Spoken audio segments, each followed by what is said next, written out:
This is a complete audiobook reading of Awakening Your Psychic Powers, written by Edgar Cayce and Henry Reed. Chapter 1. Imagine being psychic. When I lie on my back on a warm summer's night and gaze up at the spectacle of the stars, my mind naturally floats upward into the enormity of the universe, and I seem to merge with the stars. This earthen platform of our planet, usually such a solid foundation, becomes an ever-shrinking wobbly pebble in the huge glittering blackness of space.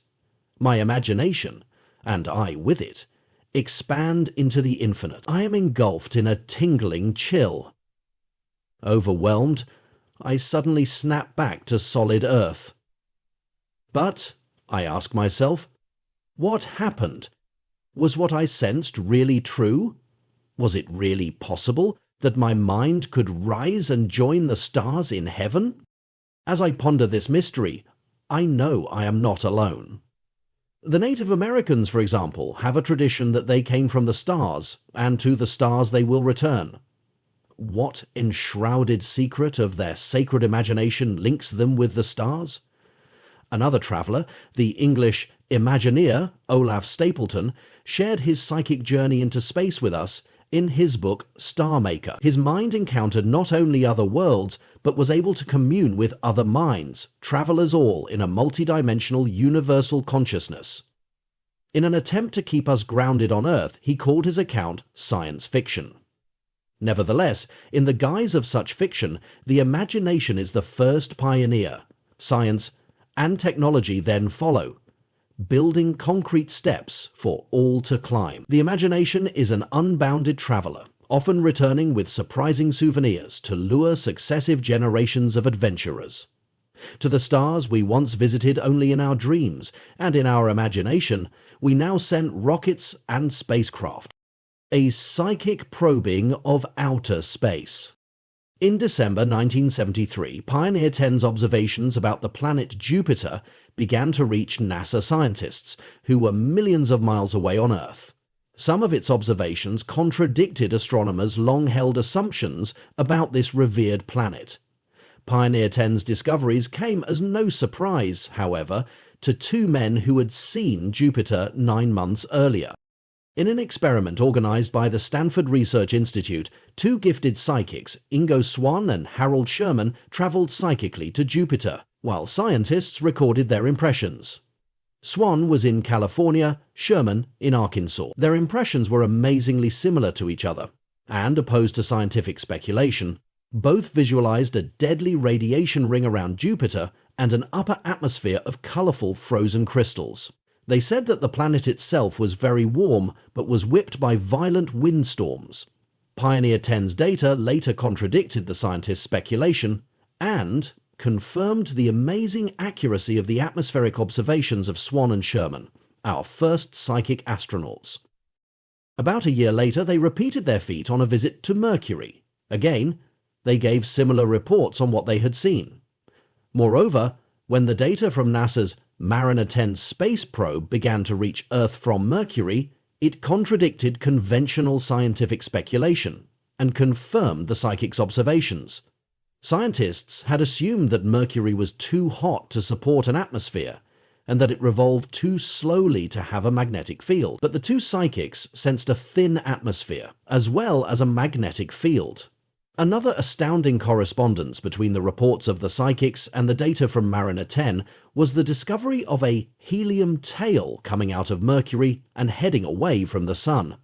In To Kiss Earth Goodbye, Swann describes the excitement he felt when newspapers printed descriptions of Mercury that were much like his own psychic impressions.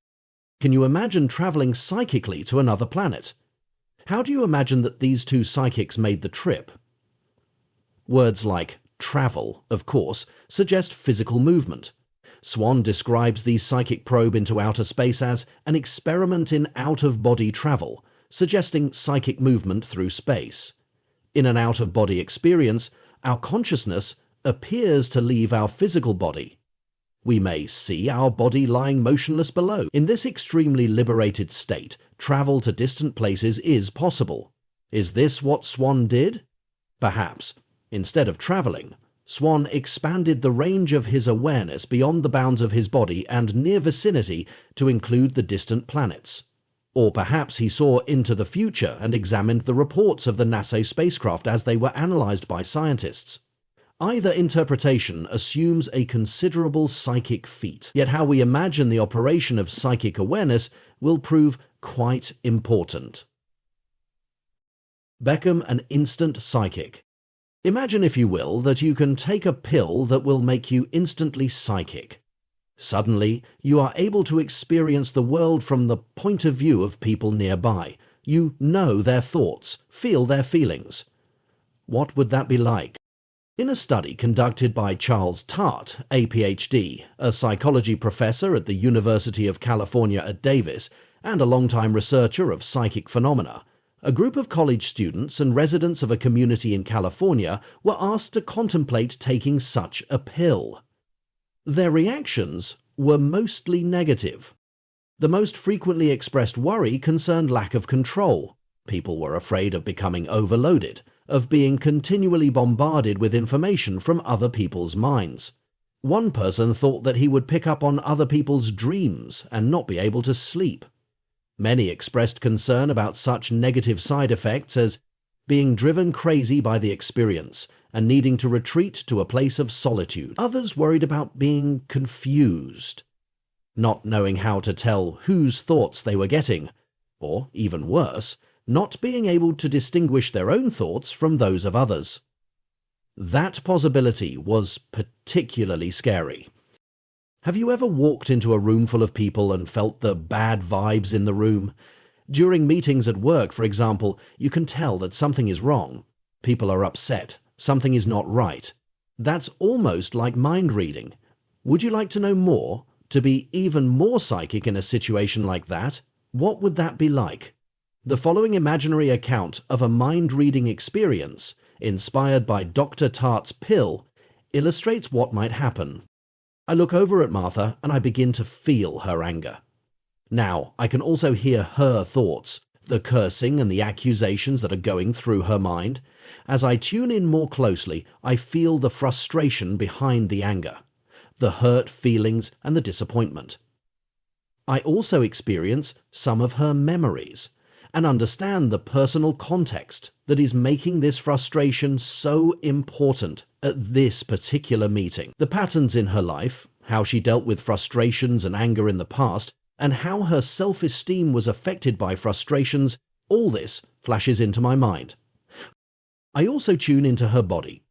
Her heart is pounding faster, and I can feel the heart pressing against the resistance in the arteries that are clogged with cholesterol. I can sense her blood pressure rising. I get an image that, somewhere down the road, a heart attack is in store for her, as a result of the food she eats and her patterns of frustration and anger. My heart goes out to her, and I wish that she could relax. But I also sense her fear. Relaxing at this moment would seem threatening. She doesn't want to lower her defenses, so she feels trapped in her cage of anger and resentment. I know all this and more in a split second. My eyes move to Bob, sitting next to Martha. I can see what his life is like and how it affects him in this meeting. But just then, Fred begins to speak, and the tone of his voice expresses volumes of information. In the pitch and the rhythm of his speech, I can sense his nervousness and his attempt to take control of a sticky situation. From the tentativeness of the words, I can hear how he is attempting to deal with stress. So, while I am looking at Martha's face and seeing her life unfold before me, I am also experiencing the sounds of Fred's voice, and his life is also unfolding before me. It is a bit confusing, to say the least. I want to regain some focus, as I have my own business to bring up and feelings to express about this meeting. But with all this other information I'm getting about the people in the room, I know that I will feel the impact of my own behaviors and viewpoints upon their goals, desires, and feelings. I just don't know how I'm going to be able to process all this and still function at my own job.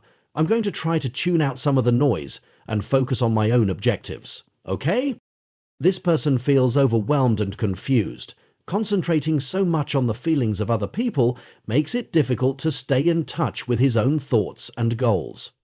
Fortunately, he is making an attempt to take control by focusing the gift and turning down some of the input. Knowing what the other people at the meeting are thinking and feeling tends to inhibit action and makes the person a bit more cautious, less willing to do what is in his own self-interest. Such a concern for others could be a deterrent to the competitive spirit. A telepathic connection to people around you would certainly affect your relationship with them. Almost half the people in Dr. Tart's study expressed some doubt about their ability to handle such telepathic information maturely. What if they heard thoughts that they weren't supposed to know? Would they be able to resist taking advantage of someone whose thoughts they knew? What if they heard unkind thoughts about themselves, things that hurt their feelings, things they wish they hadn't heard? What would they do then? One man confessed to having a lot of nasty, mean, selfish thoughts. Thoughts that might cause him to be rejected or to become the target of ridicule should other people become aware of them. It feels good to be loved in spite of our negative aspects, he said. But he wasn't so sure that he would be able to love people no matter what they were thinking. Others confided a similar worry. They wouldn't want their own thoughts read, and were not so sure that it was fair to read someone else's thoughts. To some, it seemed like an invasion of privacy. Others were concerned with encountering thoughts that might prove troublesome or upsetting. Mind reading could lead to concern over what other people think, which is already a problem for many people. Some people had positive responses as well, although they were less specific. Dr. Tart pointed out that the most frequently mentioned positive remark was that mind reading would be interesting, or something similarly vague. The most specific positive reaction was that mind reading might improve communication through increased empathy. One person suggested that by reading other people's thoughts, you could come up with a lot of ideas that you'd never think of yourself. You'd be a genius in no time. Are you surprised at the results of the survey or sympathetic with the concerns? It is interesting that the people in the study were more likely to imagine negative consequences than positive ones, and to describe them in such vivid terms. Clearly, the negative side of psychic awareness seemed more real to them than the positive side. This response could have been due to the way the proposition was worded, of course, but this study is not the only source of evidence available that points to a fear of ESP. The fear seems to be real. In the course of this book, as we develop our psychic awareness, we will examine the sources of these fears and learn an approach that will help to overcome them. Few people in Dr. Tart's study had much to say about the positive use of psychic awareness. Instead, they envisioned themselves as passive victims of unscreened information. Perhaps it was because the ability was thrust upon them suddenly, with no time to prepare themselves for a new way of experiencing the world. Unfair as it may seem, psychic ability can appear in just that way. Consider the case of Peter Herkos. Peter, a Dutch house painter, was a member of the Netherlands' underground resistance to the Nazis during World War II. In his autobiography, Psychic, he describes how one day he fell from his ladder 30 feet to the ground. As he fell, his life flashed before his eyes. The last thing he remembers is the cry, "I don't want to die." The next thing he knew, he was in a hospital. The doctor told him that it was a miracle he had survived such a severe head injury. Later that day, Peter noticed another patient in a bed nearby. To his astonishment, he found that he knew all about this man. But he was a stranger. How was it possible? When the nurse examined Peter, he discovered that he knew things about her. When another patient said goodbye and wished him well, Peter found he was overcome with fear for him. He blurted out a warning to be careful. Peter shouted out that the man was a British agent and had been found out by the Germans and was to be killed. 2 days later, the man was killed. Peter was confused by these impressions, which had come spontaneously with the conviction of truth. When he went home 4 months later, he hid in his room with his curse, refusing to come out. He was bombarded with visual impressions that made him very quiet and very afraid. He was finally drawn out by an inexplicable urge to read the Bible. He realized there wasn't one in the house, and he had to go out and buy one. As he read, he began to feel better about his condition. He found that his power was increasing and also troubling him less. He discovered that he had what he terms the power of faith. He decided to go out and rejoin his colleagues in the underground movement. There he found he could turn his curse into a gift by aiding in the war effort in a unique way. One of his first accomplishments was to identify Nazi spies within the underground community. After the war, he developed his psychic ability to solve crimes and locate missing people. Psychics view their ability. Being able to relate his psychic ability to biblical stories helped Peter Herkos to conceive of it as the power of faith. Being able to put his psychic ability to good use made it possible for him to value his gift and to develop it further. Like the subjects in Dr. Tart's survey, Peter was confronted with the sudden appearance of acute psychic sensitivity. Just as the subjects imagined, Peter experienced himself as an overwhelmed victim of an ability he could not control. Only when he developed a new perspective on his psychic gift, which gave him a sense of purpose and the ability to direct it towards specific goals, was it possible for Peter to have positive feelings about psychic awareness. In Many Voices, the autobiography of a medium, the psychic Eileen Garrett described how she too wondered about the nature of her ability and its source. Her psychic ability appeared suddenly at a séance she was attending. She spontaneously went into a trance and a spirit spoke through her. People seemed to be helped by what the spirits that spoke through her offered. She spent the rest of her life investigating the nature of her psychic ability. Near the end of her life, she realized that she most valued her psychic gift, just because of what it taught her about her true, inner nature. Researchers Artemis Awakens. Edgar Cayce was also an involuntary psychic, and he struggled against his gift until he realized that it could help people. The human side to his story is well told in Thomas Segru's biography, There is a River.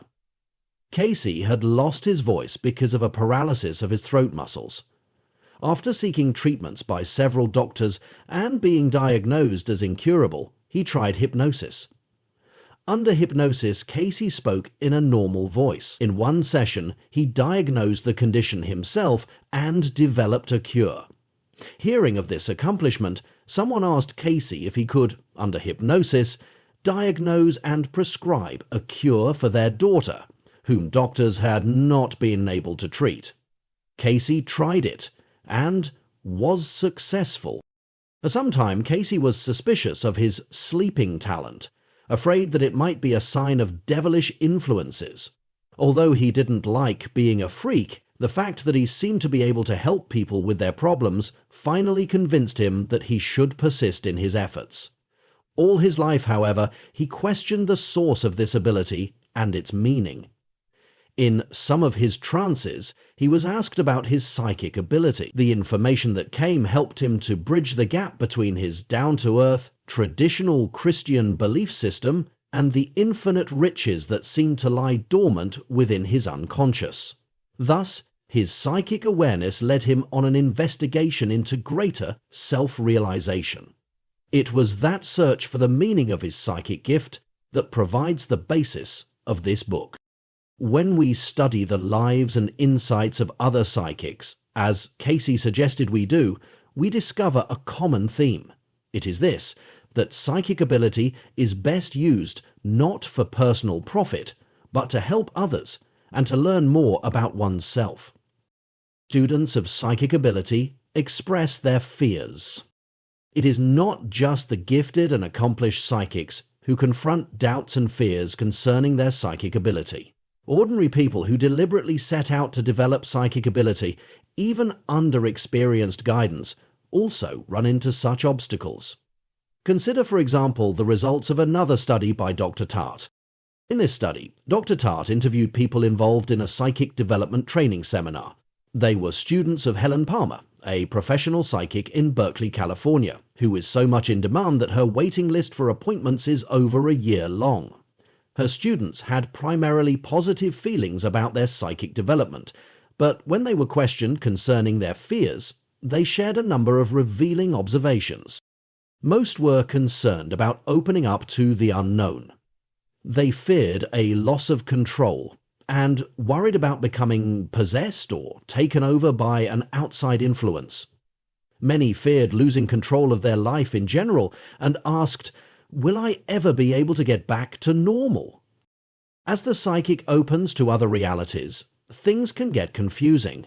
Previous bases of security can be threatened.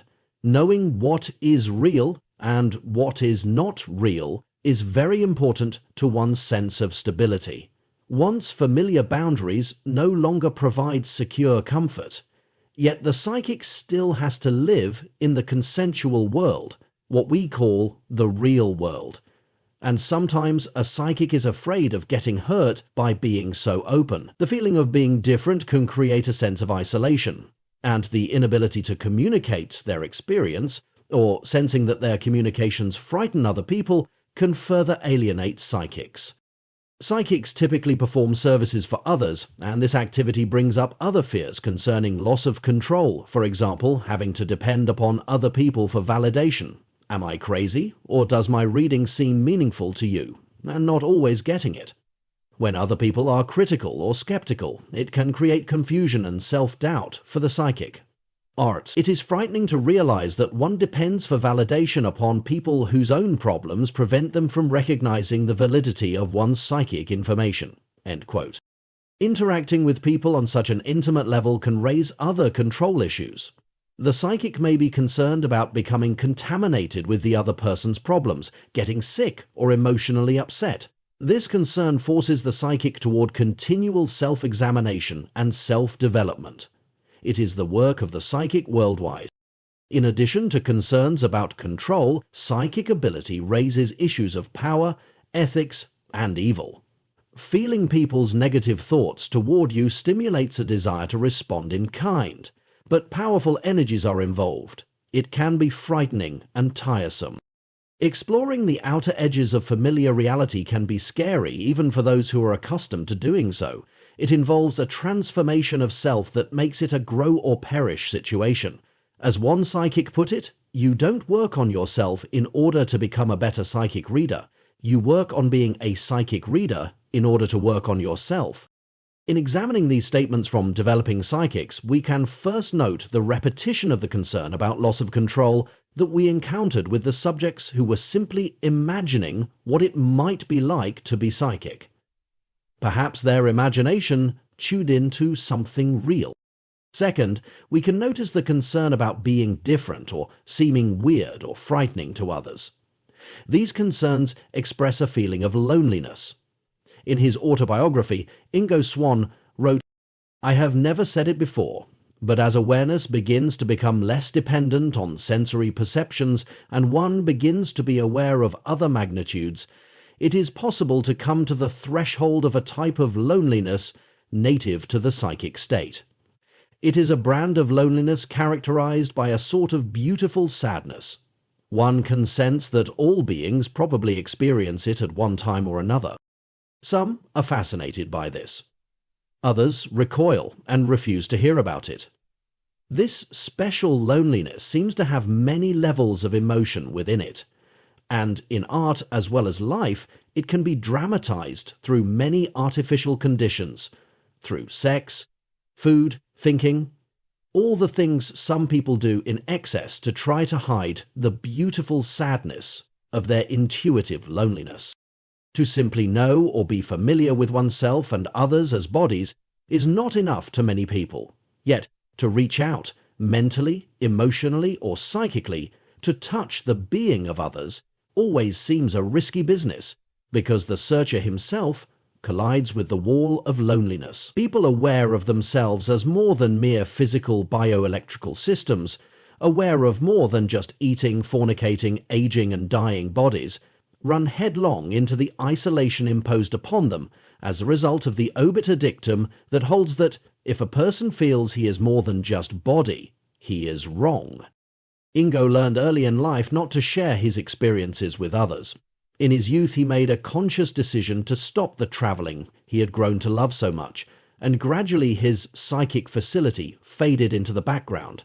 It wasn't until he was an adult, living in a community that was interested in psychic phenomena, that he allowed it to re-emerge. Accounts of children who were taught that their psychic perceptions were wrong are fairly common. These children soon learn to suppress their awareness in order to avoid criticism, scorn, and rejection. A third concern expressed by the psychics in Tart's study is fear of contamination. As the boundaries between the psychic and other people are reduced, the psychic begins to want some way to keep the other person out. Edgar Cayce experienced this problem. Those who were around him on a daily basis learned how their moods would invariably affect him, much to their chagrin and embarrassment. His associates served as buffers for Mr. Cayce. They kept the people who came to him for help at a distance, so that he would not be affected by their moods.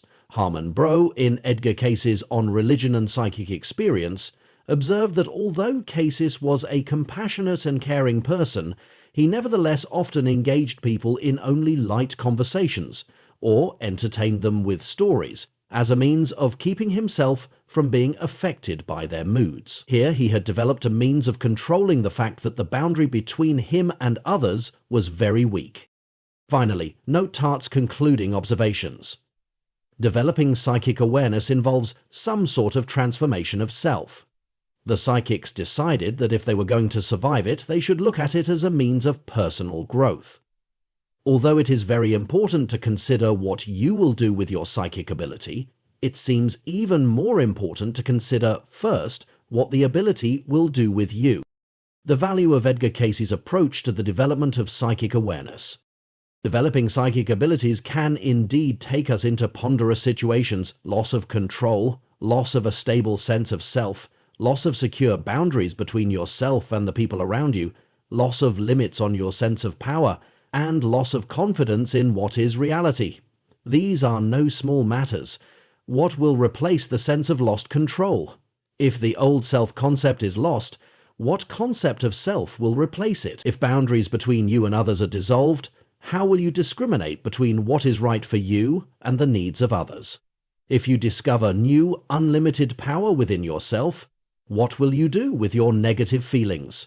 If you cannot trust reality, what can you trust?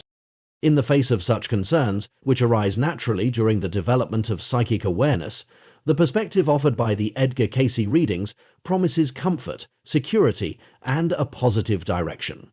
To begin, it might be helpful to compare what you imagine it is like to be psychic with the vision of psychic ability provided by Cayce. Psychic awareness seems, at first, way out of normal experience. As much as we might like such a gift, it nevertheless seems to be an oddity, like the awesome powers of the cartoon superheroes. Cayce, on the other hand, would have us stretch our imagination to realize that psychic awareness is part of our natural endowment. It is an ability that has been forgotten and needs to be remembered, not something new that needs to be added. We are already psychic. We use our psychic ability daily, although only minimally and usually unconsciously. Learning to use our psychic abilities in a conscious manner can help us, not only in daily life, but to awaken to our true identity as companions of the Creator. As you begin to become conscious of psychic awareness, your self-identity will change. The fear described by the psychics is a signal from your old self, warning you that your accustomed identity is being threatened. Psychic awareness, imagined from the point of view of your normal identity, is inherently frightening, for it threatens to extinguish that identity. Before we try to develop conscious psychic awareness, Cayce would have us first prepare ourselves to accept a new identity. He would have us develop an awareness of our spiritual identity, one that is based on non-material, infinite, and eternal components, to supplement our personal identity, which is fixed within the body. It is much easier for a consciousness rooted in a spiritual identity that exists beyond the constraints of time and space to accept the functioning of psychic ability as a natural talent. Not only does such a shift in identity make psychic functioning more natural, but it provides us with other needed benefits as well. Being psychic means that the boundaries we have set up between ourselves and others will fall. We have seen how scary that can be. Cayce suggests that when we prepare to become psychically aware, we think about the nature of our relationships with other people. If we can identify with our spiritual being, we will realize that we are intimately connected at the spiritual level with all other beings. At that level, there are no boundaries. We then discover that we are not alone in this world, not cut off from nature and the people around us. Boundaries protect us, but we pay for that protection. Many of us experience anxieties as we wonder how we will survive the threats to our existence, our livelihood, our concept of who we are and what we need in this competitive world. It's hard to grow up and have to learn what you need to know and do in order to survive. The world expects so much of us. There is so much to learn, and we have to work so hard to compete for what we want. Realizing our spiritual identity and the psychic awareness that comes with it can put an end to such worries. It shows us that we already have all we need within ourselves, life itself, with the Creator as its source and being. The issue of loss of control, which figures so largely in Dr. Tart's studies, becomes less of an issue. Trust in life replaces a need to be in control. It is much like what happens to people who undergo a near-death experience. In these cases, through an accident or surgery, the person comes close to death or perhaps is even clinically dead for a few minutes. Many people who go through such an experience report encountering intense light, meeting loving spirits, and getting a glimpse of a heavenly existence. Returning reluctantly to the land of the living, these people find that they no longer fear death. Consequently, they no longer fear life, but can accept it and love it more fully. Often, as in the case of the woman portrayed in the movie Resurrection, they return with psychic abilities. Psychic awareness, in the manner Cayce would have us develop it, is meaningfully approached as a path of spiritual growth, of enlargement of the self-concept to include experiences that will help us to feel more alive, more in touch with others, more a part of life, an eternal part of a process that cannot be destroyed. In that context, our ethics and values change, and our approach to life changes. We undergo a radical transformation of our lives.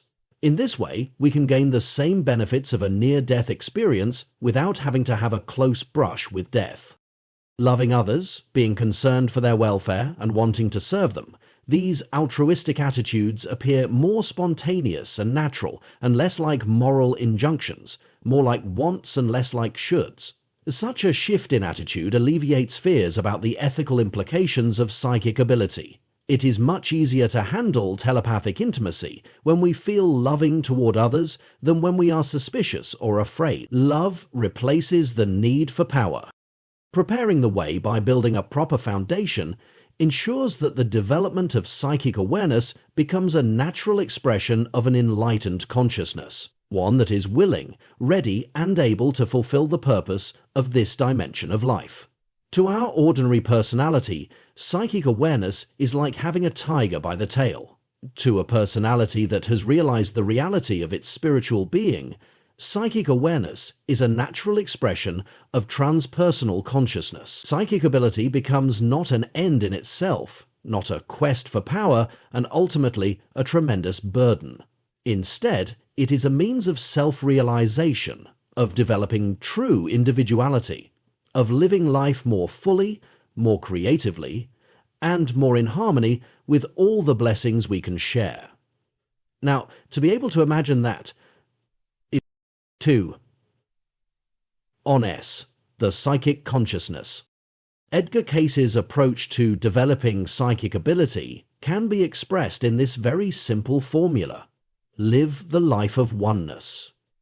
That is a tall order, but so is the goal, to be able to experience psychic awareness in its most natural and perfect expression, universal consciousness. Cayce, a down-to-earth and practical man, knew that such a statement as live the life of oneness takes us in too many directions at once. How can we know where to start? When Cayce was asked that question by a small group of people who wanted to become psychic, he gave them the answer one step at a time. He required them to apply each step and make it a part of their daily lives before going on to the next step. In Chapter 11, we will go over all the steps, but for now it will be simpler to begin at the beginning. The first step is this: learn to cooperate. This may sound too easy to be useful, but it is profound in its simplicity. Cooperation means operating in coordination with others.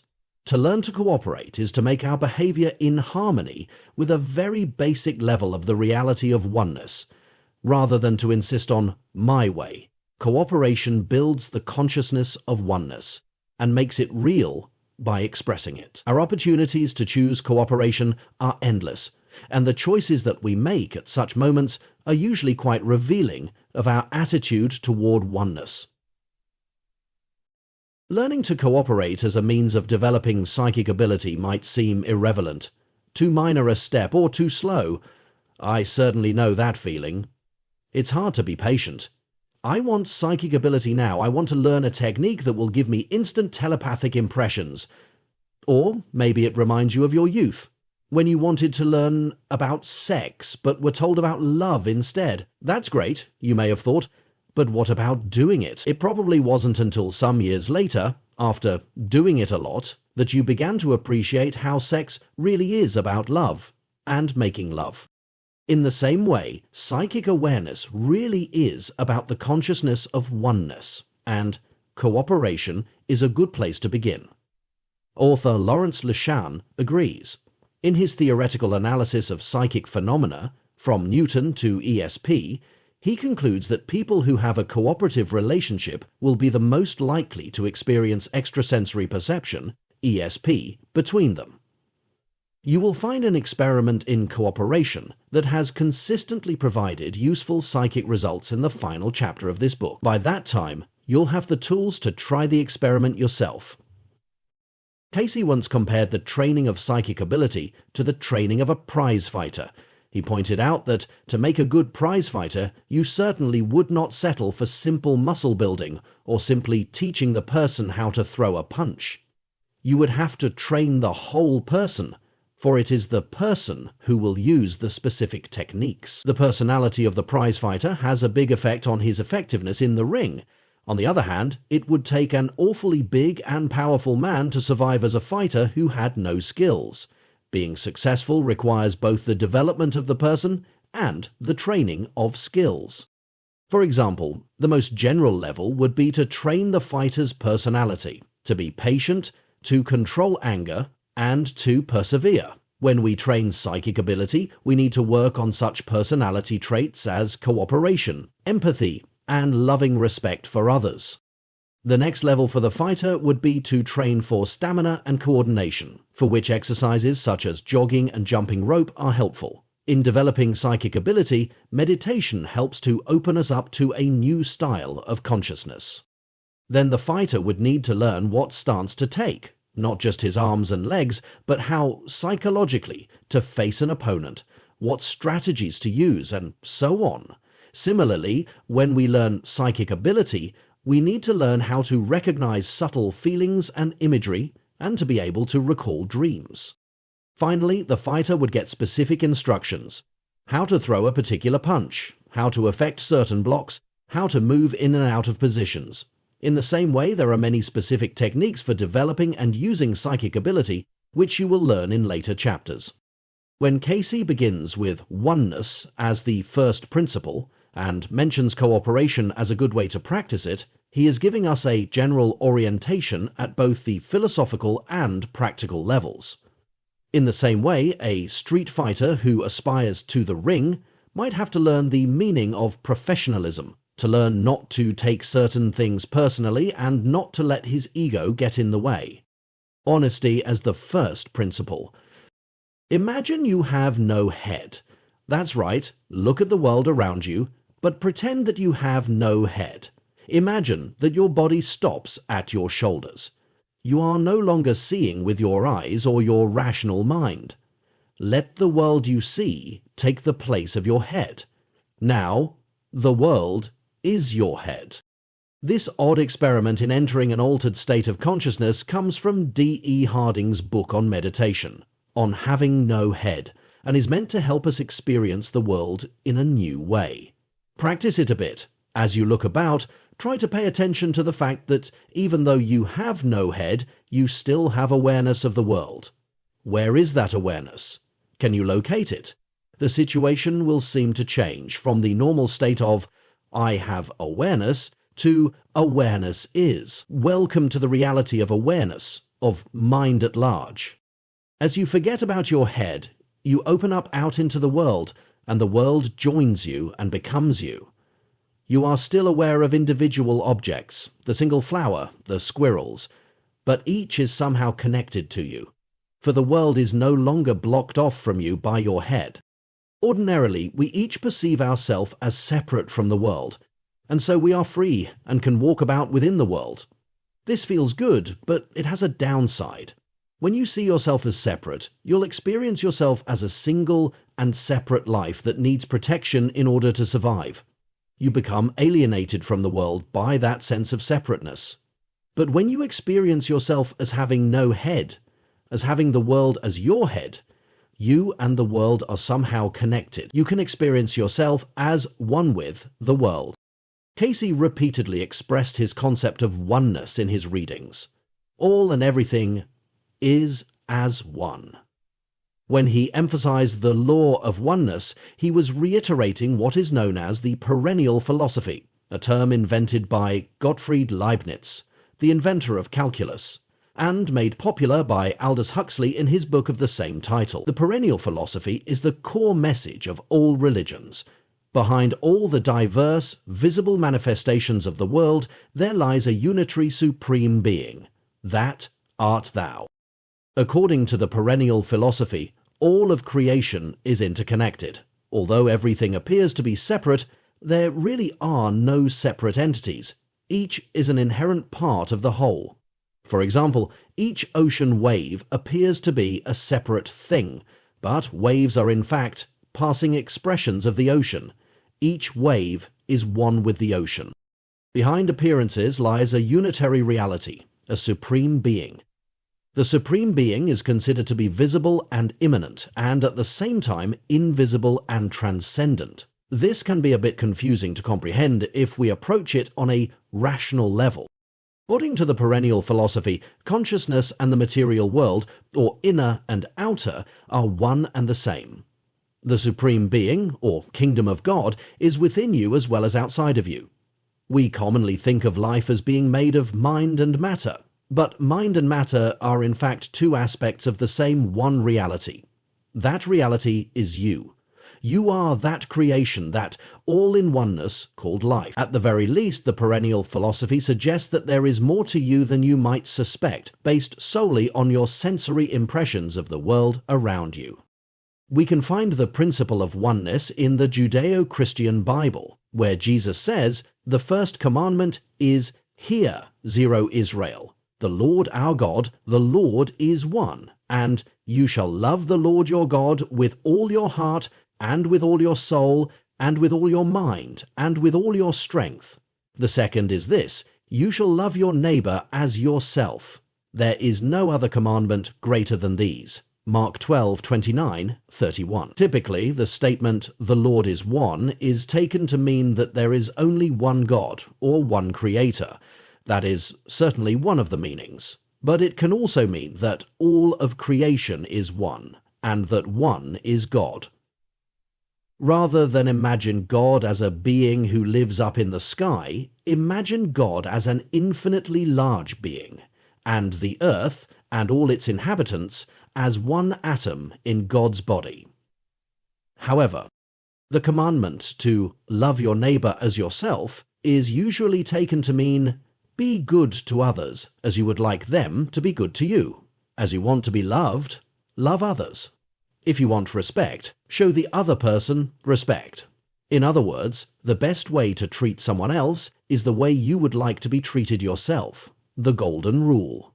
A deeper understanding is that your neighbor is yourself. If creation is one supreme being, then everything in creation is a piece of that being. The concept of oneness may seem strange at first, but it is essential to the understanding of psychic ability. As we go on, we'll see some evidence that the perennial philosophy is perhaps more than a philosophy. It may just be the way things are, which makes psychic ability a natural part of the real world. Ecology. Onesis in nature. Ecology is a modern concept that reflects the image of unity in creation. We hear a lot about ecology these days in terms of pollution, the extinction of various species of wildlife, the sustainability of life on Earth. Ecology defines all living systems as interdependent. One organism's input depends upon another's output. Thus, animal life needs oxygen and gives off carbon dioxide, whereas plant life needs carbon dioxide and gives off oxygen. Ecology also holds that the various life systems are interconnected. If you change one element, you will change them all, setting in motion a chain reaction. Almost too late are we realizing the implications of this fundamental ecological principle. For example, we kill insects we don't like with sprays. The chemicals get into the earth and poison the food chain. Without those insects, certain other insects thrive beyond nature's intention, while certain birds are cut off from their food and die off. With fewer birds to carry seeds to other parts of the country, pollination is threatened and fewer plants reproduce. Crop yields are affected, and farmers frantically add more amendments to the soil. The quality of the soil is affected and trees fail to thrive. With fewer trees around, more homes are exposed to the sun and there is more need for air conditioning. When freon gas leaks out of air conditioners, it rises into the upper atmosphere, where it destroys the ozone layer. With the ozone layer diminished, more of the sun's harmful radiation penetrates to Earth, making life less livable. And so on.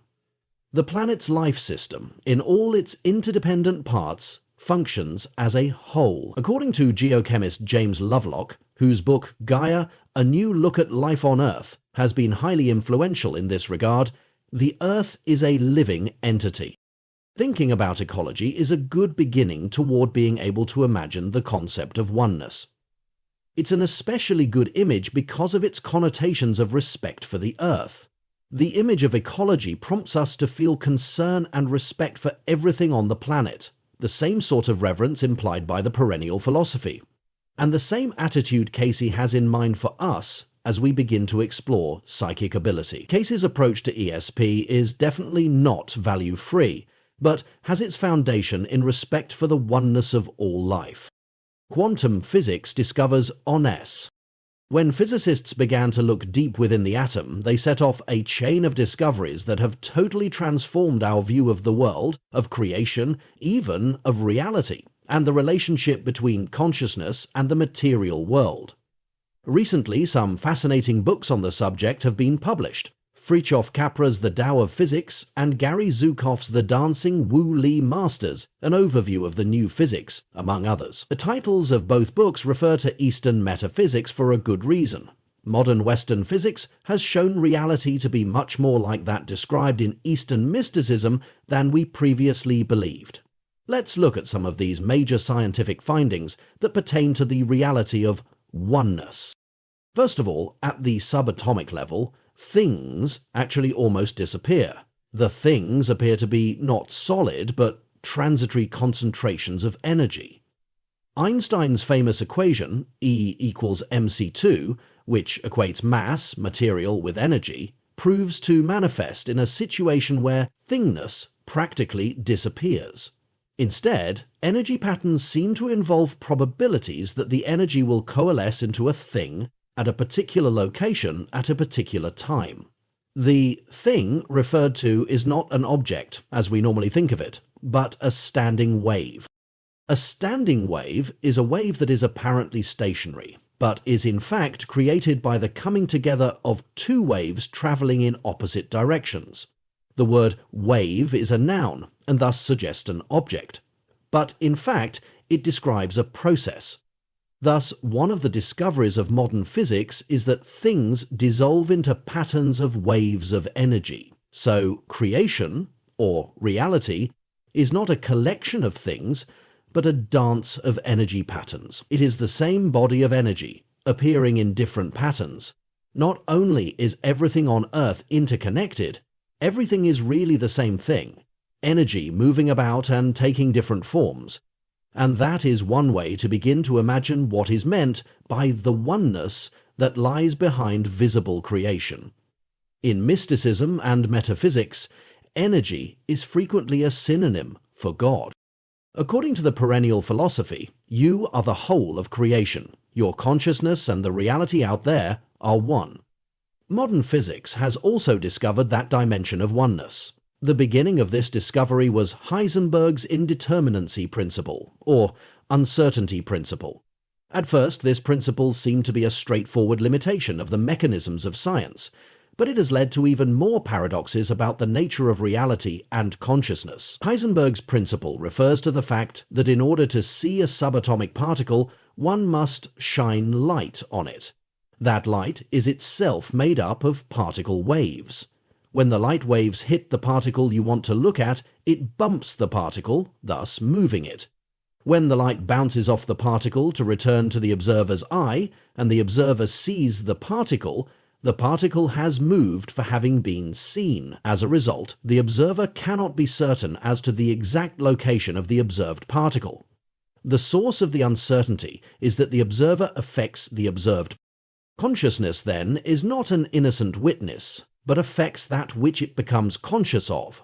As physicists explore more deeply into this puzzle, it becomes even more puzzling, since the effect of consciousness itself seems to play a key role in creating reality. As physicist Sir Arthur Eddington put it, the stuff of the world is mind stuff.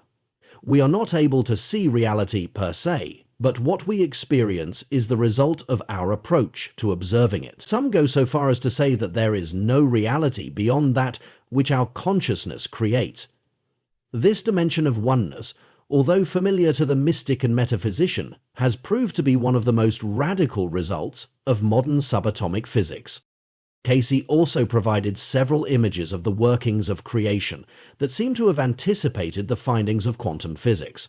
In particular, he described the rotary forces within the atom as being of primary importance, a concept that proves important in one of the recent discoveries of physics. It will also play a role later in this book, when we explore Cayce's concept of the glandular system as a receiver of psychic energy.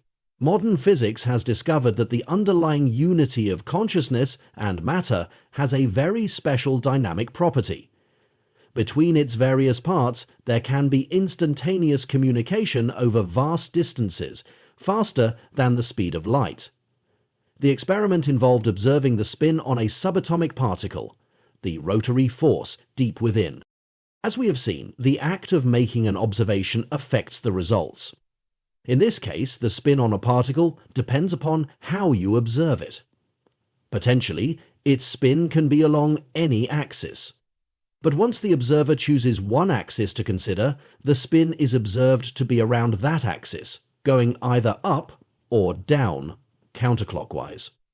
In certain situations, particles are emitted in pairs, and it is found that they have opposite spin. No matter what axis is chosen as a basis for measurement for the first particle of the pair, once its spin is measured along that chosen axis, the other particle of the pair will be found to be spinning along the same axis, but with opposite spin.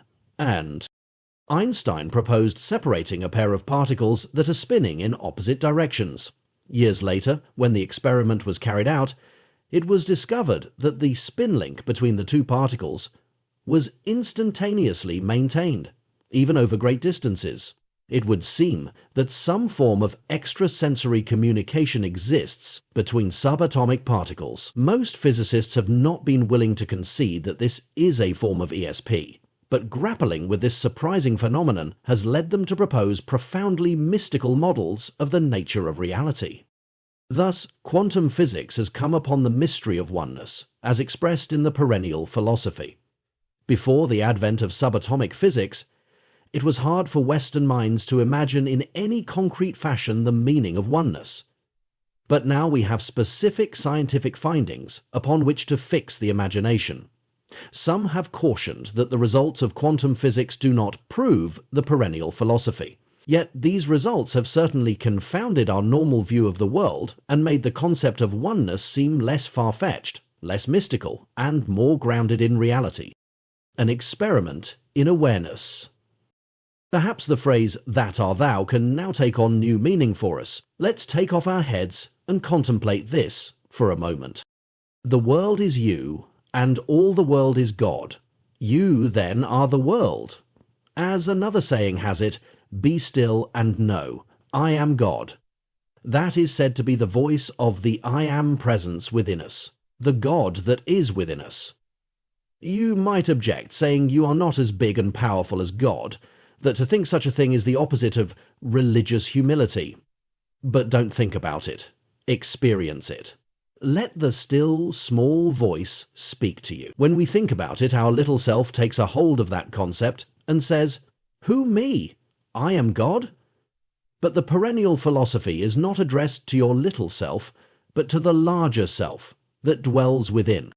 To get a better feeling for that larger self, perhaps to reacquaint yourself with it, consider the following exercise. Visualize a word or a picture in your mind. Focus on it. Don't let it change. Don't let your mind wander.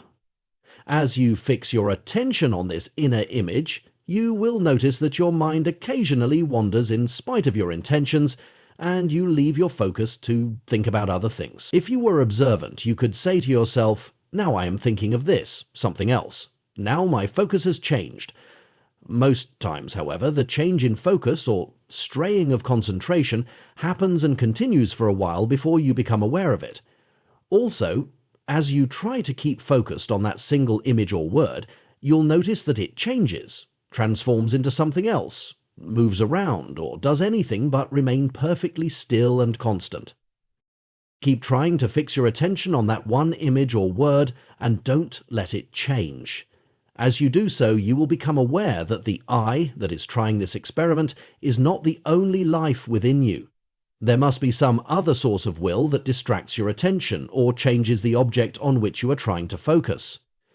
In spite of your efforts to fix your attention, another will changes things around. When you realize that you are not single-minded, make the effort to dominate the situation, to keep your attention riveted to an unchanging focus.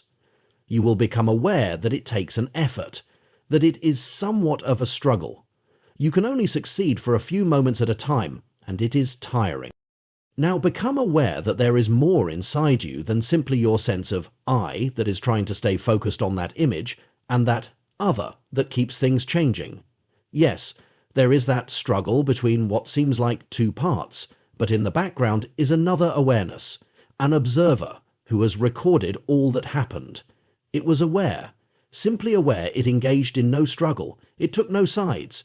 It felt no frustration as the focus was lost. It felt no relief as the focus was surrendered. It had no feelings, but it took it all in. You can feel it there, sense it, as a background awareness. Some have called it the fair witness or the silent witness, and some call it pure awareness. If you tune into it, if you can sense the quality of its awareness, perhaps you will feel something familiar about it. Yes, it was there during the entire experiment, even though you weren't always aware of it. It was always aware, you can sense that. Perhaps you can also sense that is a more permanent part of you, a more unchanging part, than is the I part that tries to direct things, or of the parts of you that you wish to direct. It is simply awareness. That awareness is a more appropriate candidate to respond to the word I in the statement, "Be still and know I am God." That awareness is closer to what is being addressed as thou in the statement, "That art thou." When you address that awareness and tell it that it is one with the I of God, the awareness doesn't grab onto the idea and run with it, entertaining all sorts of fantasies about its greatness. Nor does it reject the idea as repugnant. Instead, it is accepting, witnessing, unchanged. This awareness is not to be equated with God, but it is more aligned with the meaning of the perennial philosophy than our I that thinks about it. We are not always tuned into the presence of that awareness, but it is always aware of us. Likewise, God is always aware of that awareness within us, but that awareness is not always tuned into the presence of God within it. But it can be, for the presence of God within that background awareness is always ready for discovery, just as that awareness is always present to the I consciousness, if it will but tune into it. As the promise goes, be still and know. It is that background awareness which needs to be addressed in some of these concepts. The I that you normally relate to has a hard time dealing with the concept, but that other awareness can deal with it, can learn and profit from it. Just as you can be awakened to the background awareness, for example, by always being alert and saying to yourself, now I am aware of this, now I am aware of that, so that background awareness can be awakened to something that enfolds it, and thus its awareness can be enlarged. To conclude this demonstration, try taking off your head again and experiencing the world. Pick out an object and look at it. Notice how your consciousness of that object feels to you. Now, notice how your inner awareness, the background awareness, feels to you. When you compare the feel of your background awareness to the feel of the consciousness of the object, it is hard to distinguish the two. The content may differ, but the feeling is the same. That awareness is the link between the inner you and the outer world. That awareness knows no difference between the inner world of consciousness and the outer world of objects. Awareness is all there is. You and the world are one. Now add the final dimension that makes up the formula for psychic consciousness, love. It will bring the truth to life. Allow yourself to feel love for all that you experience.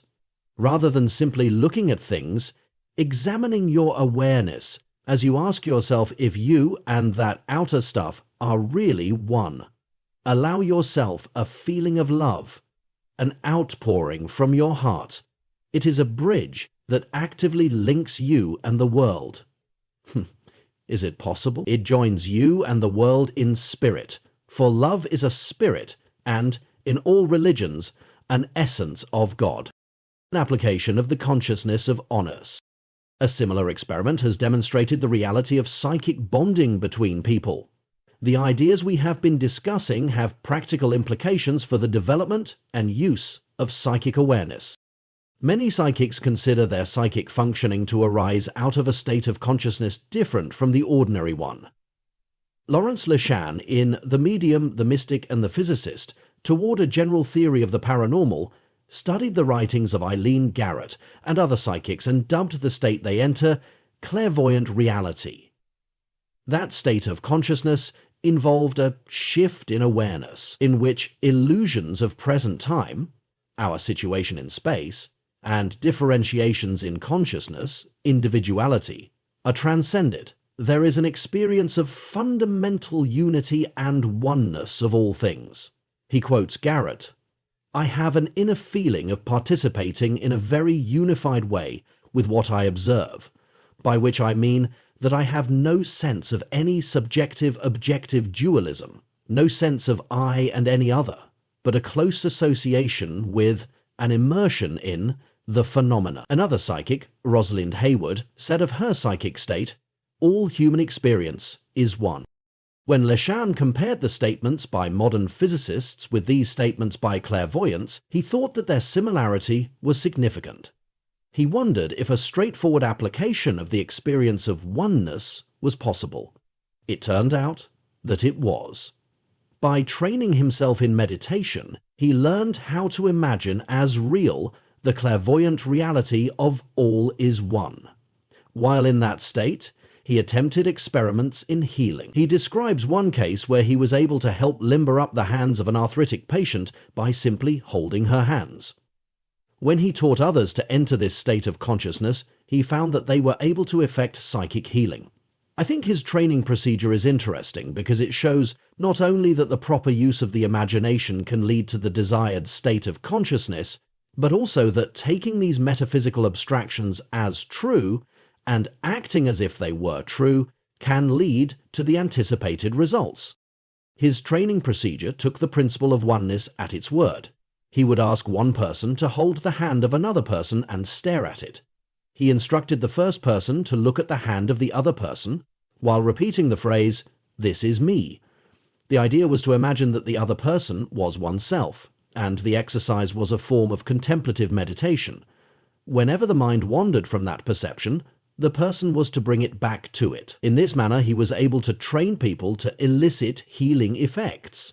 If the perennial philosophy is taken not simply as a philosophy, but as a practical guide to an altered state of consciousness, it can have direct practical effects. The theory works. It can work for you. In the application comes the awareness. Try it for yourself and see. That is the real test. Many times Cayce warned that he did not want us simply to believe him. He wanted us to try out the concept in practical ways in our everyday lives. Information is of no use except as it proves worthwhile in one's own experience, he advised. His philosophy of learning is expressed in his motto. In the application comes the awareness. Experience is the great teacher, and Cayce taught that the higher states of consciousness, the awareness of higher truths, would come from the practice of the principles that the truths implied. If you experience oneness, you'll automatically feel loving. If you act lovingly, you'll come to experience oneness. Yet, the normal personality can expect to meet some significant obstacles to being psychic. Cayce advised that it is better not to jump right into developing psychic awareness without first developing a foundation. Create a new lifestyle that won't be threatened by psychic awareness, that can handle the implications of that kind of expanded consciousness. Cayce would have us contemplate the fact of oneness, think about it, meditate upon it, try to experience it. Even more so, he would have us live it. Cayce took psychic ability seriously. It was not a curiosity to him, but a very significant reality. He was not trying to put us off, but rather to put us on the right path, which will help us cope with the implications of psychic awareness and use this ability constructively. He did teach a few tricks, and I'll be sharing them with you, but the most important trick he taught was how to live life as a psychic, rather than just how to have a psychic experience. The secret is to realize that the essence of being psychic isn't contained in the moment of the psychic experience, but is expressed in the life that is lived before and after that experience. A life lived in the consciousness of oneness is a life lived psychically.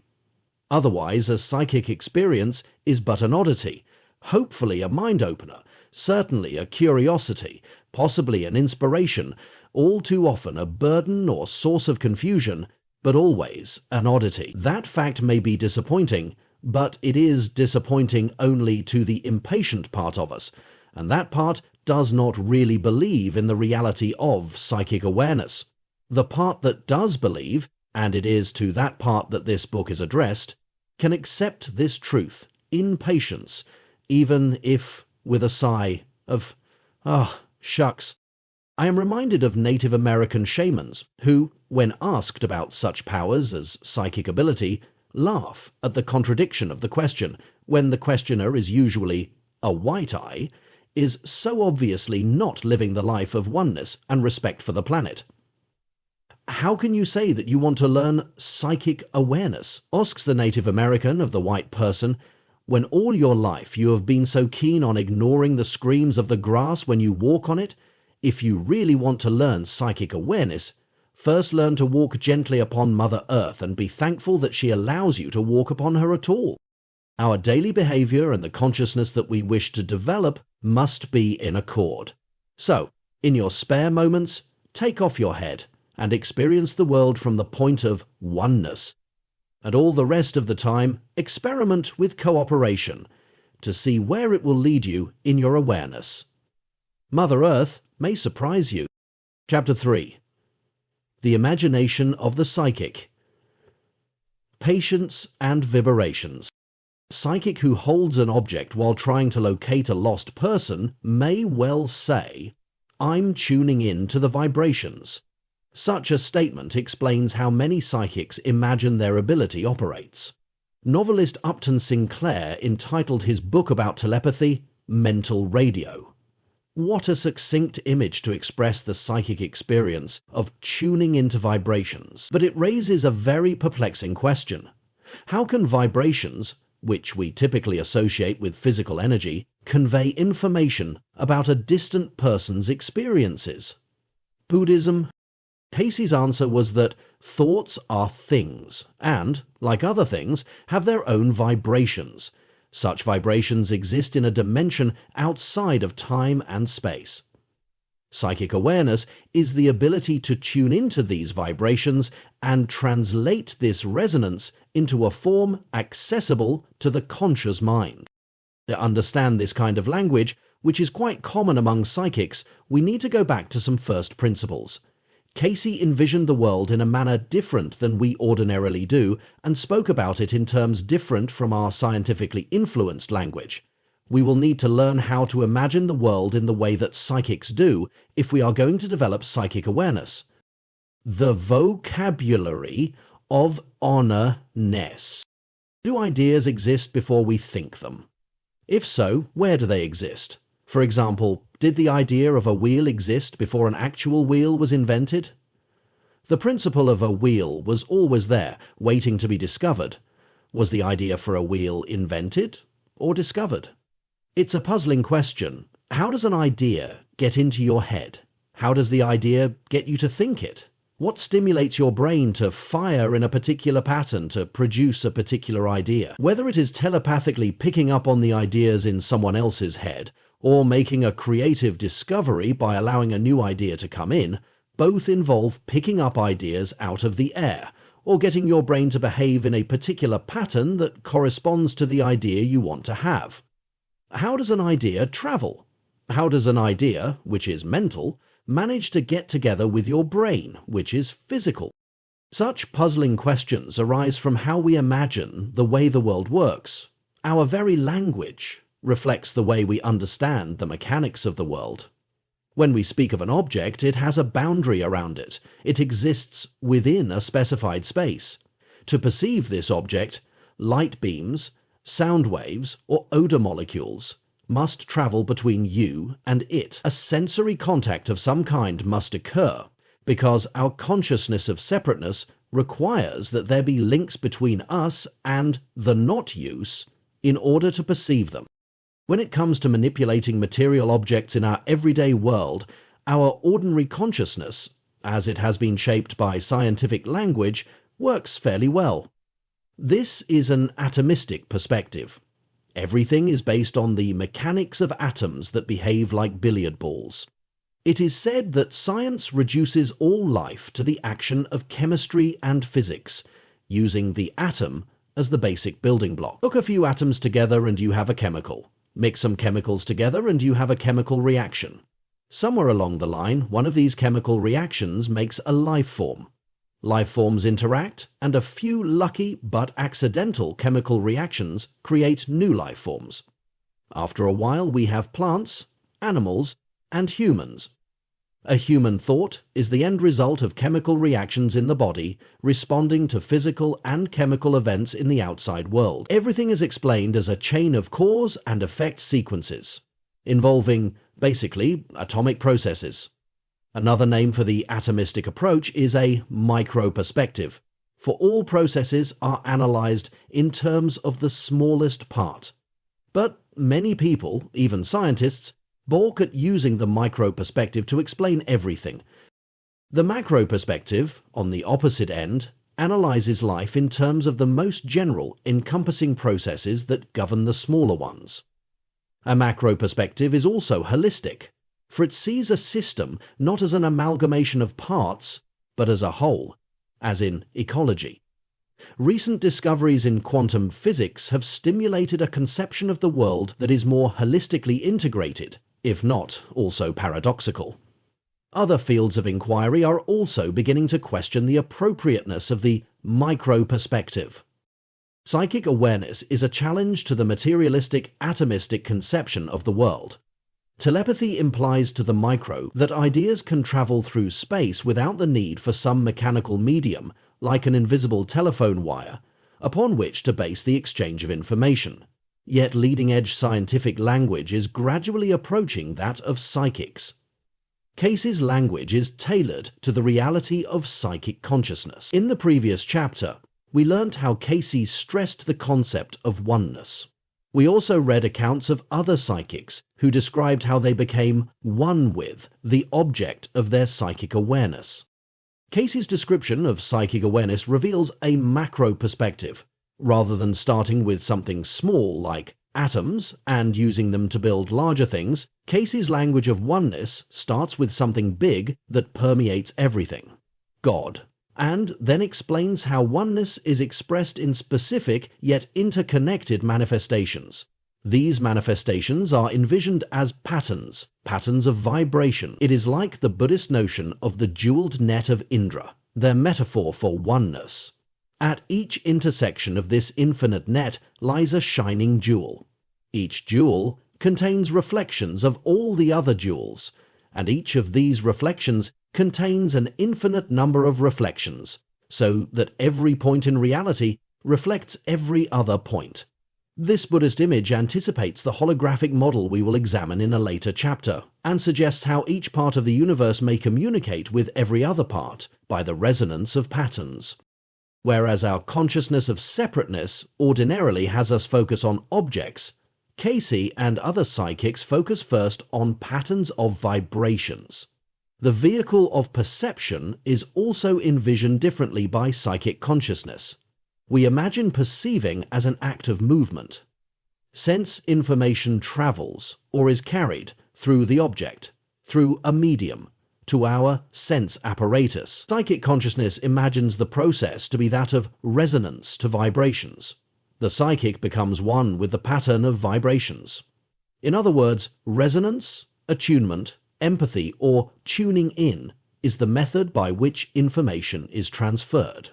As elements of a vocabulary, the terms patterns of vibration and resonance both express the macro perspective of psychic consciousness. It expresses the awareness of a pervasive, interconnected unity that underlies the apparent world of sensory separateness.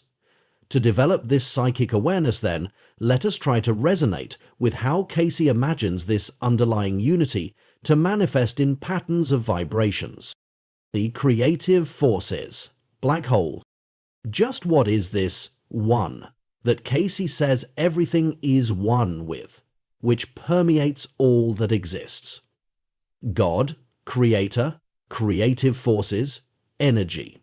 These are the terms he used. In so doing, Cayce evolved a description of how God functioned as the creator, how these creative forces brought the world into being.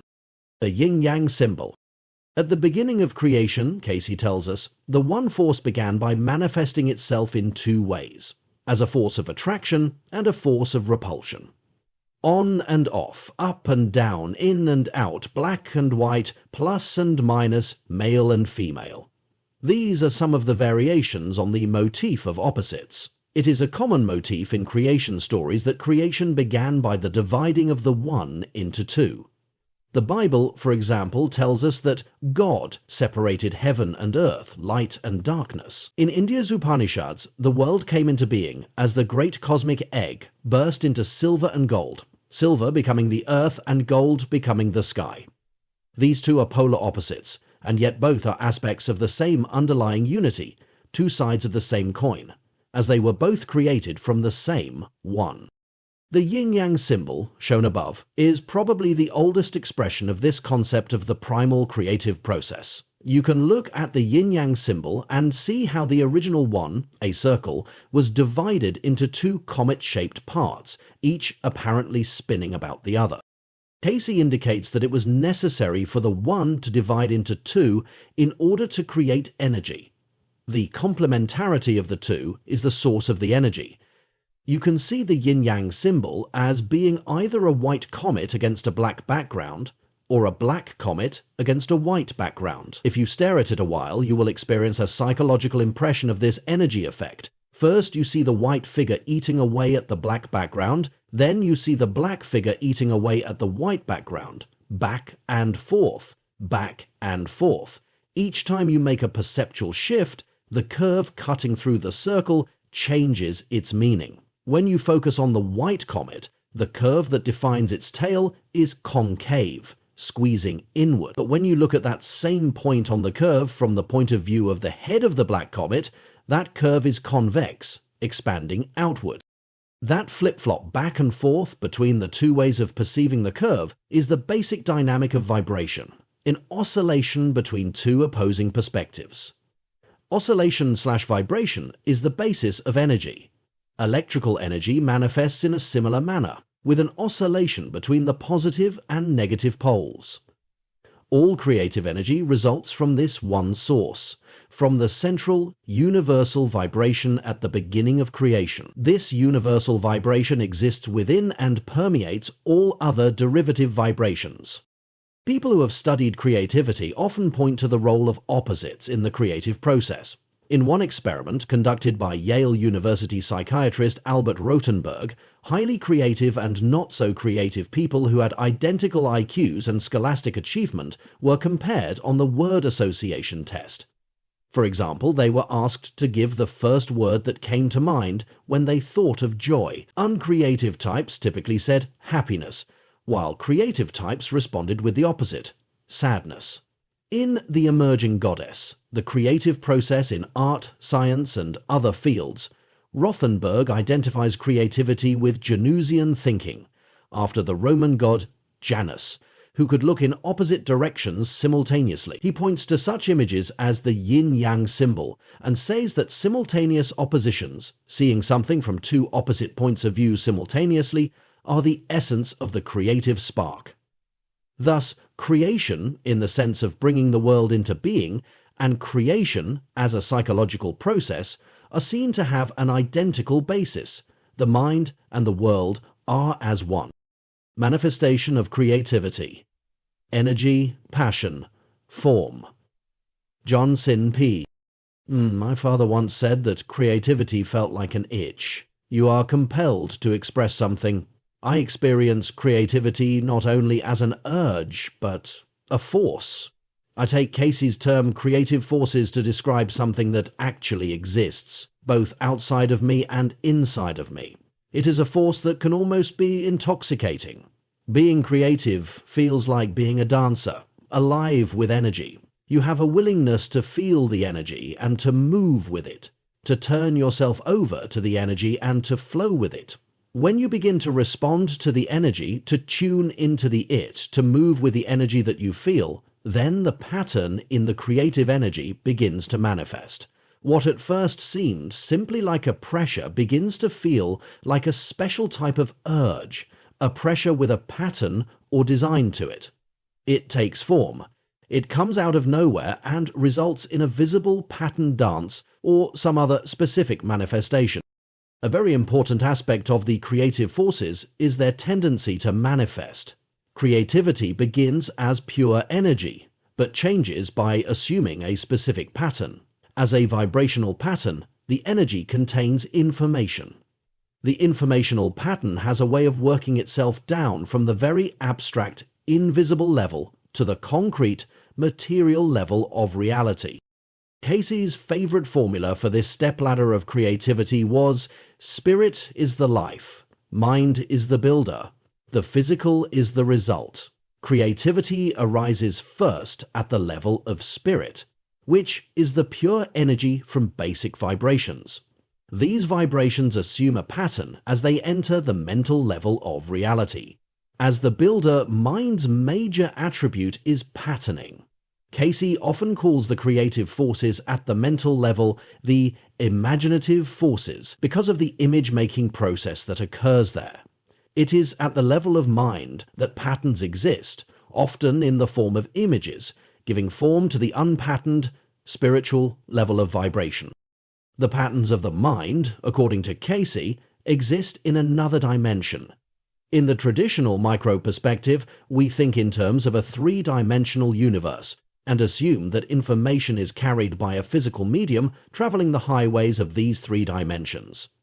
Cayce's macro perspective introduces a fourth dimension, the realm of ideas, that transcends the three-dimensional world of time and space. An idea is everywhere and always.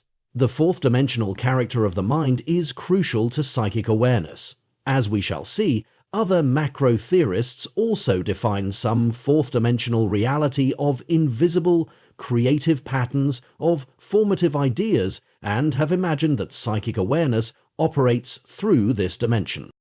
As the mind patterns the pure energy, it begins to precipitate the denser vibratory patterns found in the sensory physical world. The world of material things is seen by the psychic consciousness as stable patterns of vibratory energy. At the physical level, these patterns are so stable that they appear as solid, permanent objects to the sensory consciousness. From Cayce's point of view, tangible objects, including our bodies, are history, the visible remnants of an earlier process of vibrational energy manifesting in stable patterns. The energy is real, the physical form is relatively unreal. In the realm of ideas, a book is the tangible manifestation of the idea. You can burn the book, but you have not destroyed the ideas that formed it. If the spirit behind the ideas is still active, the ideas will manifest again in another book. A startling demonstration of the way invisible vibrations can affect the shape of visible forms was created in the 1930s by Hans Jenny, a Swiss scientist. He placed a substance, sand, powders, liquids, or putty, on a round metal membrane. As the disc moved in response to various sound vibrations, the substance assumed particular shapes. The underlying reality of these shapes was in the sound vibration. By removing the material, you could remove the manifested form, yet the invisible pattern of vibration remained, awaiting the means to become visible once again. Many of the shapes resembled patterns found in nature. The photographs in Jenny's book Cymatics show the wide range of effects. Jenny provides an emotionally convincing demonstration of Cayce's claim that God created the forms of the universe with sound and geometry. Cayce's macro view of creation by vibration is that the source vibrations are everywhere all at once. The infinite extent of vibration has implications for the communication involved in psychic awareness. For example, a pebble dropped into water creates a rings of ripples that expand outward in all directions. Depending on the size of the pebble and the force with which it is thrown into the water, the ripples will have either shallow or deep troughs and will be either closely or distantly spaced. By analyzing the ripples, you can determine when, where, how big, and how hard a rock was thrown into the water. The ripples in the water are a form of vibration. The pattern of ripples gives information about the nature of the rock that was thrown in the water. Moreover, the ripples caused by the rock spread over the entire surface of the lake. Rock the object exists in only one place, but rock the ripple exists throughout the lake. Patterns of vibration create information everywhere all at once. This macro perspective also has implications for an alternative to the micro view of cause and effect. For example, the vibrational pattern that results in the creation of a bush is everywhere in the universe, but it has come down to the physical, stable level only in specific locations where that particular species of bush is growing. All examples of that species of bush are linked by the vibrational pattern that is associated with that species. In the micro perspective, on the other hand, in the physical, atomistic form of understanding, that bush replicates itself by growing seeds that birds carry to all parts of the earth, a cause and effect sequence of mechanical events. However, from Cayce's point of view, all the bushes extend out from the vibrational source, like spokes on a wheel. The planting of a seed only determines where the central vibratory source will manifest another spoke. Cayce's macro approach to creation has recently been echoed in the controversial theory of Rupert Sheldrake. In his book A New Science of Life, Sheldrake specifically attempts to overthrow the traditional mechanistic view of life. Among his propositions is that the forms of nature are organic precipitates of guiding patterns that exist in an other-dimensional reality he terms the morphogenetic field. The term he uses for the process, morphic resonance, is the academic jargon of biology. His basic propositions, however, are almost identical to Cayce's. Sheldrake used his theory of the morphogenetic field to explain the frequent occurrence of the simultaneous scientific discovery. When an idea's time has come, according to Sheldrake, it is literally in the air. Many different scientists, as long as they are working with the relevant material, will begin to manifest the pattern formed by the vibrations of that idea. It is as if each scientist's work is itself material, sitting on one of Jenny's cymatic discs, and each begins to resonate to the pattern of the idea, each independently coming up with the same discovery: recognizing patterns. The greatest thing by far is to be master of metaphor.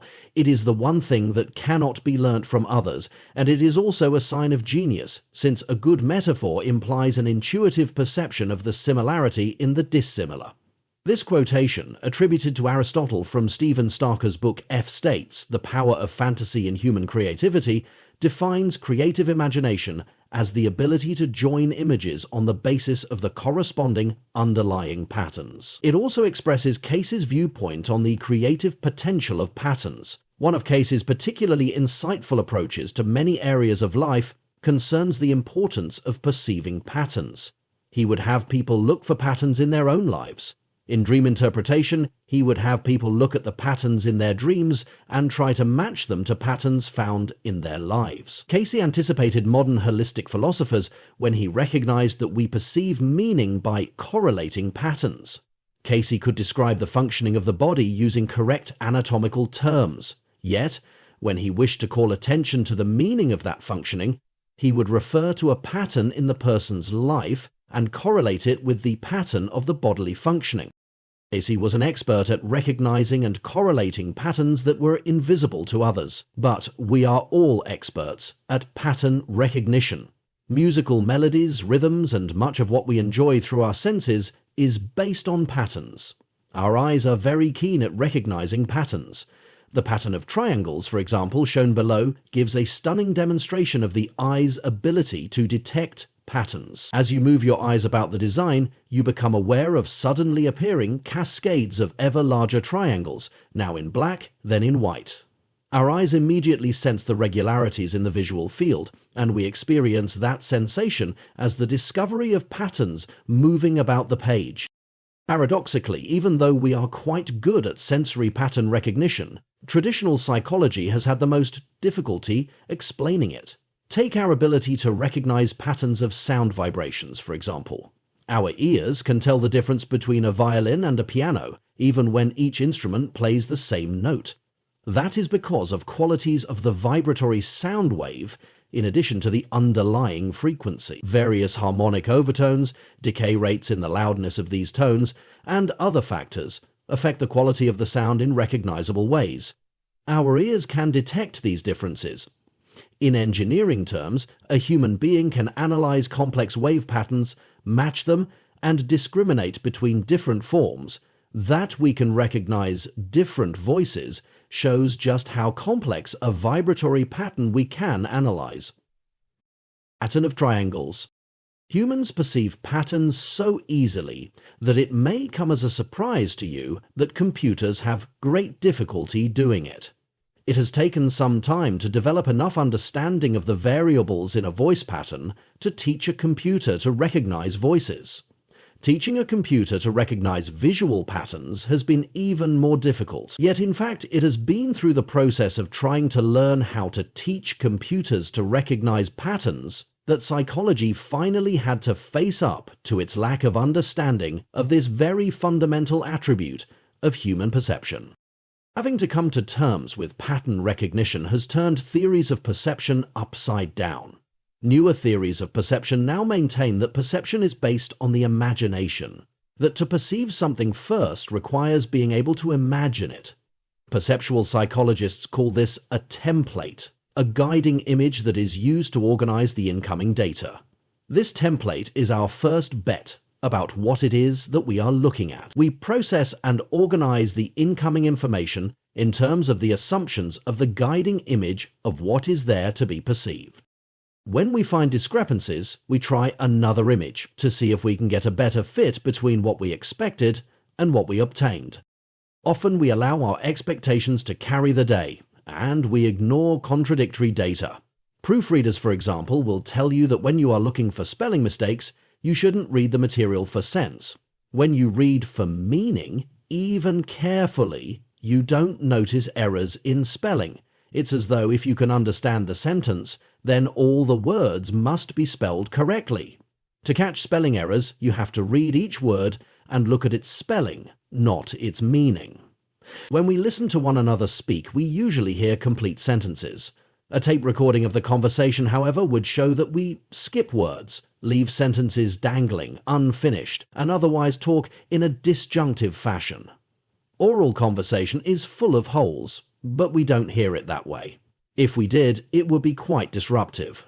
It is usually efficient to perceive in terms of our expectations. On the other hand, it disguises just how much we actively shape what we perceive, to fit our image of what is there to be perceived.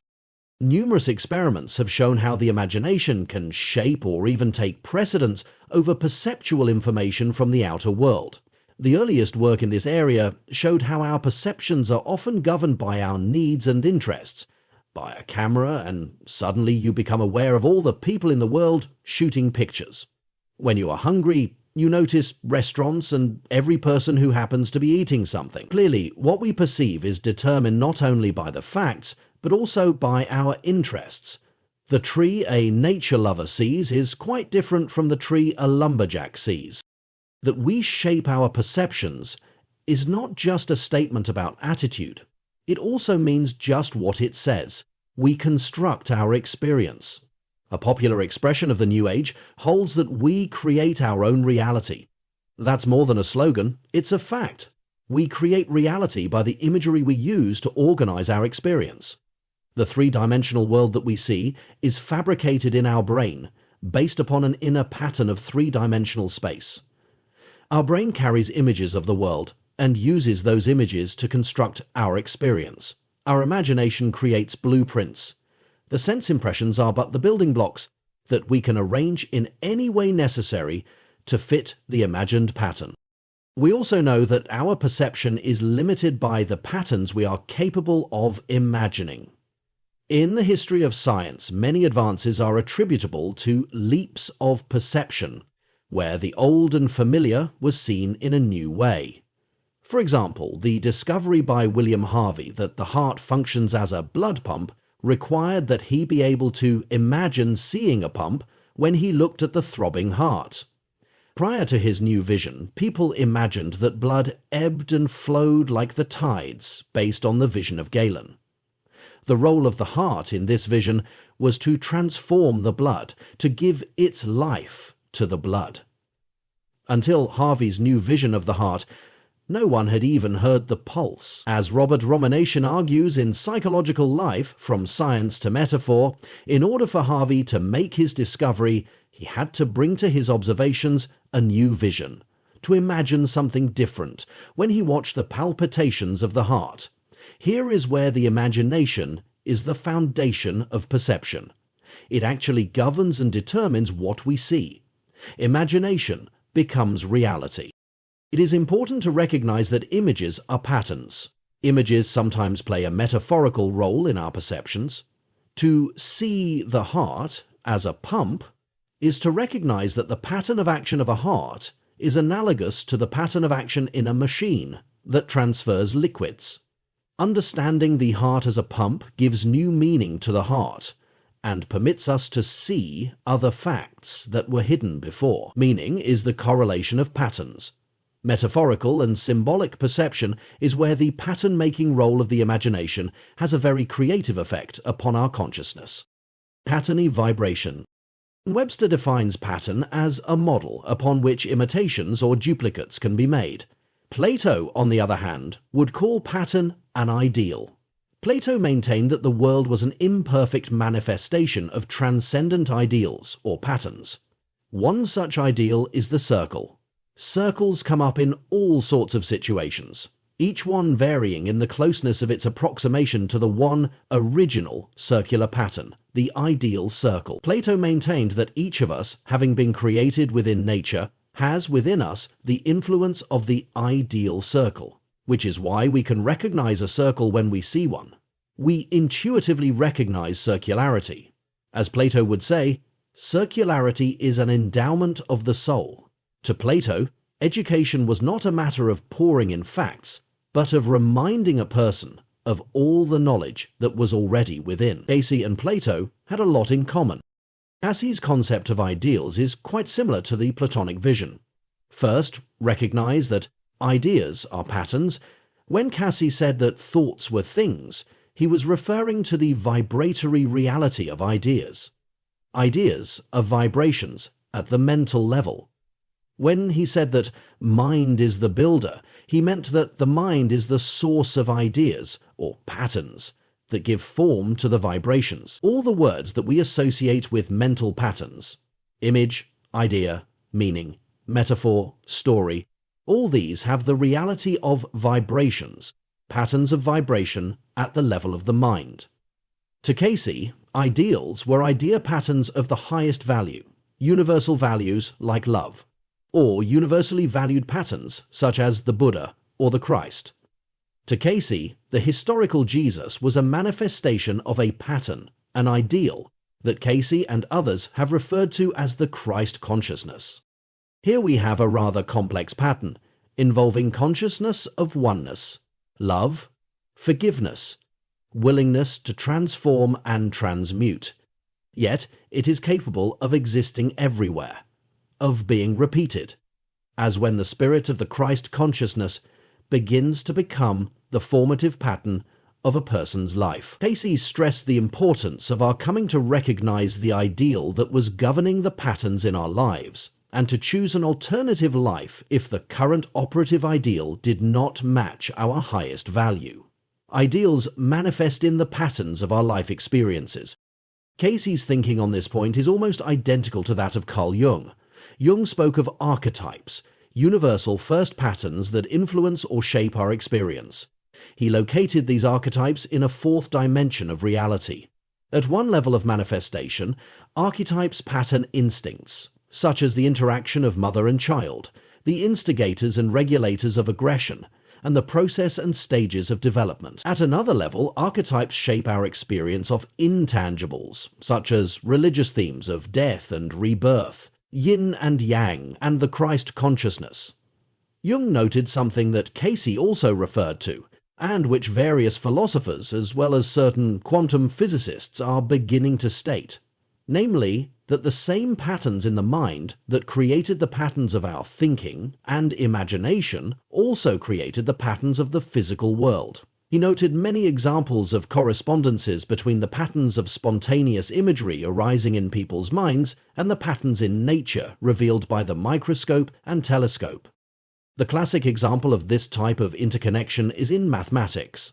Math means numbers, but it also means patterns. Amazingly, people actually invent mathematics. They think up totally new mathematical realities, geometries of imaginary spaces that exist only in the minds of gifted mathematicians. Where do these ideas come from?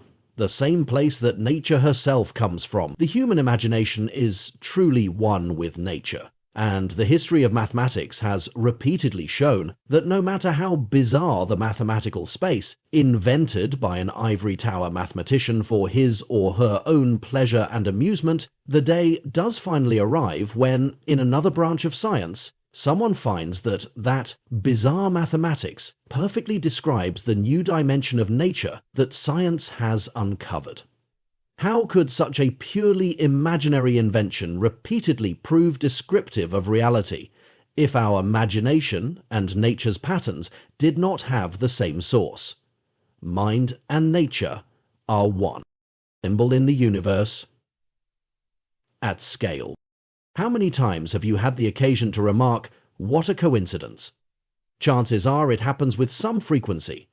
When we juxtapose one pattern with a similar pattern, and perceive an overlap of meaning, a meaningful coincidence occurs. Carl Jung called this synchronicity. Jung's synchronicity is similar to Cayce's recognition that meaning is perceived through the correlation of patterns.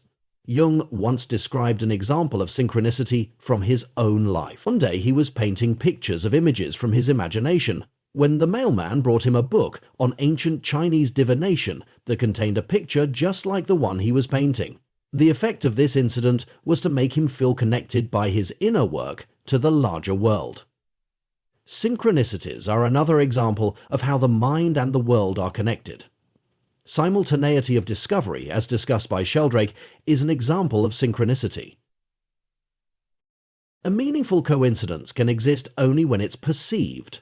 An observer is needed to notice the coincidence. In fact, not all observers will notice it. It is an emotional reaction to a perceived pattern. The pattern is the similarity between the two realms.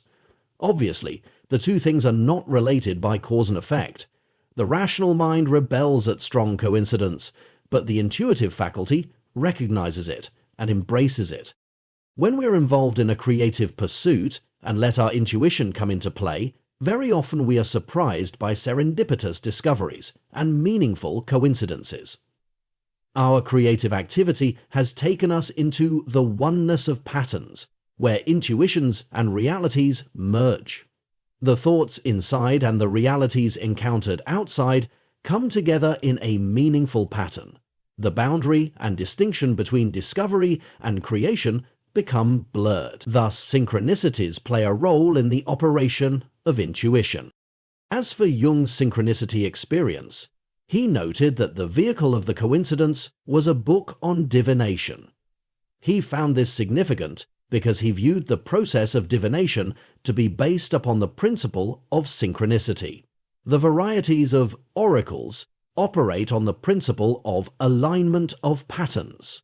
You want to understand the pattern in your life, yet you cannot recognize it. You throw coins and consult the I Ching, the Chinese book of divination based upon 64 patterns in creation. You examine the pattern in the toss of the coins as they are represented in the I Ching. With the aid of its interpretation, and based upon your own insights, you recognize the pattern in the I Ching as correlated to a pattern in your life. You assume that the pattern in the I Ching actually reflects the pattern in your life. No causal relationship is involved. Your situation in life does not cause the coins to fall the way they do. Your life and the toss of the coins are two images of the same pattern. Cayce recognized the occurrence of synchronicities not only in the correspondences that obtain between different areas of life, but also in the form of opportunities. It is this particular aspect of synchronicities that Cayce recommended exploring as a means of seeking guidance in life. The principle of correspondence. Symbols convey meaning because the patterns they express can be correlated to other areas of life. Not only do synchronicities often involve correspondences with symbolic patterns, but psychic awareness often involves perception through symbolism. Earlier we mentioned that Cayce used the phrase "as above, so below" to refer to patterns at one level corresponding to patterns at another. This principle of correspondence also appears in the writing of Emanuel Swedenborg, a psychic who developed a theory of the levels of reality that paralleled Cayce's vision in many respects. This principle has both a vertical and a horizontal dimension. The vertical concerns how physical reality corresponds in its forms to the patterns in the creative dimension of mind. The horizontal dimension has to do with correspondences that involve analogies, symbolism, and stories. Sometimes a psychic becomes aware of a symbol or a pattern that reflects or corresponds to a reality about a person. Not all psychic perception is literal. Patterns in the mind often have several counterparts. A psychic may not perceive your exact thoughts, but rather perceive a symbolic analog. I have seen instances where a group of people are gathered around a psychic, hoping to get information about their personal lives, and being surprised that during the informal part of the session, the psychic will tell personal stories that seem to correspond to topics in the people's lives about which they wanted readings. Often symbols exist in clusters. Jung's term for this was the complex. We usually think of this word as meaning a hang-up, because it was originally used to describe how problems tended to be interrelated. Yet the word also describes the complicated network, like the jeweled net of Indra, that exists between symbols. Let's take the tree symbol as an example. Related to the tree symbol, a trunk with many branches, which takes nourishment from the earth and sends it coursing through itself as sap, dead and leafless in winter, bursting into new life in spring, are the spinal cord, the flow of psychic energies in a body, the process of creation itself. Such complicated symbolic patterns as myths of creation or the Book of Revelation in the Bible are, from the viewpoint of the psychic imagination, highly descriptive of the way things really are. To our scientific viewpoint, taking such symbolic scenarios as descriptive of reality seems ludicrous. Yet remember that science too deals in models of reality, complicated metaphors that are supposed to correspond to nature.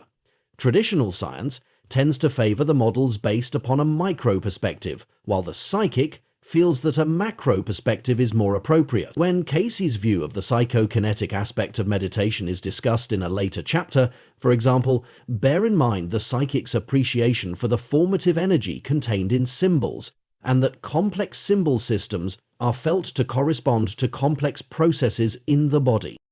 Attunement. Movement in psychic consciousness. If to psychic consciousness everything is created through the effects of vibrations, then it is vibrations that psychic awareness will want to focus on. Oneness, attunement, resonance, harmony, empathy, sympathy, accordance, parallel, joined, consonance. How frequently these words appear in the statements of psychics. Cayce used many of these words repeatedly to describe the process of psychic consciousness. These words have in common a focus on the qualities of two different things interacting with one another, due to their being on the same wavelength. These words form a basic aspect of the language of psychic consciousness. To put it simply, these words have a positive and negative quality. They are in. I think of these words as the motion words of psychic consciousness, because so often a psychic will describe an act like going to by use of a tuning word. For example, Cayce would ask for the name and address of a person requesting a reading. That would be his only roadmap for locating the person. He then often found himself in the presence of the person and could report the surroundings he observed.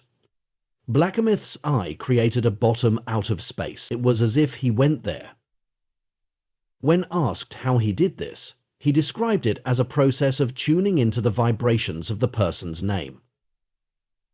Once that attunement was made, the information flowed. Such terms as harmony, empathy, and resonance all have musical vibration overtones. The dynamics of such each involve the equation of sympathetic vibration. Consider this metaphor for empathy. If you walk a mile in the other person's moccasins, the experience will convey to you, note the concept of travel or exchange or movement in the word convey, the other person's feelings or perspective. Secondly, to know how a person feels, empathize with that person, tune into his or her vibrations, and allow yourself to resonate. In music, if one string vibrates and the next string is made to resemble the first in terms of length and thickness and tautness, it will also begin to vibrate. This is called resonance. The dynamic is based on the principle of the transference of information or meaning by having the receiver become like the sender, to pick up the vibrations of the sender. I sometimes think of my mind as a membrane that can vibrate or resonate to vibrations. To pick up another person's thoughts, I first focus on what the person feels like. That's something we all do, whether we realize it or not. We feel good around some people, but not others. There are certainly more vibrational patterns than good or bad. There are countless different patterns. So I focus on how the person feels to me. I am empathizing with the person, in resonance. The membrane of my mind is now resonating with their vibrational sound. Soon I notice images forming on my mind. What was at first just fuzz, like a pile of powder on one of Hans Jenny's metal discs, begins to take shape in the form of images. The person's vibrations are beginning to impress images upon my mind. This is a simple description of telepathy, based on the analysis of vibrations. Consider, for example, ESP, envisioned as mental radio, to use Upton Sinclair's term. To tune into a station, we change the characteristics of the radio so that it becomes sensitive to the vibrational frequency of that station. To leave that station and go to another, we don't have to get into our car and drive from station to station, we simply twist the dial. CBs use a similar metaphor. Leaving here, when tuning to a different frequency, we move from one station to another by changing the attunement to a different vibratory frequency. At the flick of a dial, we instantaneously travel hundreds of miles from one radio channel to another. Or consider the case of Marcel Proust, who describes in Remembrance of Things Past how he was transported to a moment in his childhood by the taste of a biscuit. Tastes and smells can be such strong reminders of the past that they seem to carry us back in time. We aren't just recollecting memories, we are actually back in the past. Again, a change in the attunement of our mind has the effect of moving us from one time period to another. The psychic imagination. To the psychic, the imagination is everything. The world is created through the imagination of God, and that same imaginative force is active in each of us. The imagination is the realm of patterns of vibration. Consider the implications for ESP. Ideas, or patterns of the mind, exist in a fourth dimension. They are simultaneously everywhere and always. If the basis of perception is the imagination, if sensory data is subservient to what is imagined, then ESP can function simply by attuning to vibrational patterns. Sensory contact can be a support to perception, but is not absolutely required. ESP is a more direct form of perception, one that bypasses the details of the senses. To develop psychic awareness, therefore, it is necessary to be willing and able to imagine the world as patterns of vibration, and to imagine tuning into those patterns. The psychic imagines the world in a way that allows for psychic awareness. The psychic behaves in a manner that is consistent with that image of the way things are, and then the psychic naturally functions psychically. People who just cannot believe in the reality of psychic perception have trouble being psychic. Furthermore, as if to show that our imagination shapes our reality and we behave in a way that confirms that, studies have shown that people who do not believe in ESP actually perform worse in ESP than chance would predict. These people have to use ESP in an unconscious manner in order to make sure that their guesses are wrong. We all are psychic, whether or not we are aware of it. Using ESP unconsciously is quite common. Our hunches and intuitions detect patterns by way of unconscious ESP. In the shadow of sleep, our dreams draw upon patterns of psychic information. In such states of consciousness, outside of our normal awareness, our psychic imagination has unlimited freedom of expression. It is to such states of consciousness that we now turn to bring their psychic potential into our conscious awareness. 4. Your psychic intuition. Intuition is often defined as knowing something without realizing why or how you know it. Hunch is a common synonym for intuition, as are being hit by lightning, having a light bulb light up inside your head, having everything fall into place, feeling something in your bones, or a gut reaction. Each of these figures of speech expresses an understanding of the nature of intuition, and it is often used to describe a process which might seem uncanny. Sometimes intuition is thought to be a synonym and a more acceptable term for rudimentary ESP. Women's intuition may be a cliché that expresses that viewpoint. The word intuition comes from a Latin root meaning to look at, to contemplate.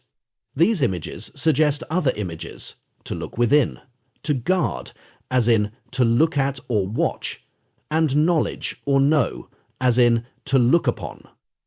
We can see these various dimensions of the root meaning of intuition involved in the many forms of expression of intuition. The nature of intuition. In The Intuitive Edge, Philip Goldberg describes 6 types of intuition: discovery, generative, evaluative, operative, predictive, and illumination. Let's look at each one briefly. Discovery intuition or detection provides insights into discoverable facts. It is the eureka phenomenon, made famous by Archimedes' experience in the bathtub. Stepping into the bath water, he discovered that an object submerged in water displaces an amount of water equal to the volume of the object. The history of serendipity in science is full of accidental discoveries made possible by the intuitive recognition of the significance of an accidental observation. For example, noticing how coffee altered the color of a napkin led to the development of chromatography, analyzing substances by means of their color. Noticing how some photographic plates had been darkened led to the discovery of radioactivity. Other serendipitous discoveries included the development of pap tests, how to culture skin for transplant to burn victims, radar, X-rays, Teflon, vulcanized rubber, penicillin, and aspartame. Generative or creative intuition deals with opportunities, options, possibilities, and alternatives. Learning to be in the right place at the right time is one example. Artists and inventors experience this form of intuition as they ask, "I wonder what would happen if I tried this." They have a vague inkling of the possibilities, even though later they might describe it as a happy accident. Evaluative intuition is the inner voice that comments upon circumstances. Socrates is said to have remarked, "By the favor of the gods, I have since my childhood been attended by a semi-divine being, whose voice from time to time dissuades me from some undertaking, but never directs me what I am to do." Cayce's technique for developing intuition begins with this inner voice. Operative intuition guides our actions. Unlike evaluative intuition, it has nothing to evaluate, but is just an urge to do or not to do something. Vocational callings might be like this. One day during World War II, for no apparent reason, Winston Churchill suddenly decided not to enter his car in the usual way.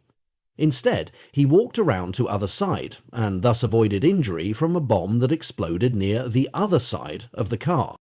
Predictive intuition contains an element of prophecy. You are not necessarily moved to action, but you have a hunch that something will happen. For example, when you are driving, you may anticipate that another car is going to make a sudden move. I experience this intuition in my research work, being able to predict trends, anticipating ideas, or knowing the sort of information discovered today that will be relevant years later as a trend emerges. Illumination is the greatest form of intuition. Mystical illumination transcends the other forms of intuition. Although illumination is the rarest form of intuition, Goldberg maintains that if it is developed, it will lead to the others. Like cosmic consciousness and related experiences, knower and known become one. Cayce's approach to intuition is to be consistently guided by the highest form of any activity and try to find the reflection of the highest in the smallest form. His perspective is rooted in the concept of oneness. He bases the nature of intuition on the inherent unity in creation. From the axiomatic principle of oneness, Cayce asserts the implication that all knowledge is within. Here he captures two of the meanings of the Latin root of the word intuition, inner and knowing, or knowing from within, consistent with the Taoist expression of the perennial philosophy as articulated by Lao Tzu at the beginning of this chapter. For Cayce, intuition is not a phenomenon, but an ongoing reality that reflects our interconnectedness with life. The various forms of intuition can be explained as manifestations of this underlying oneness.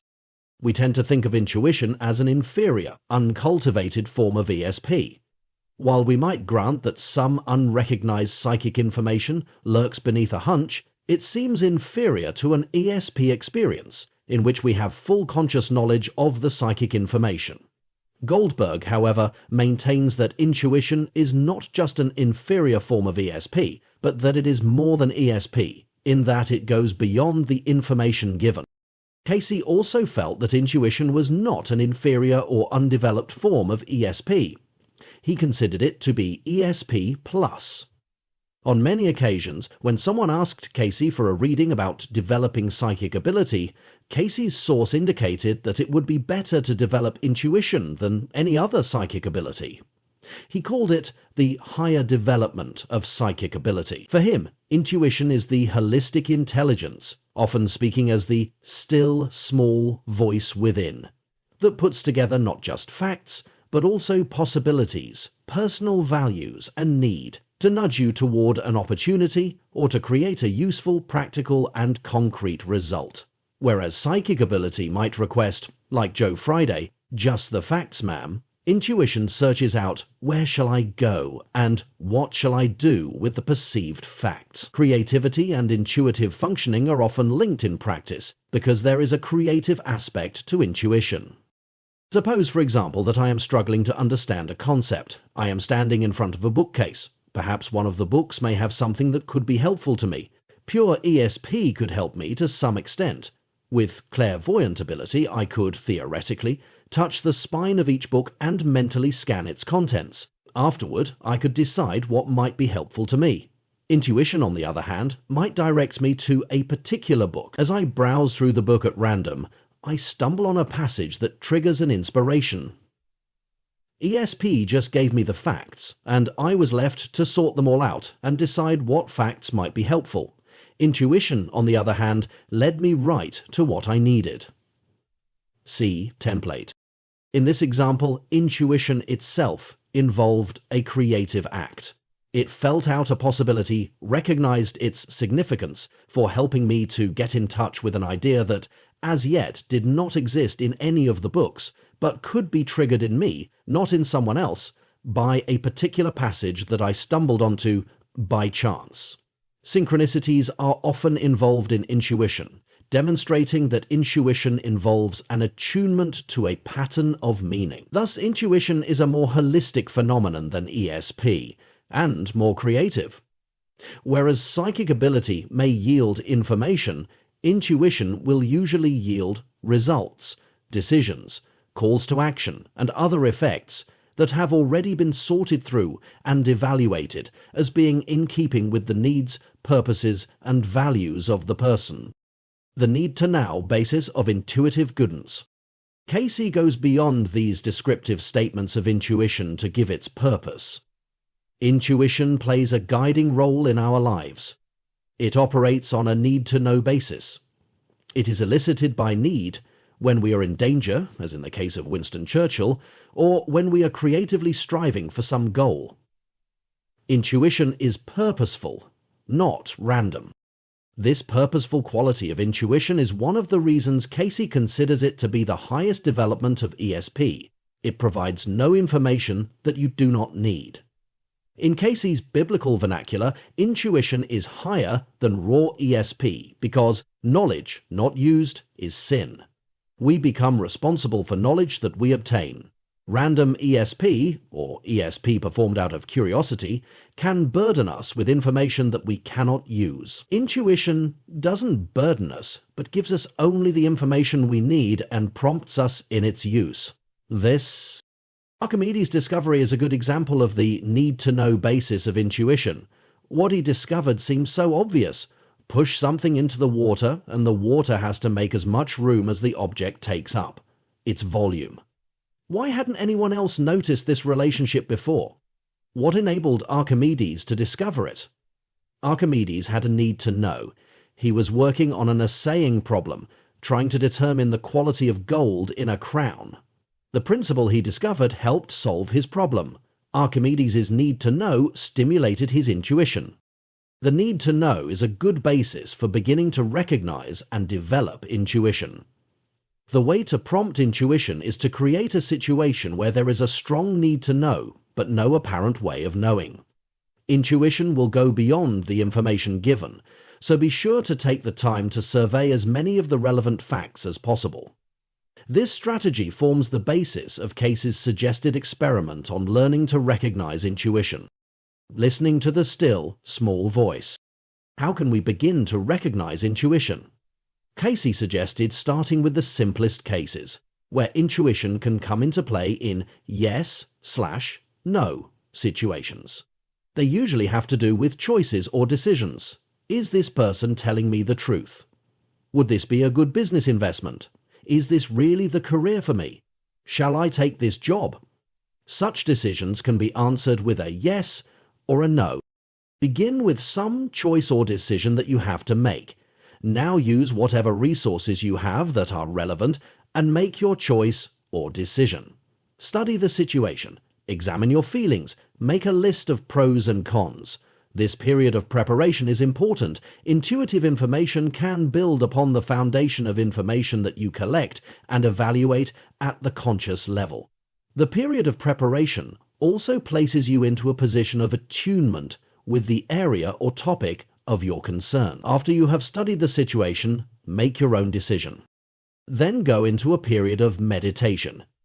In the meditation, align your vibrations to the highest ideal, the most universal or encompassing pattern of truth, with the understanding that your decision is to be in harmony with that ideal. Then bring your decision into mind and ask yourself, is this the right choice? Listen for your inner reaction. The inner prompting that you get, yes or no, is the act of intuition. It may come to you as a feeling, a thought, or you may even hear a voice saying, no. How your inner self will speak to you is something that you have to discover for yourself, but the response will come. Cayce suggested this exercise specifically for learning to recognize the workings of intuition. It is also a workable form of seeking guidance. He suggests developing intuition by using it in an applied manner. If you will take real situations in which you care about the outcome and apply yourself to figuring out a solution consciously, then seek a period of silence, you will experience an intuitive response to your choice or decision. Feelings and images, communications from the inner self. Cayce's experiment requires responding to one's inner self. Intuition and its still, small voice may come in a variety of guises, including feelings and images. Feelings and imagery, especially, can be the manifestation of the inner voice providing intuitive information. Remember Hans Jenny's vibratory patterns. When we are concerned about a particular topic or situation, we become attuned to it. Our being begins to resonate to the vibrations of the situation. Our inner self begins to manifest the effects of that resonance by producing analogous patterns of its own in the form of feelings and images. Albert Einstein gave free rein to his imagination. Pondering the nature of time, he imagined being a clock that was hurled through space, traveling faster and faster. That image led him to the development of his relativity theory. Another famous example in the history of science was Kekula's discovery of the formula of the benzene ring. Pondering the nature of organic compounds, he found himself imagining a snake curled back on itself, biting its tail. He recognized in that image the pattern for the formula he was seeking. In such cases of scientific discoveries, the seekers were so intently involved with the problem at hand that they unconsciously became one with the object of study. Their whole being, their thinking, their feelings and imagination, their actions and their attention became attuned to the vibrations of the mystery. This created a resonance between them and what they wanted to discover. The intuitive breakthrough was a manifestation of this attunement. I am reminded of detectives who declare that in order to catch a criminal, you have to think like one. They express the resonance theme of intuitive discovery. By imaginatively becoming attuned to the mind of the criminal is ultimately revealed to them. The Native American communicates with inanimate objects in nature in a similar way. To learn the wisdom of a particular stone, attune yourself to the stone. Open yourself up meditatively and allow the stone's vibrations to become your own. The Native American respects the flow of imagery in the imagination as a source of revelation, not a fantasy. As I meditate on the stone according to the Native American approach, the stone's message will come to me through the imagination. As I contemplate the stone, my thoughts, feelings, and imagery are assumed to be the effect of the stone's vibrations upon me. When I am in a counseling situation, listening deeply to a person's story, I find that I pay little attention to the words and concentrate more on the sound of the person's voice. The music of the voice is giving expression to what is going on at deeper levels within the person. The soul sings or cries through the sound of the voice. As I allow myself to listen in this way, it is almost as if I become hypnotized by the sound of the person's voice, becoming one with its tones and vibrations. As I do so, my body seems to resonate to the sound of that voice. My being resonates with the being of the person, and I can feel it. As I focus on these feelings, images and scenes appear in my mind. I have learned that these spontaneous fantasies, far from being a sign of not paying attention, are manifestations of intuitive knowledge about the person. When I share these images and fantasies with the person, I discover their meaningfulness. The images are usually not literally true. Their symbolic form is another aspect of the patterning of vibrations. Symbolic images are often highly condensed patterns of information. Just as we say, a picture is worth 1,000 words, a symbolic image may contain several juxtaposed images, combining information in a creative way that reveals a hidden truth. Dreams, the image factory par excellence, are thus a valuable source of symbolic intuitions. Intuition as open channeling. Listening to the still, small voice within is a form of channeling. We say intuition involves knowing something without knowing how we know it. Have you ever had the experience of making a statement with conviction, then wondering afterward, as you marveled at the truth of what you said, how did I know that? We say, you were channeling information intuitively. In channeling, the intuitive connection, William Cayce and Melanie Brannan define channeling as a form of intuition, as an inner process, an intuitive connection with a universal but unseen source of information and insight. John Climo, in Channeling, Investigations on Receiving Information from Paranormal Sources, calls intuition open channeling. He includes inspiration and creativity as other forms of open channeling, which he defines as the ability to act as a vehicle for thoughts, images, feelings, and information coming from a source that is beyond the individual's self and from beyond ordinary reality, as we know it. A source that is not identifiable and does not identify itself. Cayce would call this channeling the higher self, the soul self, that is in touch with the universal consciousness. Cayce's trance state could be considered an example of open channeling developed to the state of universal clairvoyance. Like other forms of intuition, the open channeling we call intuition often occurs in response to a need. As a speaker, and I've heard similar stories from other speakers, I sometimes digress from my planned remarks and launch into an impromptu commentary. While my mouth is churning out this material, I often marvel at the source of the ideas. Hey, that's pretty good stuff, I may think to myself. After the talk, someone invariably approaches me and says they weren't sure why they came to the lecture, but my spontaneous remarks about so-and-so answered a real need. Open channeling can have a psychic component as well. Often open channeling is prompted by a question. In lecturing, I have found that the question and answer session at the end often involves instances of inspired speech. A person's question, and the feelings that I sense behind the question, often trigger an intuitive response. It was said of Cayce that when he went into his trance, if he wasn't asked a question promptly, he would go to sleep. I myself have felt that the energy of the question often is the source of inspiration for the answer. Cayce maintained that the desire of the questioner determined the type of material that came through his trance channel. It reminds me of how often I have heard that deciding on the most appropriate question is often most of the battle in getting the most helpful answer. Channeling intuition. Inspirational writing. Cayce gave a form for people to experience open channeling. It is an extension of the first exercise, learning to listen to the still, small voice. The first exercise Cayce gave has two uses. First, it is useful to get acquainted with the intuitional force within and how it appears or feels to you. The second use is for using intuition to comment on a decision or choice. For more open-ended situations where you desire something beyond a simple yes/no answer, Cayce suggested a different kind of experiment, inspirational writing. Helen Cohn Schuckman channeled A Course in Miracles through a process of inspirational writing. It began with the experience of an inner voice. She had experienced other inner events, so she was already sensitive to inner promptings. She wrote a few lines at first, then stopped. She had a hard time accepting the phenomenon, but the inner promptings did not stop.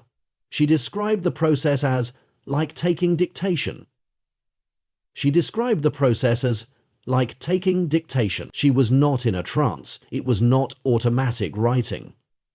Robert Scutch's Journey Without Distance, about this inspired text, shows what can be accomplished through inspirational writing. Learning to listen to the yes/no response of the inner voice would certainly be a good way to practice before attempting inspirational writing, for in this approach to channeling, more than simply yes or no will be expressed. After you feel comfortable responding to the inner self, you might attempt some inspirational writing. The easiest way to understand this form of open channeling is by observing your breathing and how it operates and interacts with your awareness of it. Most of the time we pay no attention to our breathing. It is automatic. Now, for a moment, pay attention to it. When you first notice your breathing, you have the sensation that your thoughts are controlling your breath, the timing of inhalation and exhalation. Try to relax. Then in a moment, gently observe your breathing and see if you can observe it without controlling it. If you relax and are patient enough, you will gradually begin to witness your breathing as it happens, all by itself, the way it happens all the time, on its own when you are not paying any attention to it. Observing your breathing without interfering with it is an ancient form of meditation. If you practice it, you will find that during the exhalation, you let go and become very relaxed. And during the inhalation, you witness the mystery of inspiration. That the word inspire is used to describe the intake of breathing may give you a clue about inspiration as it is used in creativity. The processes are related. Now let's consider 3 forms of writing.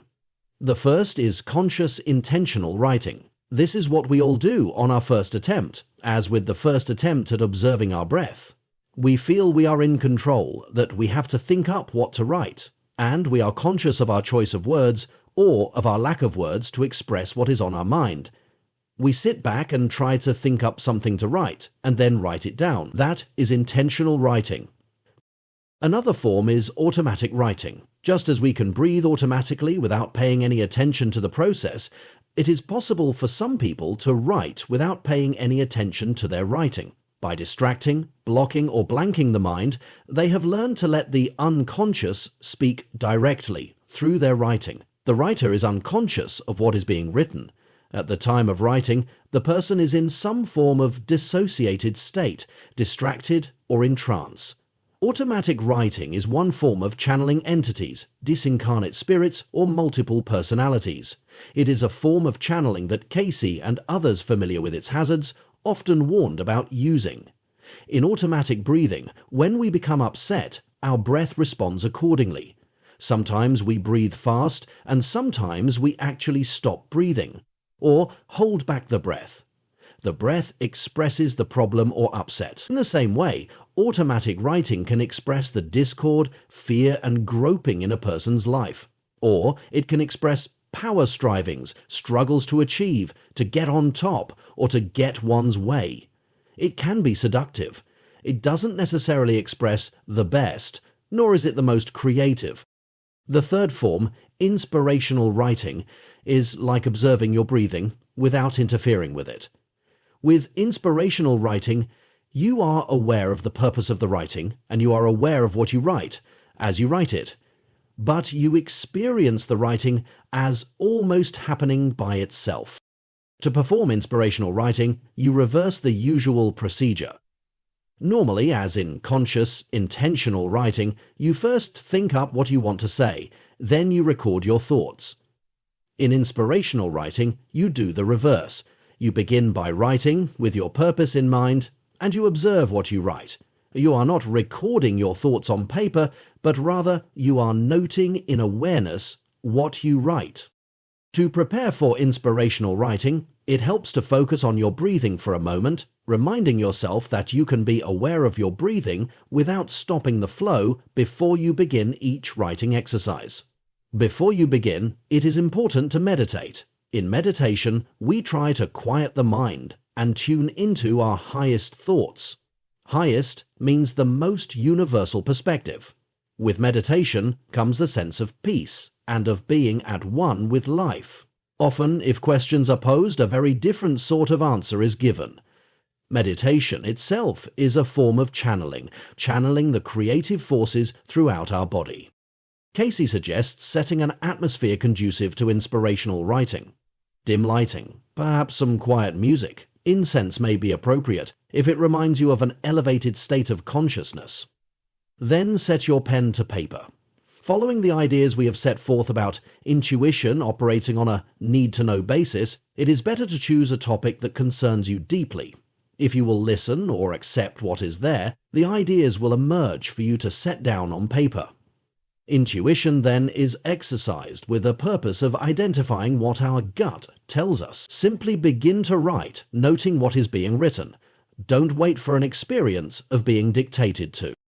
Journal writing has recently become popular as a form of gaining inspiration and using intuition. As a result, other inspirational methods have been developed. Ira Progoff, in developing his intensive journal method, for example, suggests writing a dialogue between yourself and your higher self. You pose the questions, and your higher self answers them. I have found that people often get very good information this way, but it is important to ask follow-up questions, and not simply accept high-minded statements at face value. For example, perhaps your higher self writes, "Be at peace with yourself." You recognize this as good advice, and may be tempted to accept it as given. Later, however, you realize that you don't know how to be at peace with yourself. So you ask a follow-up question, "How can I be at peace with myself?" Then your higher self will answer in more detail. Cayce advised not to look upon inspirational writing as a phenomenal object of curiosity, although it may be. Instead, try to take something from the writing and put it into practice. If you act on the guidance given, testing out the ideas, you will form a stronger link with your source of intuition. The next time you attempt to do inspirational writing to channel intuition, the information will be noticeably better. Intuition in business. It's the Imagineers versus the engineers in the business of the future, says Weston Agor, a political scientist and psychologist who consults for business training intuition. He is the author of the best-selling book, Intuitive Management. Business is quick to adopt something that works, and intuition is big business to those who can teach it. Business people have always used their intuition, and many even knew that they were doing so. But most have not recognized it as such, or have kept it a secret. Now, however, intuition is coming out of the closet. Several years ago, Douglas Dean of the Newark College of Engineering tested his theory that capable managers are probably good at ESP. His executive ESP is full of stories of business hunches that paid off in a big way. Many business people have mentioned the use of intuition in preparing sealed bids.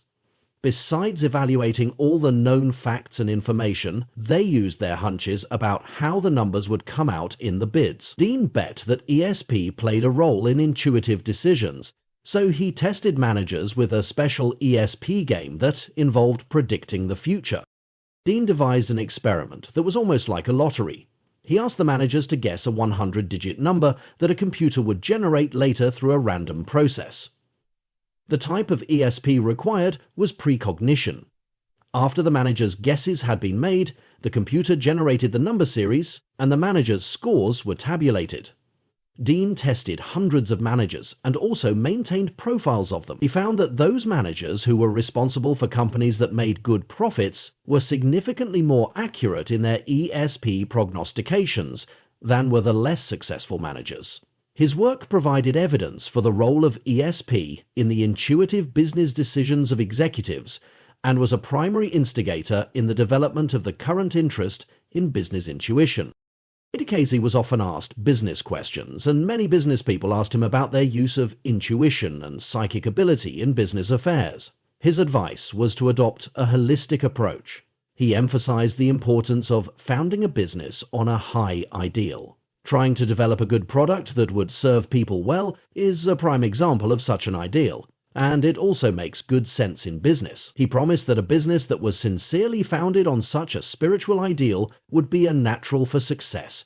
He once indicated that AT&T, for example, because of its original ideal of helping people to communicate, would have a hard time failing, in spite of poor business practices. The second aspect of Cayce's advice was for the business person to combine the study of the facts of the business with self-study and the study of spiritual laws. He indicated that the business person would find that the patterns in the business and the patterns in the person's life overlapped, and they reflected the patterns of spiritual truths. In such a context, the business person could expect to receive intuitive and psychic guidance concerning the business. Cayce approached intuition holistically, as a creative expression of the whole person, not simply a special single muscle to be used from time to time. I have found that true in my own work, as well as in training people in creativity. I ask them to focus on a specific dilemma in their work and try to do their best. Their obstacles at work also reflect their own internal problems, as well as universal patterns concerning life's difficulties. Although it is commonly assumed that one should keep one's personal and professional lives separate, the separation is artificial and cuts a person off from sources of inspiration in both areas. I once worked with one artist, a ceramic designer who was dissatisfied with the textures she was able to produce on dinnerware. We spent a lot of time talking about what bowls and plates meant to her. She had her private meanings, which she didn't think were particularly relevant, as well as her public, professional rationale concerning dishes. She then had a dream about a shrimp boat. Discussion of that dream revealed a worry that she would miss the boat, a concern she had about her life in general as well as about her art, a fear that she didn't have what it takes, or that she had the wrong stuff and would get left behind. I had the impression that she had the right stuff, but was sitting on it because it didn't match what she thought was expected and professionally appropriate, or because it wouldn't gain her the recognition she sought. She was approaching her work left-hand, as it were, since she kept her better hand behind her back, a genuine inner self. When she got to talking about shrimp, I noticed that although she said she didn't like them, she was able to describe their texture in some detail. It seemed as if she resonated deeply to the texture of shrimp shells, so I suggested that she explore this texture in her ceramics. Out of this exploration came a new textual vocabulary which she developed in her work. As part of this artistic breakthrough also came more self-acceptance and confidence concerning the value of her own inclinations. The professional and personal dimensions grew simultaneously. Confidence to be yourself in your work seems to be an important ingredient in creativity and intuitive functioning in one's business. Here is another dimension of the holistic nature of intuition. It is the quality of the person that determines creativity, intuition, and psychic awareness. Intuition, creativity, and psychic awareness, the personal pattern. Note: Cayce maintained that intuition is an inner response, and the intuitive person is one who is familiar with the inner self. Intuition is an expression of the whole person. It is not just a simple technique or an isolated skill. This is Cayce's holistic viewpoint, and the evidence seems to be in Cayce's favor. The personality profile of the intuitive person matches the profile for creativity and psychic ability, just as Cayce had maintained. Let's look at how researchers have identified that profile. An experiment that has proved highly influential in the history of personality tests and research requires one to respond on the basis of an inner feeling. It is called the rod and frame test. Imagine this situation. You are seated in a chair in a darkened room. On the other side of the room hangs an illuminated rod, a smooth, straight stick. The rod is hanging fairly straight up and down, but it can be rotated slightly by a control knob that you have in your hand. Your task is to turn the knob back and forth until the rod is straight up and down, along a true vertical. The test doesn't measure eyesight, but whether you can determine, from your inner sense, when the rod is vertical. To do that, you have to align yourself inwardly with gravity and with the rod and make a comparison between the rod's position and your sense of the vertical. People vary in their ability to make a correct determination of the vertical. The real test comes when a frame is placed around the rod. The frame is purposely put a bit off the vertical, and then you have to determine the verticality of the rod. It is easy to be misled by the frame. Solving the test requires ignoring what your outer directed senses are telling you in favor of cues you are getting from your body. You need your outer directed senses to examine the verticality of the rod, but you have to ignore what your senses are telling you about the frame. The measure of verticality has to come from within. People who can determine true verticality from this test are called field independent, because they can operate independently of the external field created by the frame.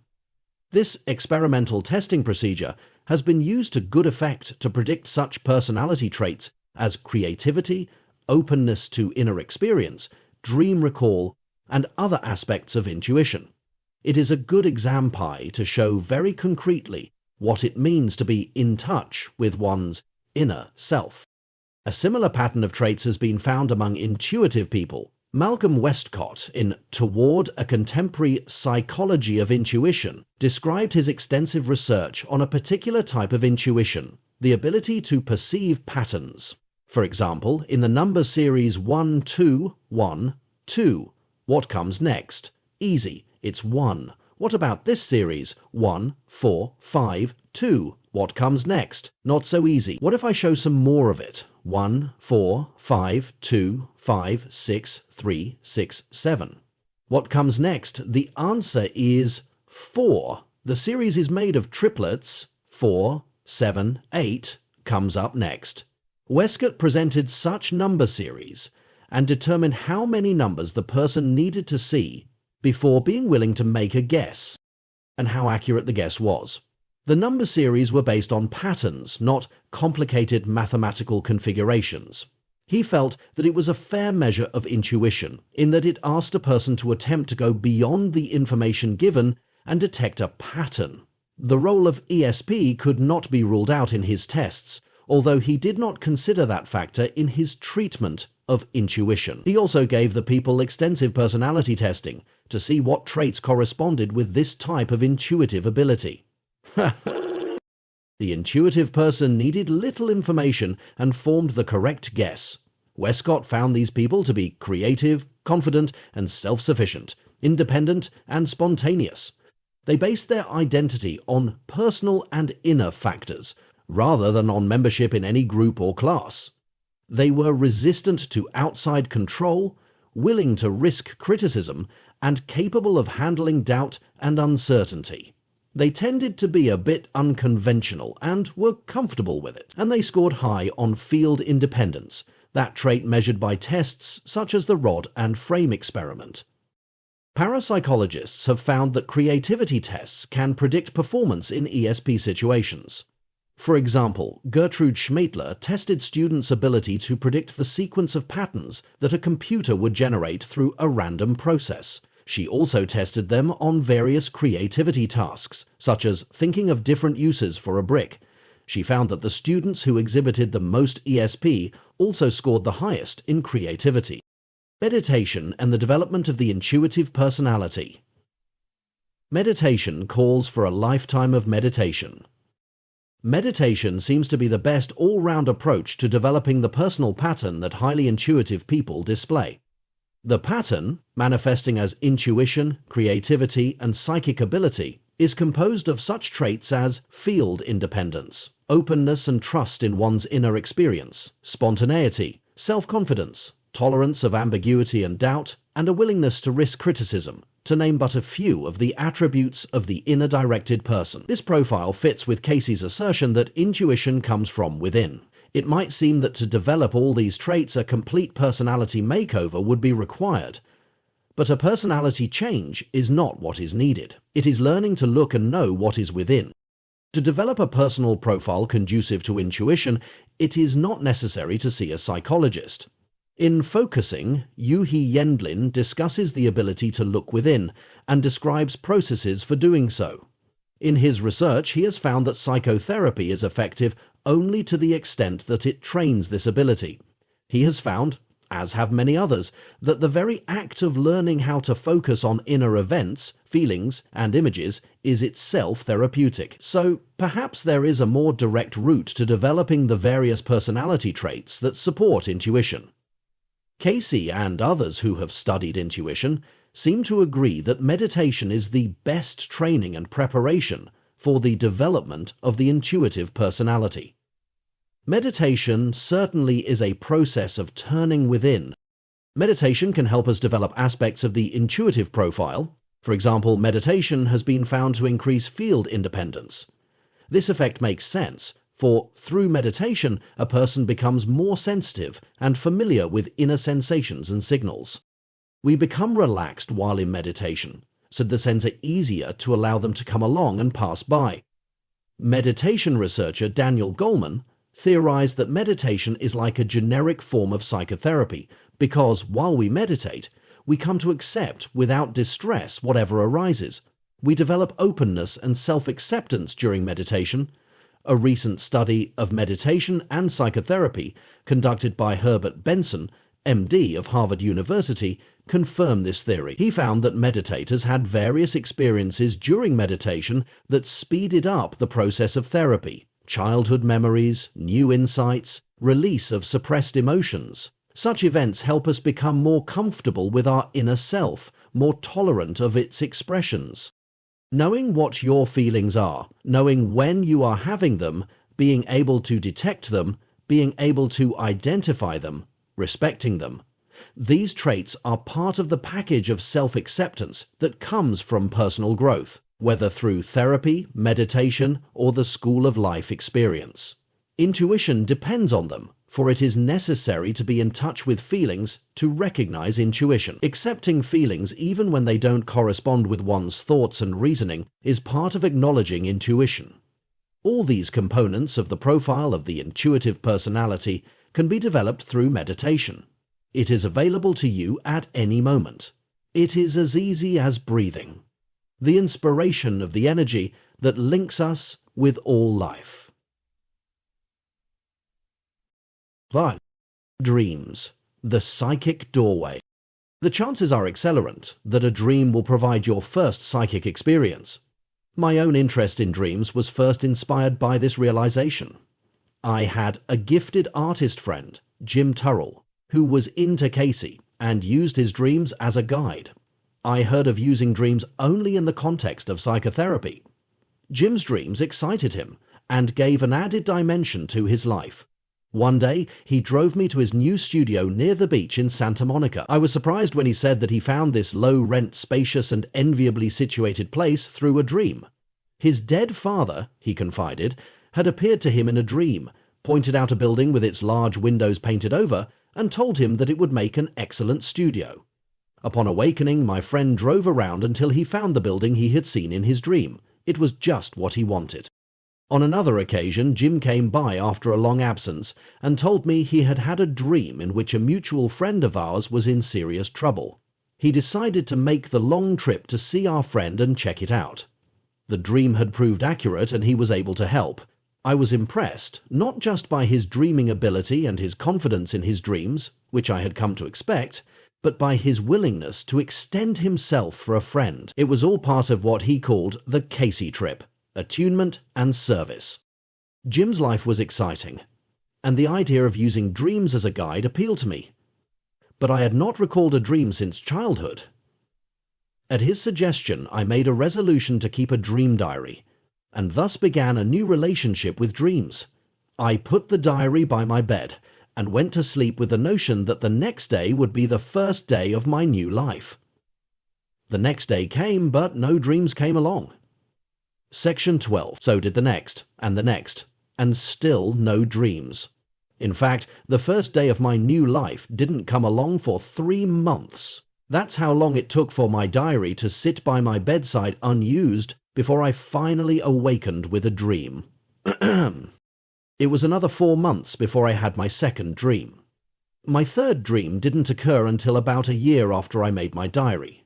But that first dream turned out to be one of the most significant of my life, for it initiated me into the spiritual process of recovery from alcoholism. As Charles Whitfield, MD, explains in Alcoholism and Spirituality, it is an approach that is now popular today in the field of New Age therapy. Although I didn't realize it until several years later, this dream proved to be prophetic, also about the type of dream research studies that I would later conduct. I wrote Getting Help from Your Dreams about that research. from all that I learned as a result of having had so much trouble remembering and interpreting my dreams. Of psychic experiences. The most common and one of the most useful forms of psychic ability that you can develop is in your dreams. That dreams can contain psychic information may come as no surprise to you. Chances are that if you have had any experience at all that makes you believe in the reality of psychic awareness, it came to you in a dream. Louisa E. Rhine, wife of J.B. Rhine and co-founder with her husband of the first parapsychology laboratory in the country, at Duke University, tells stories from all over the world about psychic experiences, most of them involving dreams in hidden channels of the mind.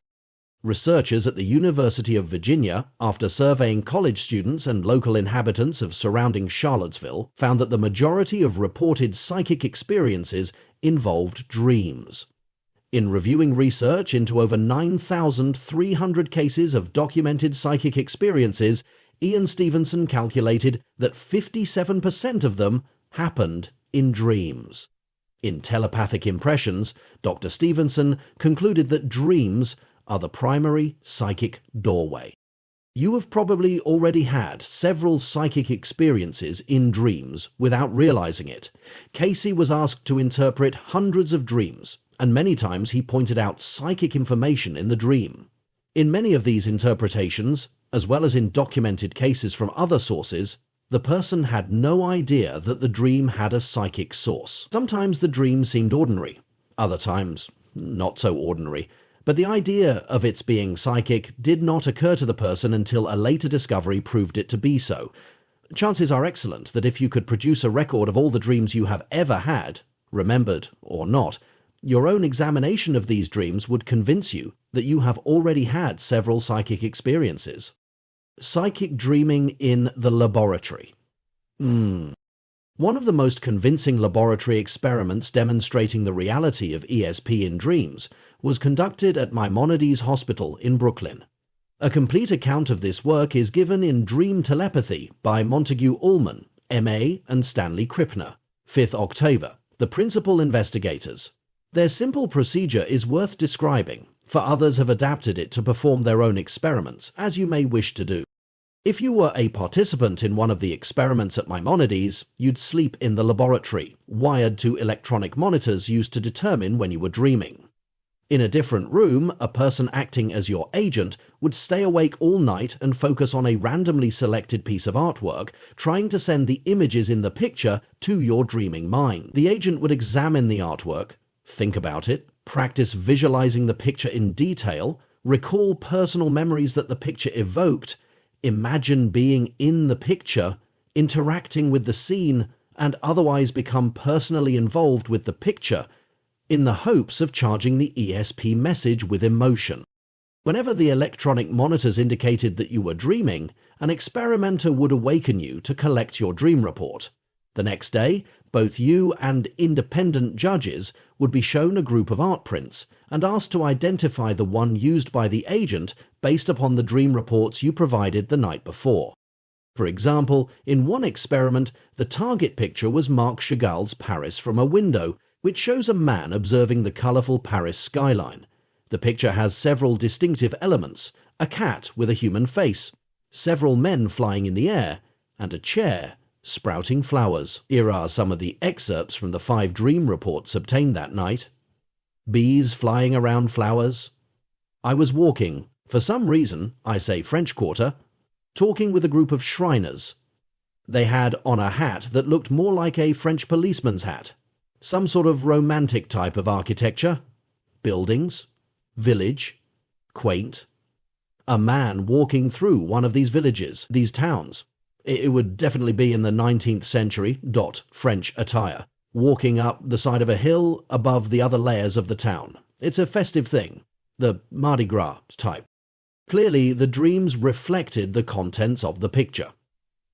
Note, however, that the dreams are merely influenced by the picture. They are not distinctly about the picture, or about the person trying to send the picture. If the dreamer had a dream like that outside the ESP laboratory, it is doubtful he would have recognized it as ordinary telepathic. He probably would have regarded it as ordinary, never suspecting that it was the result of telepathy. Or they tell him the girl's name. Even in many of these experiments, the dreamer does not recognize the resemblance between the picture and the dreams, while the judges can clearly see the connection. Chances are that you have had several dreams that were the result of telepathy and were never the wiser. Dreaming of the future. Cayce claimed that nothing of significance ever happened in our lives without our dreaming of it first.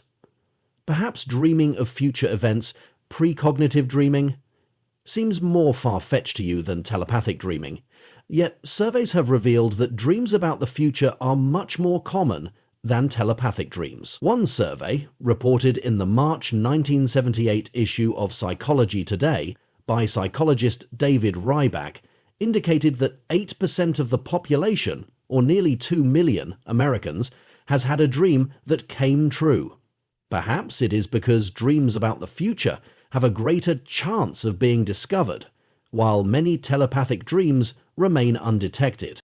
The Maimonides group was able to demonstrate precognitive dreaming in the laboratory. Malcolm Besant, a psychic who had a history of being able to predict the future, volunteered for the study. The Maimonides method was changed in important ways to test for Besant's precognitive ability.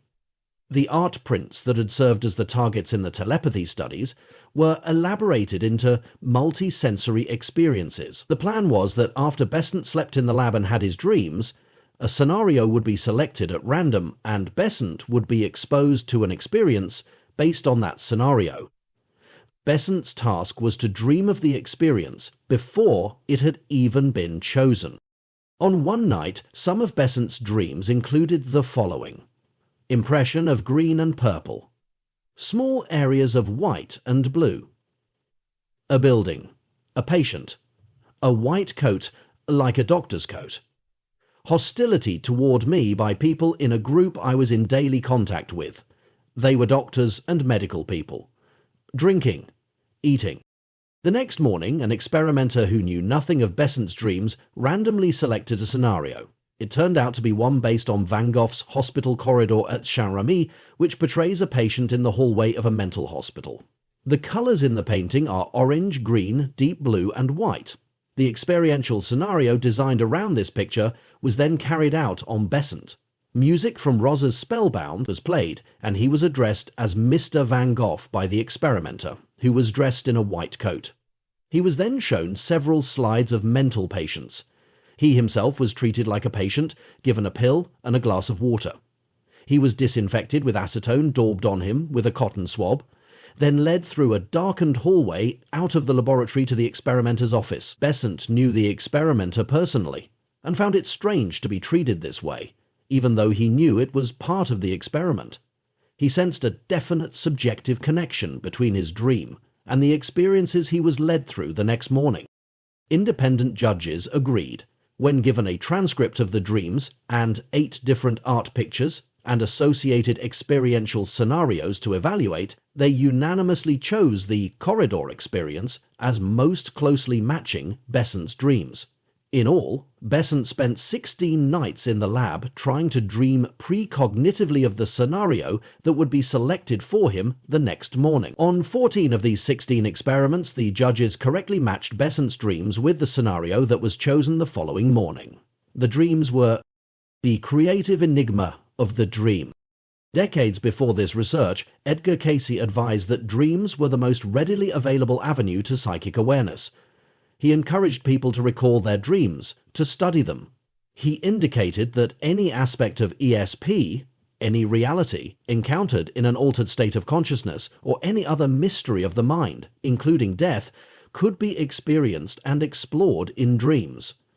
He also indicated that dreams were the safest way to explore these regions. In making this claim, Cayce was speaking out of an ancient tradition.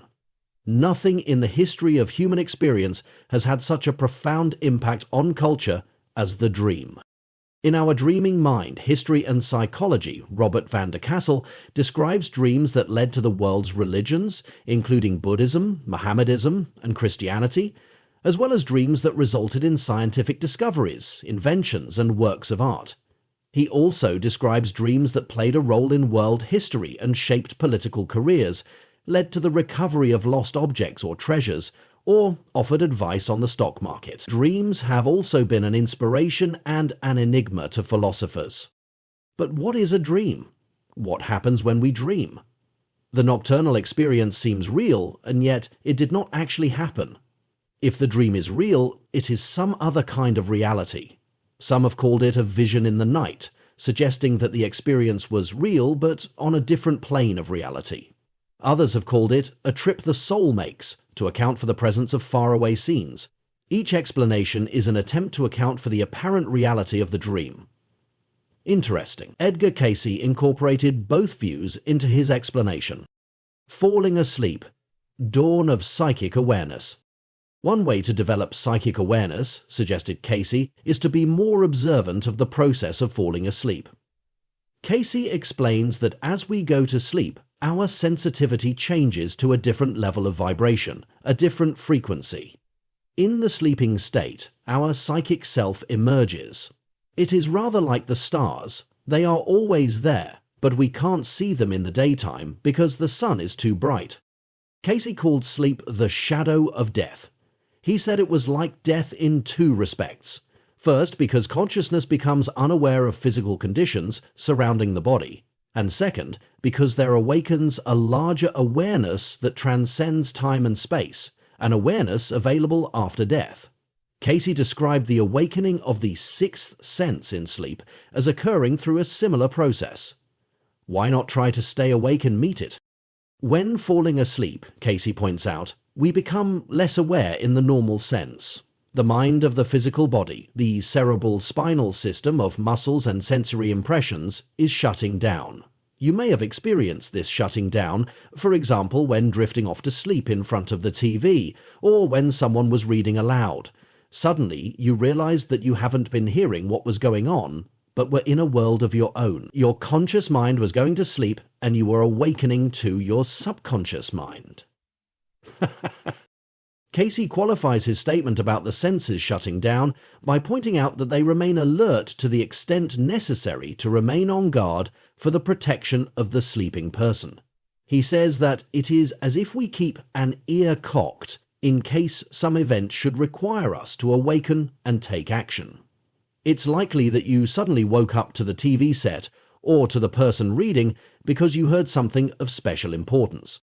While consciousness is shutting down its response to most physical information, it is simultaneously opening up to information from the imagination of the subconscious mind.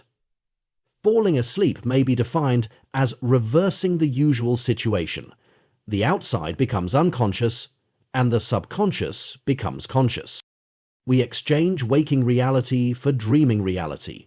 Here is the shift of vibration that corresponds with falling asleep. Our vibrational pattern shifts, and we tune to a different spectrum of reality. That we are still aware of our imagination and of unconscious processes is another aspect of Cayce's assertion that sleep is like death, for in both states we interact with these dimensions. It is not surprising, then, that Cayce was sometimes asked by people about strange experiences that occur upon falling asleep. Hearing voices, unusual changes in the perception of the body, and such are commonplace in that twilight zone. As we continue to fall asleep, according to Cayce, our senses undergo a change. Hearing, for example, becomes activated throughout the body. Listen to what your body is trying to tell you. Have you ever heard that advice? It is a suggestion to pay attention to subtle clues from your body. The subconscious mind does just that during sleep. It operates not just through the brain, but through the lymph centers and the sympathetic nervous system. That is why we often have dreams about the condition of the body that warn us of possible health problems before they are diagnosed by a physician. In The Dream Worlds of Pregnancy, Eileen Stokane describes how women commonly dream of the development of the fetus during pregnancy. Such awareness during sleep, Cayce would have us imagine, is like listening with the third ear. He calls the awareness that awakens in us as we fall asleep the sixth sense. It is a form of ESP. As our awareness diffuses throughout the body, we awaken to our psychic awareness. Dreams are one of the experiences of this sixth sense. What is a dream? Cayce likens the process of dreaming to the mythical and biblical theme of death and resurrection. When Jesus died in the body, he was reborn in a spirit form. Similarly, in the process of falling asleep, we die to our physical existence, but awaken to our spiritual reality. Cayce indicates that the dreamer is the soul. When we fall asleep, our soul awakens. A dream is an experience of the soul. What does the soul do when it dreams? The soul has universal awareness, which includes its memories from its experiences in past lives, particularly lessons learned. The soul, possessing the wisdom of multi-life experience, brings that perspective to bear as it reviews events and experiences of the previous day. This evaluation of a day's life from the overall perspective of several lifetimes is somewhat like the judgment parents make about events in the life of their child. The child's own values may appear particularly ironic, poignant, humorous, sad, or hopeful when viewed from the wider perspective of the adult. The purpose of dreaming. The purpose of dreams is guidance. Just as a parent evaluates the behavior of the child from an adult perspective, the soul examines the person's experiences from the viewpoint of lifetimes of learning. It is this experience of evaluation that is the dream, and the purpose of the dream. It is one of the main ways the soul has of guiding the person. How we are doing, what we are doing, where we are headed, is compared with where we really want to go, how we really want to be. Dreams are experiences of discovery. Aha! When we see from the soul's point of view what our daily experiences mean to us, you might say it is the comparison of ideals with reality. How does this guidance function? Cayce again uses one of the attunement words. He says that the soul's experience or evaluative perception during the dream resonates with us after we awaken. The dream content we recall is what we are able to remember of the soul's experience. For the soul, it was a discovery experience, but we recall it as a story with strange symbols. Even if we do not understand the symbols, or even if we do not recall the dream, we are left with the effects of the soul's experience resonating within us when we awaken. So, sometimes we awaken in a particular mood that is a carryover of a dream, an echo of the soul's experience. The soul, having formed over many lifetimes an ideal such as love or peace, compares that ideal with the previous day's activities as we sleep. It can ache, mourn, or wish that our daily experience would profit by what was learned in the past. Those feelings, the aching or mourning, carry over into our mood the next day, shaping our emotions and behavior. In this way, the soul, through its dreams, offers to guide us. Cayce's view of the function of dreams resembles several currently popular theories of dreaming. First, it is almost universally accepted that dreams are necessary to our survival, that we have a need to dream. Theorists differ on what happens in a dream that is so important. Many have adopted the view that dreams are the brain's way of sorting through the day's memories and organizing them for long-term storage, putting recent memories into the context of a lifetime of learning. Experiments have shown, for example, that a person who is prevented from dreaming is likely to have a poorer memory of the previous day's events. A good book that represents this point of view is Landscapes of the Night by Christopher Evans. His computer processing theory parallels Cayce's view. Both argue that dreams are a way to review the day's experience in terms of past experience. Evans asserts that the brain reviews the day's events in the manner of a computer. Cayce claims the soul does the reviewing, scanning memories from more than this one life. Carl Jung's theory of dreams fits nicely between modern computer theories and Cayce. Jung also believed that the purpose of dreaming was for guidance. Jung was not averse to referring to the soul as the source of guidance, for he believed he had found evidence that, during dreams, the mind is able to scan information that lies beyond the time and space constraints of the person's own lifetime. Jung envisioned the guidance operating through a process he called compensation. In his view, A dream provided a compensatory experience, something that would balance out the experiences of the day to make a more rounded total experience. His theory of guidance is thus much like Cayce's, as he too found that the dream experience itself often accomplished the purpose of the dream. Jung believed that dream interpretation was something the conscious person could do in order to have a better appreciation for the movements within, but was not necessary to accomplish those movements. It was better, he felt, to be able to work with the dream, because then you could participate and cooperate with the movement the dream had initiated. We do not have to interpret dreams in order for them to do their job. This makes sense. We recall so few of our dreams and understand fewer of them. If the dream were dependent on our being able to recall and understand it in order for it to fulfill its purpose, we would be in a sorry state. Remembering dreams. If you have trouble remembering your dreams, you are not alone. Estimates have suggested that perhaps as much as 90% of the dream life of the total population is never recalled. That is quite a waste of a valuable resource, to be sure, and unnecessary. Cayce indicated that anyone could remember their dreams with only a little effort. He thought that a person who wasn't remembering them was simply being negligent. Laboratory studies have provided substantial insights into what affects memory for dreams. Under ideal laboratory conditions, where a person can be awakened immediately following a dream period, about 80% of these awakenings yield some memory for a dream. If the person moves while waking up, dream recall will be less. The more time that elapses between the time of the dream and the time the person wakes up, the more difficult it is to remember the dream. Similarly, the more mental activity there is between the time of awakening and the time the person attempts to recall the dream, the less can be recalled. Unless you learn to wake up after each dream during the night, therefore the most likely dream you will recall is the last you had, which may occur shortly before you awaken in the morning. As soon as you begin to wake up, try to think about what you were dreaming. Don't move. Lie still, with your eyes closed. Examine how you feel. Notice what thoughts are running through your mind. How you feel and what you find yourself thinking about are important clues to what you were dreaming. Experimental studies have proved, and personal experience bears it out, that the motivation to remember your dreams is very important, perhaps almost as important, if not more so, than technique, as Cayce suggested. Having a specific reason to dream is helpful. Making an advance commitment with someone else to discuss your dream is also helpful. The motivation to remember your dreams expresses itself in your activities before going to bed.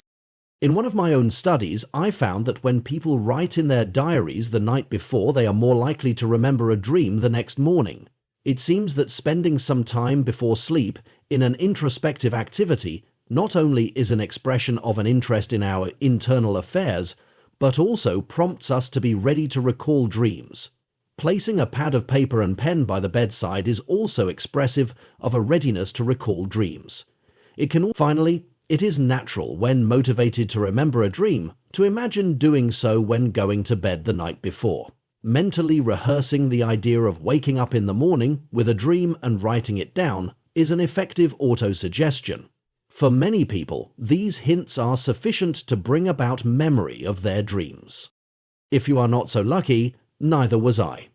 I had to put in a lot of effort and study to learn how to remember my dreams. I still do not regularly recall dreams without motivation or effort.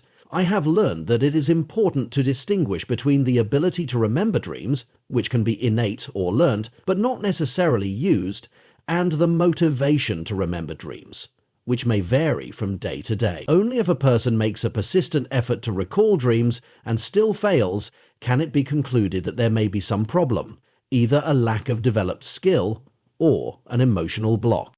If you have trouble remembering dreams, here is my effort test to help you determine whether it is ability or motivation that may be lacking. Make a commitment to yourself that for 7 days you will do the following. Have a pad and pencil by your bed. Upon awakening in the morning, remain still with your eyes closed for at least 2 minutes. During that time, simply wait to see if any dream memories come to you. Then, without getting out of bed, Write down on your pad anything that comes to mind, whether you recall a dream or not. Write down any feelings or thoughts that went through your mind when you woke up. Write at least one entire page of material, even if you have to make it up. One of three things will happen. 1. You will remember a dream, and you'll be on your way. 2. You'll faithfully complete the 7-day experiment, but with no dream recall. And 3. You won't be able to complete the experiment. If yours is the second result, and you find yourself feeling sad and disappointed, then it's skill that you need to develop. If you don't feel much of anything about the results, or if yours is the third result, then you're probably blocking, and I would suggest taking up meditation. Meditation is known for dissolving emotional blocks. It not only improves dream recall, but increases ESP ability, as we shall see in the next chapter. So there is good news. If you don't remember your dreams, then learning how to do so, either by developing the ability or in conjunction with practicing meditation to loosen any blocks, is going to increase your psychic awareness. Much of the same internal sensitivity that goes into learning to recall a dream is also involved in psychic awareness. Both require learning how to resonate to unseen targets until they pop into awareness. I attribute the birth of my own psychic awareness to learning how to lie still in the morning, being patient with my blank mind, until finally an image of a dream appears. Another component of remembering dreams is learning to be reminded of a dream later in the day by some accidental incident. Again, learning to be sensitive to the prompting of invisible factors, in this case an unremembered dream that you are being unconsciously reminded of, pays off in developing sensitivity to the feelings, images, and other subtle promptings that are often the media of psychic impressions. So get on with it. A dream journal. Keeping a dream journal is the second step in working with dreams to develop psychic awareness. Get in the habit of writing your dreams down. Not only will this practice help convince your unconscious that you value your dreams, but it will also help you appreciate the psychic dimension of dreams. Remember, the most common form of psychic experience in dreams is dreaming about the future. Learn a lesson from John Donne. He kept a dream diary for several years, along with a personal diary of events and feelings during the day. Later, he went back over the two diaries and compared them. He found many examples where a dream would contain an image that would later appear in real life. He concluded that it was equally likely for an image in a dream to be based upon an experience in the future as based on an experience in the past. This discovery led him to write his influential book, An Experiment in Time. I have kept diaries of my dreams and daily experiences for several years, and I found the same pattern as Donne. Without knowing it at the time of the dream, I later discovered that many of my dreams were precognitive. These precognitive dreams weren't always about the future. Some were, of course, as Cayce has claimed. Remember, he said that anything of importance that will ever happen to you will be previewed in a dream. Most of my precognitive dreams were about the present, but they borrowed from future experiences, often trivial, in order to construct their story. If I had not kept a diary and a dream journal, I would not have noticed these correspondences. Your dream body, if necessary, can reach out into the future just as easily as it can reach into the past to locate the experiences it wants to study. Do write your dreams down so you won't miss out on this fascinating example of the infinite reach of the mind. Interpreting dreams through attunement. What first attracted me to studying Cayce was his conviction that people could learn to interpret their own dreams. At the time he said it, that was a rare idea. Throughout history, dream interpretation has been relegated to experts. Long before interest in dreams became part of the human potential movement, Cayce urged people to learn to interpret their own dreams. He argued that the symbols in the dreams come from within us, and thus we are the best interpreters of our own dreams. He also urged us to consider dream interpretation as a process, something that we were to engage in over a period of time with the dreams that we had. That is, instead of thinking that your interpretive efforts are only successful if you were able to come up with the interpretation, realize that simply the act of struggling with the dream is of value in itself.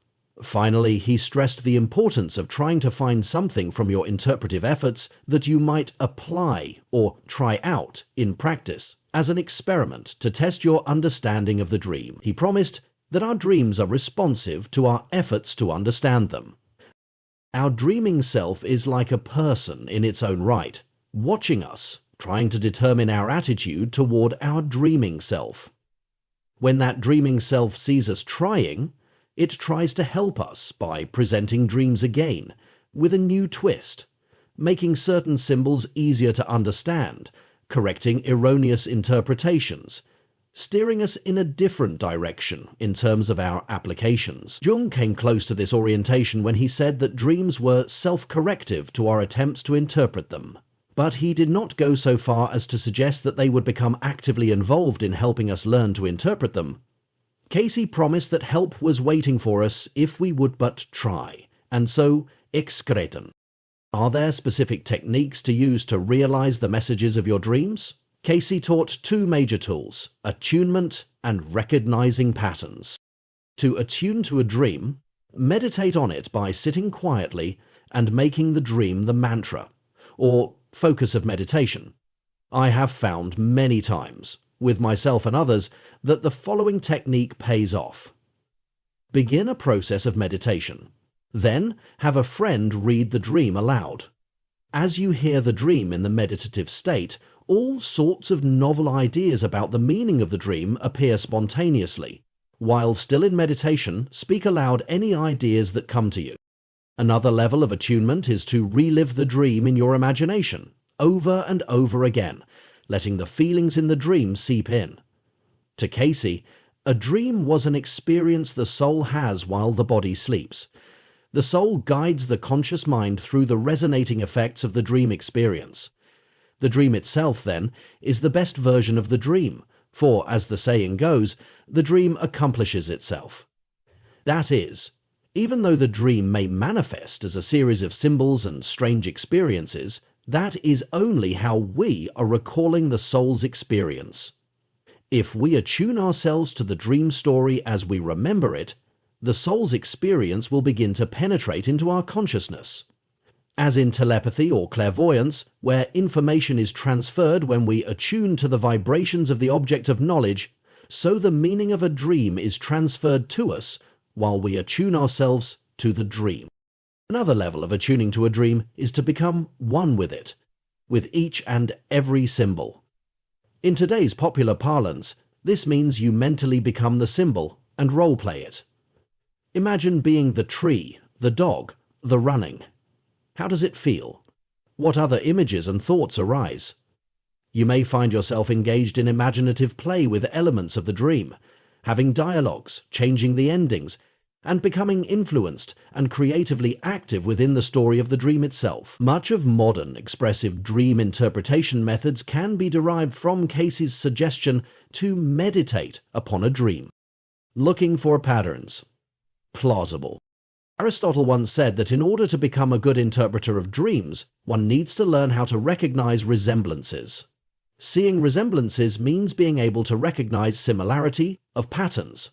Cayce's major statement about interpreting dreams was to correlate those truths of the dream with those found in one's life.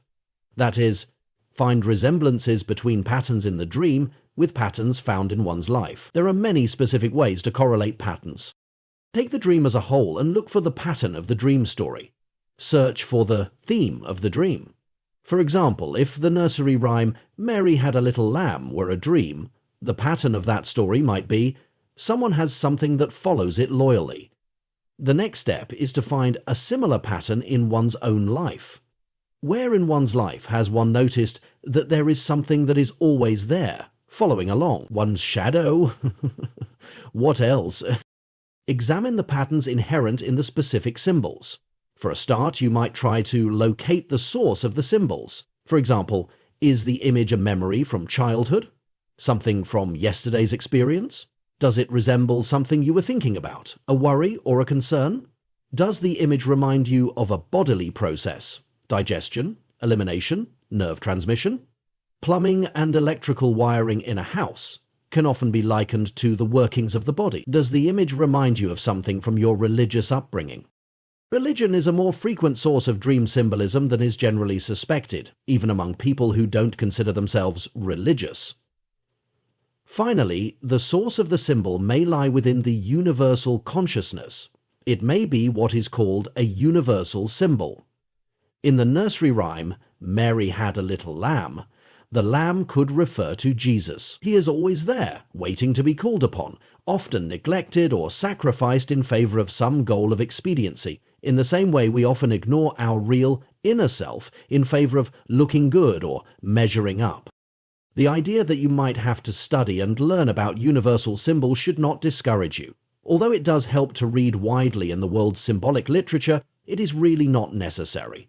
In fact, to do so often defeats the purpose, especially if this kind of book learning tempts you to interpret symbols by rote. If universal symbols can spontaneously appear in your dreams, independent of your ever having encountered them in your life, then it must also be true that you can spontaneously understand the meaning of the symbol without doing special reading. Often when a person has a dream with a universal symbol and becomes one with it, role-playing that symbol for a while, some piece of the universal understanding that is contained in the symbol will filter into the person's consciousness. The universal nature of the symbol will pattern the person's imagination as the role-playing proceeds. Dreams are a complete resource. According to Cayce, all you need do is attune to them. Try out your ideas in practice, and the meaning of the symbols will be given. Your interpretation in application. Cayce proposed that if you would develop at least some kind of interpretation of your dream, then apply that insight as best you can, subsequent dreams would be easier to understand and would help you to modify your insight toward a better understanding of the truth. I had a chance to test this hypothesis with a group of 200 ARE members who participated in a 28-day experiment on seeking guidance from dreams. Their participants each attempted to solve a personal problem by developing a solution from their dreams, following the format of my self-help program, the Dream Quest Workbook. The program helped them develop specific ideas from their dreams concerning steps toward a solution to their chosen problem. They kept daily logs on various aspects of their behavior during the project. These logs measured the amount of dream recall, how easy to understand these dreams were without interpretive work, how much time was spent in meditation, and how much effort was given to applying a dream insight toward the solution of their personal problem. At the end of the study, we used these daily logs to provide a statistical analysis of behavioral patterns. The analysis confirmed a finding from an earlier study. There was more dream recall on mornings following a day that included meditation than following days that did not include meditation. Meditation, as we mentioned earlier, does aid dream recall. With regard to the dreams themselves, however, and how easy they were to understand, meditation did not have much effect. Dreams following days that included activities intended to apply insights from previous dreams were found to be much clearer in their meaning than dreams following days that included no attempts at application. Learning to understand dreams proceeds like science. Test your ideas with experiments and you'll gain insights, often in unexpected places. Dreaming with a purpose. Dream incubation. In the study just described, the participants were practicing a form of dream incubation, actively preparing themselves to have dreams that would speak to their needs. They found answers to questions and solutions to problems by engaging in a repeated cycle of dream incubation, dream interpretation, and application of the interpretation. Dreams speak to our needs, and sometimes to our specific intentions as well. They do so whether we ask them to or not. But when we do ask, we can quicken the process of becoming better acquainted with dreams. It is a common occurrence for someone to read about a dream phenomenon only to have that same phenomenon occur in a later dream. The person wanted a personal experience, and their dreams provided one. That is a process of unintentional or unconscious dream incubation. To incubate a dream is to plant a seed about a dream, allowing it to sprout into an actual dream experience.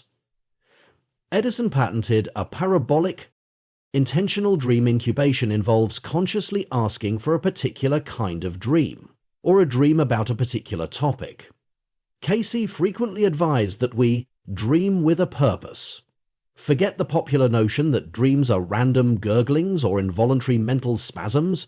You owe it to yourself to learn from experience that dreams are sources of guidance. Cayce invites us to go to sleep being aware that we could be guided while we slept. So we might, therefore, think about what we want guidance about. In other words, he suggested that we look to dreams as a responsive resource, and thus that we approach that resource with forethought and preparation. That is, dream incubation. There are many ways to practice dream incubation: the way you spend your day, what occupies your mind, and where your interests are most intensely activated will have a great influence on your dreams. Dreams also tend to complete unfinished business and incomplete tasks. It is possible to incubate a dream without any specific technique, but simply by thinking about your purpose for dreaming all day. Engage in activities that pertain to that purpose.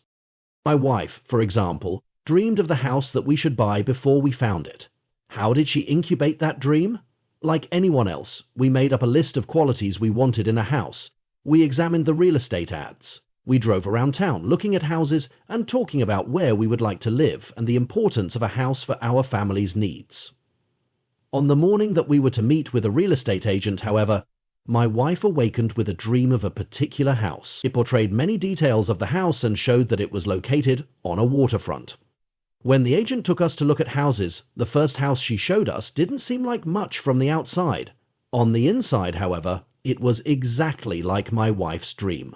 Looking out a rear window, we discovered that the backyard was on the shore of a lake. We were amazed at the uncanny correspondence. In the dream, we were happy in this house. We decided to stretch ourselves financially and buy it. 10 years earlier, Jim Turrell had inspired me by locating his studio through a dream, and now my wife had channeled a similar blessing for our family. Here, a precognitive dream was incubated simply by normal actions aimed at trying to reach an important goal. Another way to incubate a dream is to spend time before going to bed writing in your dream journal to develop a specific focus for dreaming. In Living Your Dreams, Gail Delaney suggests that you write about your question until you are able to develop a one-liner version that goes right to the heart of what you need to know. As you fall asleep, repeat this dream incubation phrase in your mind, over and over again. It may well prompt a dream about that question. It has been found in the dream laboratory that what a person is thinking about upon falling asleep often appears in dreams that night. Whether you specifically repeat a specially phrased question or find yourself preoccupied with your question because of your efforts during the day, you will tend to dream about what is truly on your mind. Cayce reminds us that dreams can take us into whatever region of life we wish to explore, provided that during the day we are making equal efforts in that direction. To paraphrase the law of correspondence, as awake, so asleep. It's what's on your mind that counts. But whether you intend to or not, the statistical odds are that you will learn of your psychic abilities first in a dream. 6. Meditation. Attunement to ownness. Ever since Patanjali completed the Yoga Sutras in the 2nd century BC, it has been known that one of the side effects of regular meditation is the appearance of siddhis, or special paranormal powers. In the years since, meditation has probably become the most highly regarded practice for the development of psychic awareness. Patanjali's advice concerning paranormal powers: ignore them, because they are a distraction to the true goal of meditation, has also survived as the common wisdom. When people came to Cayce describing all kinds of phenomena that occurred during meditation, out-of-body experiences, hearing the music of the spheres, communication with the dead, and so on, his advice was usually to let it go and return to your meditative focus. If one's goal is conscious union with the infinite, meditation is the most succinct model we have for the development of conscious psychic awareness. Meditation has been likened to the art of dying. It is practice in letting go of the physical world, of letting go of identification with the body. It is a way to consciously invite, slowly and naturally, a near-death experience. A person transformed by a near-death experience often finds psychic awareness a natural expression of the sense of oneness with life. It is necessary to let go of old conceptions of oneself and grow spiritually to deal gracefully with developing psychic awareness. Meditation organizes one's spiritual development in a harmonious sequence, thus easing the transition from identifying with a finite body to accepting an infinite awareness. In other words, if you want to become psychic gracefully, allow it to grow out of the practice of meditation. This is the almost universal advice given by spiritual teachers. Meditation and ESP. The scientific evidence. How do we know that ESP is enhanced by meditation? We have laboratory evidence. In a survey of 16 experimental tests, Charles Honnelton, now of the Princeton Psychophysical Laboratory, reported that 9 of these experiments provided positive evidence for the enhancement of ESP by meditation. He calculated that the odds against such consistent results happening by chance are 1 trillion to 16. Pretty good odds in favor of meditation. Let's examine a couple of these studies. The first such scientific experiment was performed by Gertrude Schmeidler of the City College of New York. She initially asked students to try to guess the identity of ESP cards. The ESP results were poor. That test was followed by a brief yoga meditation exercise. When she retested the class with the ESP cards, the students were more than twice as accurate as before and showed a significant ESP effect. A simple experiment showed that even a brief period of meditation improves psychic awareness. In contrast to that simple experiment, one of the most ambitious studies of the effect of meditation on ESP was conducted by Cayce and Edwin Boquert of the American Society for Psychical Research. Rather than employ novices who had never meditated, they employed people who were experienced meditators from a variety of disciplines: Transcendental Meditation, TM, Zen, and so on. In this study, meditators met once a week for 2-hour sessions. These meetings lasted for 6 months, so the study was based on not just 1, but 25 repeated sessions. At each meeting, there was a 30-minute meditation period. Afterward, they completed a questionnaire concerning what happened during the meditation. Then the researchers conducted 2 ESP tests. The first test was rather unusual. Imagine it from the point of view of the subject. You are blindfolded. In front of you is something resembling a chessboard, with 5 rows and 5 columns, totaling 25 squares. The squares are engraved so you can feel them with your fingers. You are told there is one correct square to choose. You are asked to feel your way to the correct square and put your finger there to signal your choice. Meanwhile, a TV camera takes a close-up shot of your hand on the guessing board, which is relayed to the watchful eyes of a person in another room.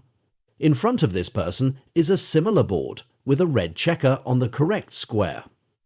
Although you can't hear or see anything, this person is coaching you, trying to urge you to choose the correct square. The second test was similar to one used in the Maimonides dream telepathy experiments. The difference was that the subject, instead of being asleep and dreaming, was asked to relax and focus on thoughts and images. Meanwhile, in another room, the sender chose a picture at random to transmit telepathically. The subject's impressions were recorded verbatim.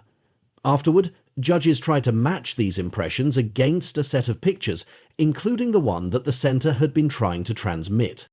Subjects demonstrated positive evidence of ESP in both these tests.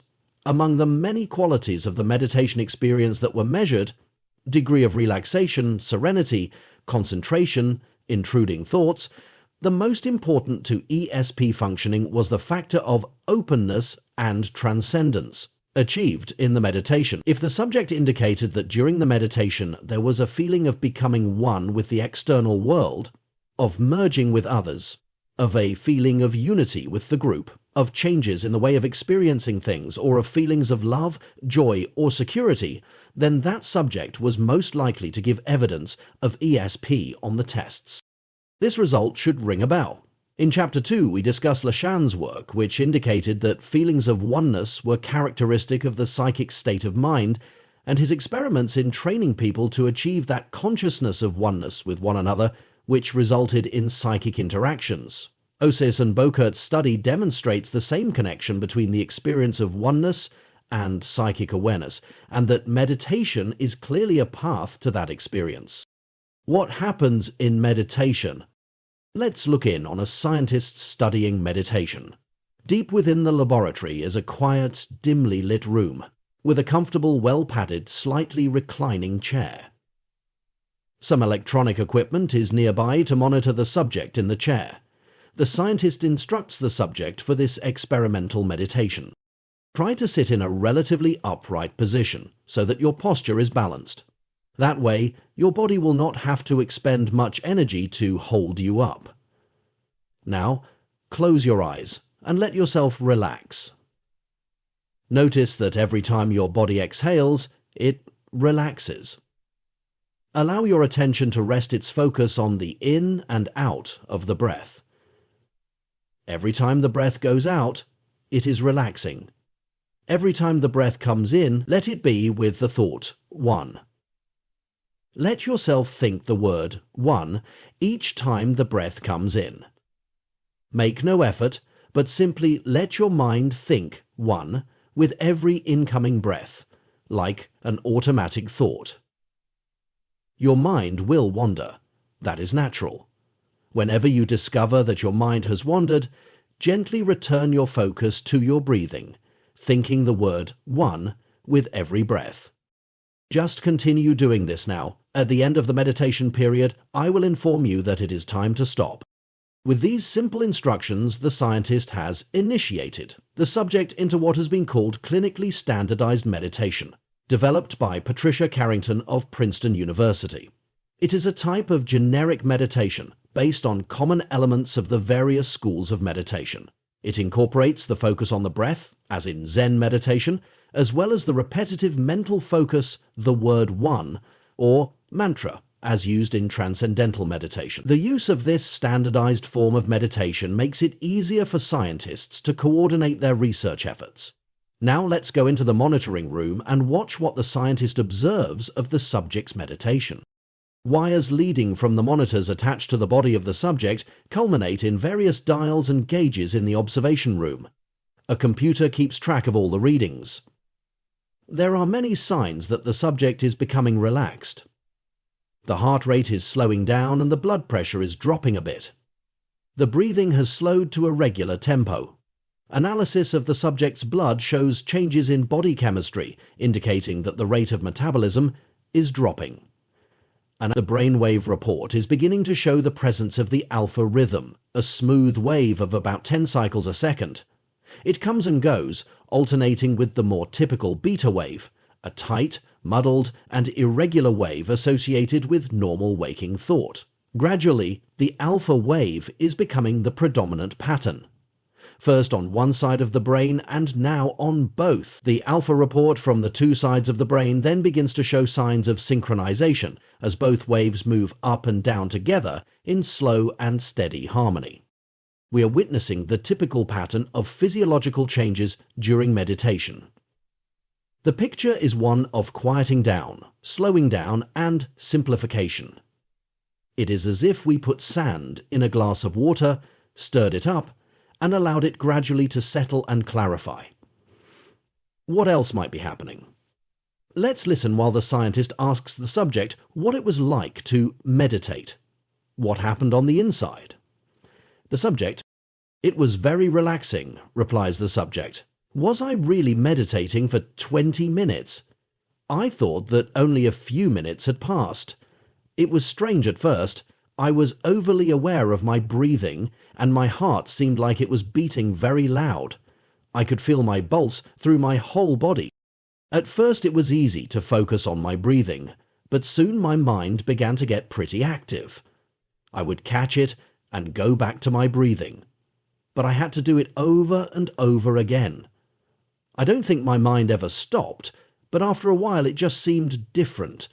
Like the thoughts were somewhere else, I guess, because it seemed that I just paid them no attention. It was so restful being with my breathing. It almost seemed as if the breathing itself said one because it was so automatic. It was like I was hearing the word one, not actually thinking it myself. The words seemed to change too, sometimes soft, then loud, close by, far away, very big, then very small. And sometimes it seemed like it was other words, like one or un. Then, all of a sudden, you signaled me, and I realized that I was doing meditation. I guess I forgot where I was. The subject mentioned that after a while, the focus word one began to change. Psychologists who have studied meditation have noted that meditation has a dramatic effect on attention and perception. The subject is removed from most outside stimulation, as in sensory deprivation. The inner focus is repetitive. Predictable, let's face it, it's boring. The conscious mind is used to having different things to attend to, and when it has to focus on the same thing over and over again, it begins to invent changes in the way it experiences it. Notice also that the subject said that the thoughts never stopped, but after a while they were simply ignored. They no longer evoked a reaction. After a while, the mind no longer responds. It just sits there. Remember the exercise in Chapter 2 where you focused on a word or image and didn't let it change? Remember how your mind wandered? How the image changed? Then you noticed a background awareness that was simply a witness.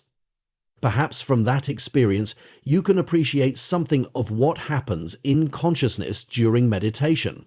Our mind's natural tendency to have something entertaining to attend to becomes frustrated during meditation. The repetitiveness of the meditative procedure weans the mind from its addiction to sensation.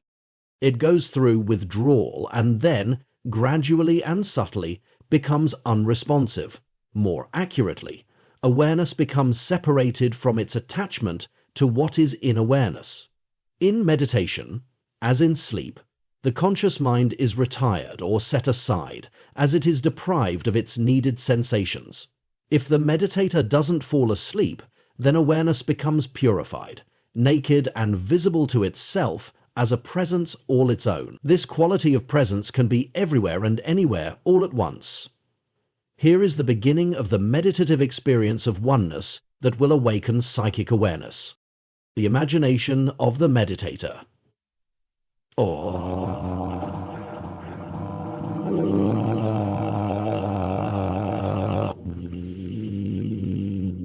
Object-like events, can and do.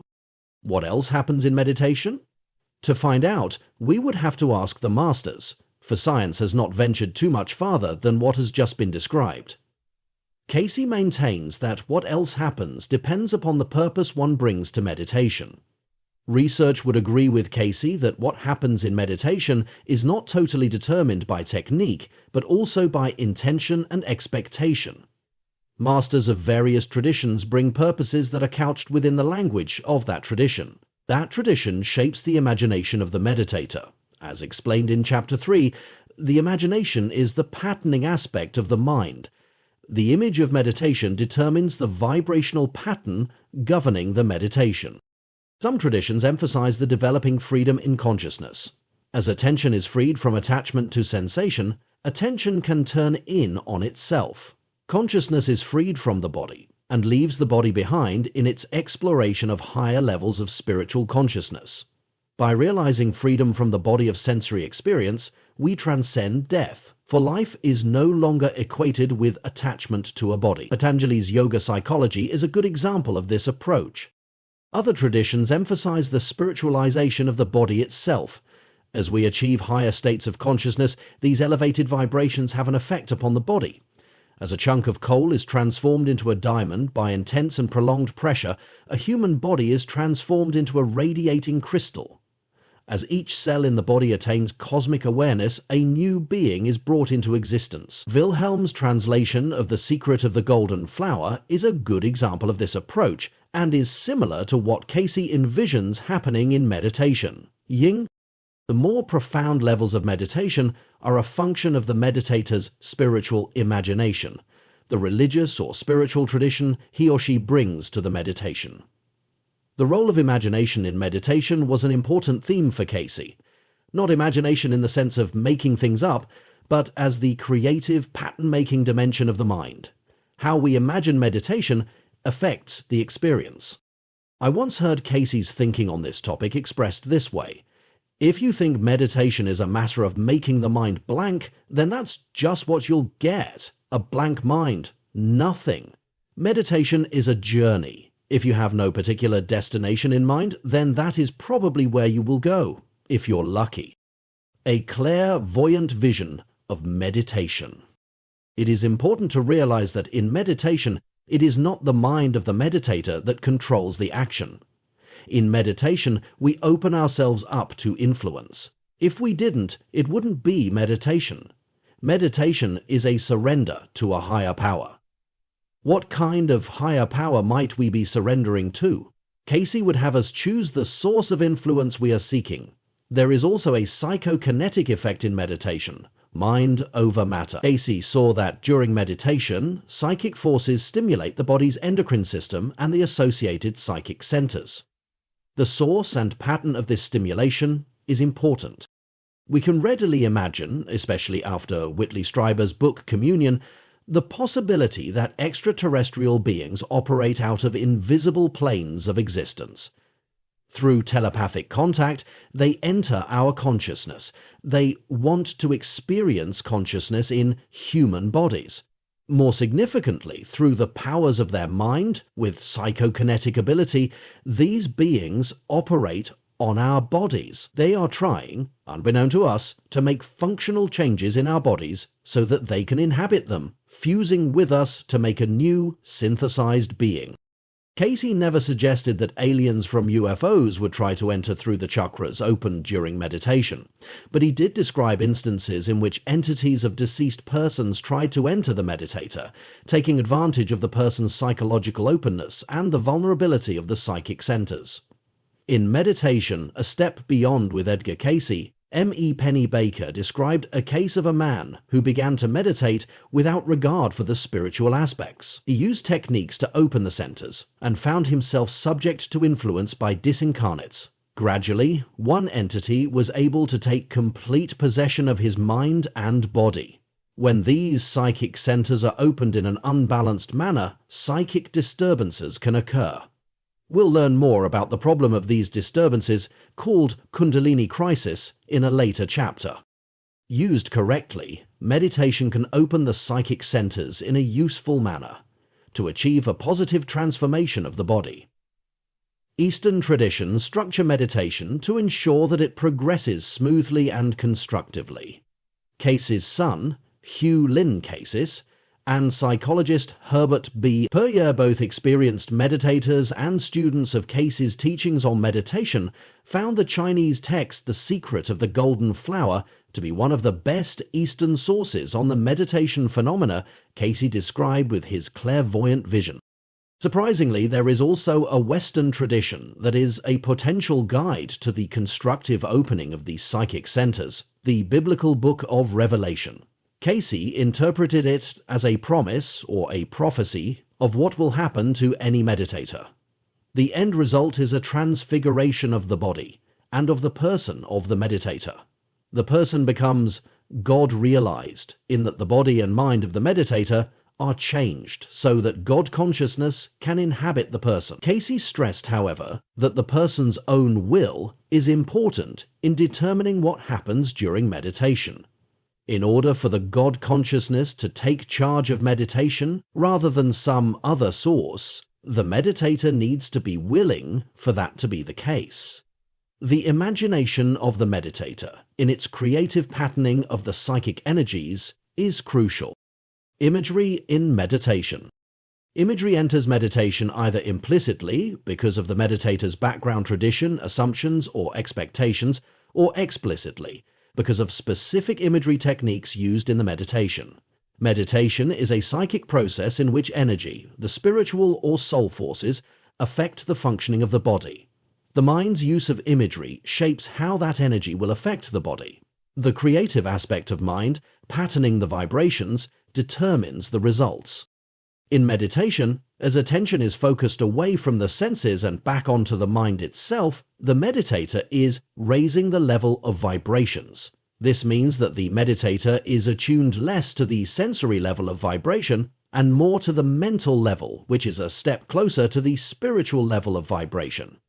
Letting go of the physical gives the mental and spiritual levels relatively more influence in what happens. The imaginative aspect of the meditator's mind then has a powerful influence on how the spiritual energy manifests in the physical. In Meditation and the Mind of Man, Herbert Puryear and Mark Thurston explain this process by way of an analogy. Consider the phenomenon of a photographic slide projected on a screen. First, the light bulb in the projector provides the energy. This is analogous to the spiritual force. The slide in the projector patterns the energy. This is analogous to the imaginative mind. The projected image on the screen is the result.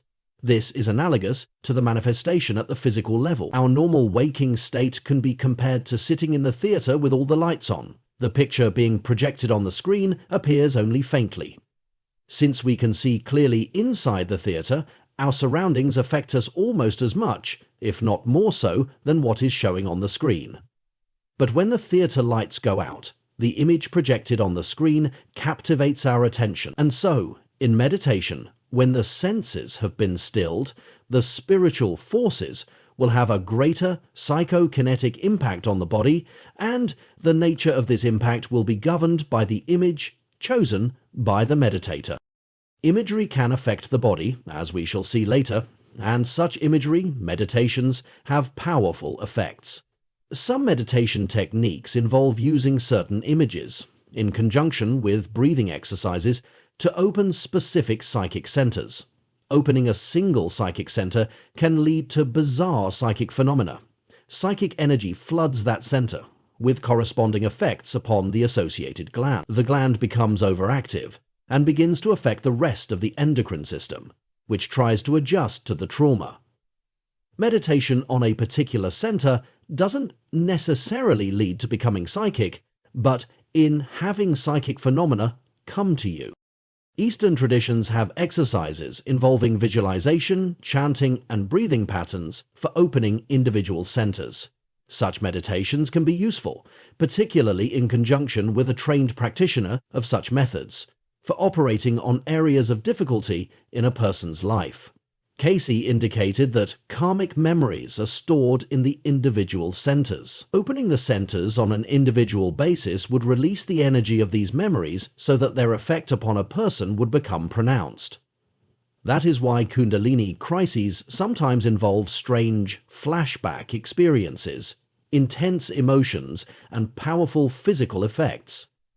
In the hands of expert guides, such experiences can become transformative events. Cayce, however, consistently shied away from methods of growth that required a person to consult with an expert, and suggested instead methods that allowed people to come into their spiritual inheritance from within themselves.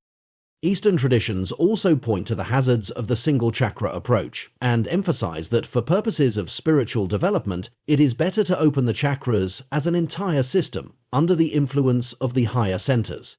For a holistic approach to spiritual growth, which is the context universally recommended for the development of psychic awareness, Cayce recommends that care be taken in the choice of imagery that is employed during meditation. He too advocates a pattern of awakening the entire system that is based upon the natural integrating effects of the higher centers. As we shall see later, Cayce believed that the Lord's Prayer was a formula for such a higher order integration. Cayce recommended the use of an affirmation during meditation, a phrase or prayer based upon the ideal that the person wanted to govern the meditation. An ideal refers to a valued pattern that is used as a standard. The meditator should choose an affirmation that expresses the pattern corresponding to the meditator's highest value. It could be something as simple as the word love. It could be a saying or a prayer. Cayce gave several of his own besides the Lord's Prayer. He suggested that, to begin meditation, the person repeat the affirmation until it was well established in mind, and then simply hold the feeling of the affirmation in mind as the focus, allowing the vibration of the feeling to resonate in the body.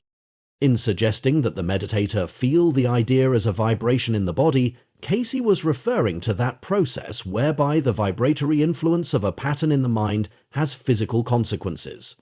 It is a process of tuning oneself to the vibrations of the idea. The imagination of the meditator, in the sense of the creative dimension of the mind, gives meaning, pattern and purpose to the influx of the psychic forces acting upon the body during meditation. The effect, Cayce claimed, went right down to what he called the rotary forces of the atoms of the body. Living meditation. Energy circulates through the body during meditation. This energy effect, however, should not be restricted to within the meditator's body. It also needs to be allowed to circulate outwardly into the meditator's life. Sitting in silence is really only one half of the meditation process. The other half is living meditatively. Meditation is practice, in a simplified mental environment, for a way of living. Two major components of this way of living are the consciousness of oneness and detached concern, or being in the world, but not of it. Both of these attributes are developed in meditation, and need to be expressed during the day to complete the meditation cycle. The ESP study showed how feelings of oneness arise during the practice of meditation. Other studies have shown that the practice of meditation increases people's empathy for others. Empathy is a way of being one with another person. It has also been shown to be a basis for cooperation and altruistic behavior. Thus, the feelings of oneness developed in the meditative state can carry over to waking life. If you are willing to develop this frame of mind toward life, meditation can help you. When we become one with life, feeling intimate with all that we encounter, there can arise a fear of needing to protect everything just the way we want to protect our individual, separate selves. That can feel like a burden. Accepting responsibility for others, as if they are a part of ourselves, yet not feeling the need to rescue them, is the attitude of detached concern. It combines caring with letting go. When we sit in meditation, our cares are expressed in the thoughts we think, yet we let them go. Meditation builds the capacity for detached concern. Many psychics report childhood instances of traumatic experiences. A part of themselves became locked off in a safe, protected inner world. That inner child became the basis of psychic awareness and, when conscious, feels no boundaries with other people. Yet, wanting to make everything right, that child psychic is burdened with other people's feelings. The danger of having or developing psychic ability without the attitude of detached concern underlines the importance of meditation in making the transformation to psychic awareness a graceful development. Accepting meditation. Don't be intimidated by Cayce's description of an ideal pattern of meditation. Just begin to meditate. The description of meditation given to our imaginary subject is a perfectly adequate set of instructions to get you started. The word one can serve as the ideal because it can give you the feeling of being one with the universe as it breathes through you. Such an approach will be quite in keeping with the most universal aspects of the spiritual imagination. Don't worry about doing it right, just do it. Whatever you think about while meditating, including wondering if you are meditating the way you were supposed to, is fine. Let it go, and resume resting your attention on your breath. Deep within us, the knowledge of meditation exists. The major stumbling block to remembering how to meditate is to bring a need for perfection to the meditation practice. I have seen too many people sit in meditation with a wrinkled brow as they try, so conscientiously, to do it right. It is understandable, for our culture has trained us to approach almost everything with an achievement motivation. Yet wanting to be a good meditator, or to achieve the experiences associated with advanced meditation, is a subtle form of resistance against the essential experience of meditation. Meditation is essentially an activity of being, not one of doing. That's hard for us to accept. Approach the meditation experience as one of surrender or letting go. Rest your attention on your breath and let your higher power, however you imagine that, unitive being, meditate you. Remember, the most important things that happen in meditation are not the things that you do, but that are done to you through the psychic activity of the higher power. Accept meditation as a gift of creation. Behind all the descriptions that Cayce and others have given of the incredible events that await you in meditation, the bottom line is that it is a gift of creation. Accept the gift, and more will be given. Much more. 7. Hypnosis, the hyperspace of psychic awareness. It is undeniable. Hypnosis is only the revelation of the subconscious. It's fascinating being the two. Tell me about your voice. What are you saying? Some limits of imagination and the unknown world. Gregory, age 16, under hypnosis. Everybody close your eyes, get into a meditative state and watch me. These seemingly contradictory instructions were given to a group of us in a demonstration of telepathic hypnosis by Dr. Carlos Trevino, a parapsychologist and hypnosis researcher in Mexico City. He had asked our group if we had ever witnessed a person going out of their body. No one had, so he agreed to demonstrate. As we all sat in a circle, Dr. Trevino said that he would go out of his body. We could try to watch with our eyes open if we liked, but he said that we would see more if we tried to watch telepathically, by closing our eyes and observing visual imagery. After a few minutes, Dr. Trevino asked us to open our eyes and to report our experiences. Many of us had seen nothing. 2 people, however, said that they had the impression that Dr. Trevino had gotten up out of his chair and moved across the room to the other side of the group. At their report, he got up from his chair, moved out into the center of the group, and asked, "Where did I go?" The 2 observers directed Dr. Trevino over in my direction. "Over here," he asked. "Anything else?" One of the observers, my wife, indicated that she had the impression that Dr. Trevino had leaned over me. He knelt beside me, put his hand on my arm, and asked me, "Did you experience anything?" I assured him that I had not. "Do you feel anything now?" he asked. I said I didn't, but he repeated the question. I was somewhat puzzled. He looked down at my arm, and my gaze followed his. Again he asked, "Do you feel anything now?"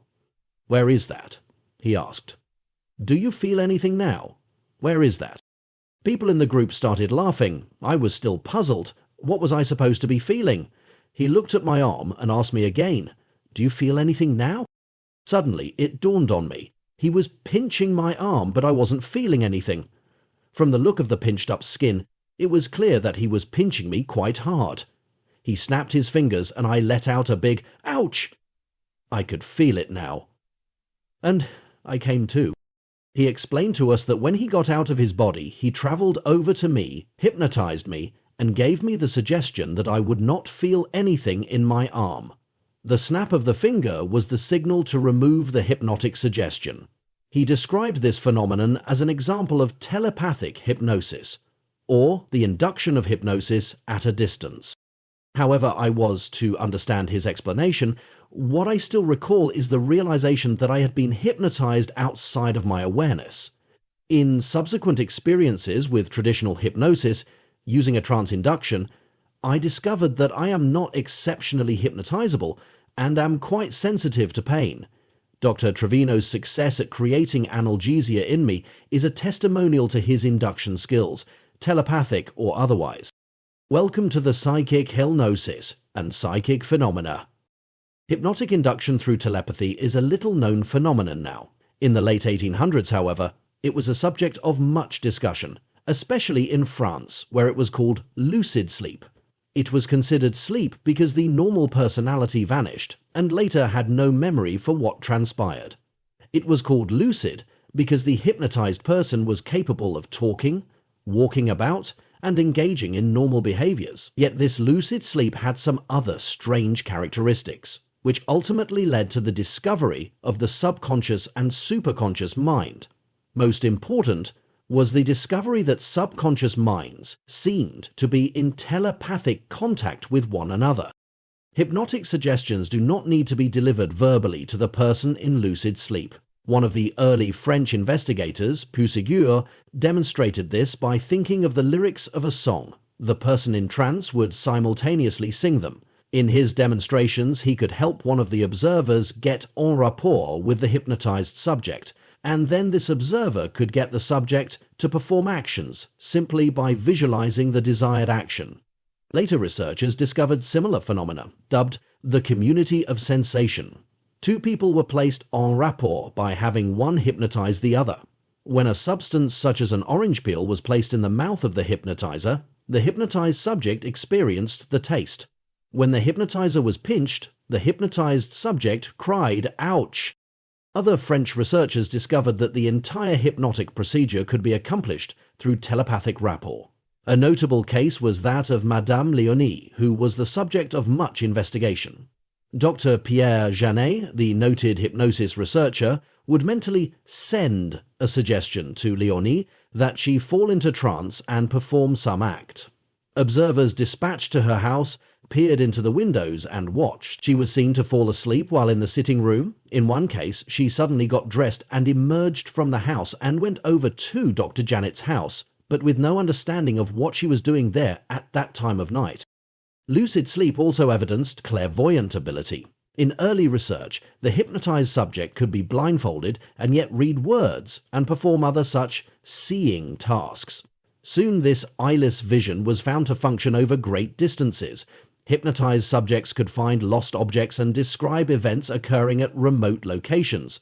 Some of these subjects became employed to perform these tasks, including locating lost children. This ability was termed traveling clairvoyance. There seemed to be no limits to this supersensory power.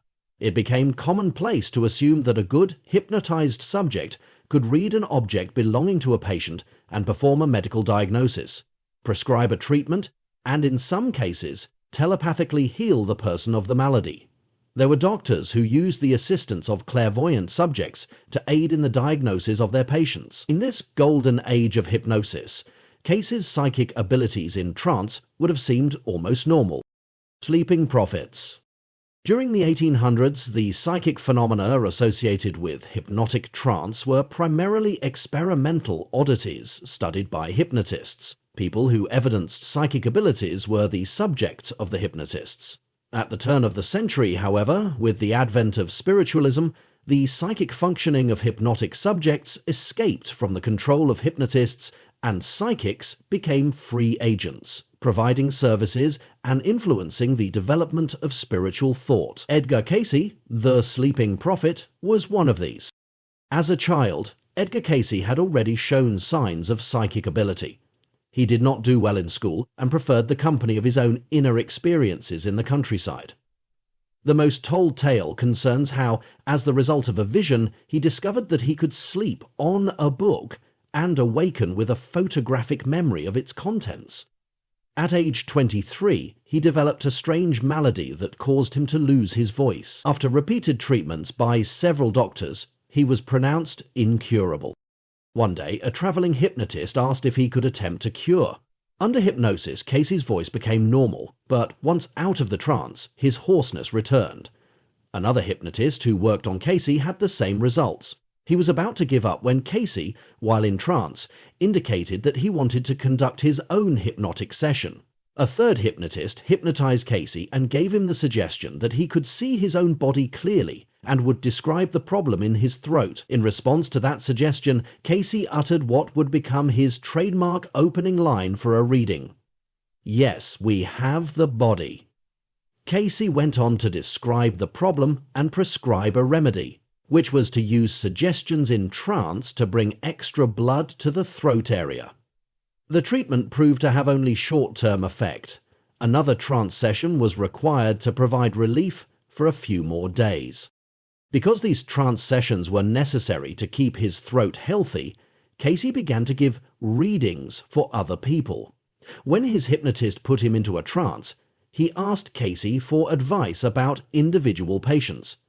Cayce replied knowledgeably and thus became a trance diagnostician, before he realized what he was doing. He was apprehensive when he learned what he had done, but was persuaded by the helpful results for other people. Cayce's story illustrates a pattern common to psychic healers. He had an illness. 2. He was guided into a method of self-cure. 3. He discovered that his method also worked to help others. And 4. In order to maintain his own health, he used his discovery for the benefit of others. Anthropologists have noted this same pattern in their study of traditional cultures and shamanism. The popular biography Black Elk Speaks, the story of a Native American shaman, is probably most responsible for sparking the current growing interest in shamanism. A very important chapter in the story of Black Elk concerns his youthful healing, which was guided by spirits while Black Elk was in an altered state of consciousness. As an adult, Black Elk again fell victim to his illness. The spirits informed him that he was sick because he did not act out his original vision and offer his own healing as a benefit to others. Only by practicing his self-discovered method of healing was Black Elk able to stay healthy. As a rule, shamanism involves an initiatory illness and a self-cure, physician heal thyself, followed by the development of a healing practice. A shaman usually enters an altered state of consciousness in which he can see the patient's illness within its spiritual context.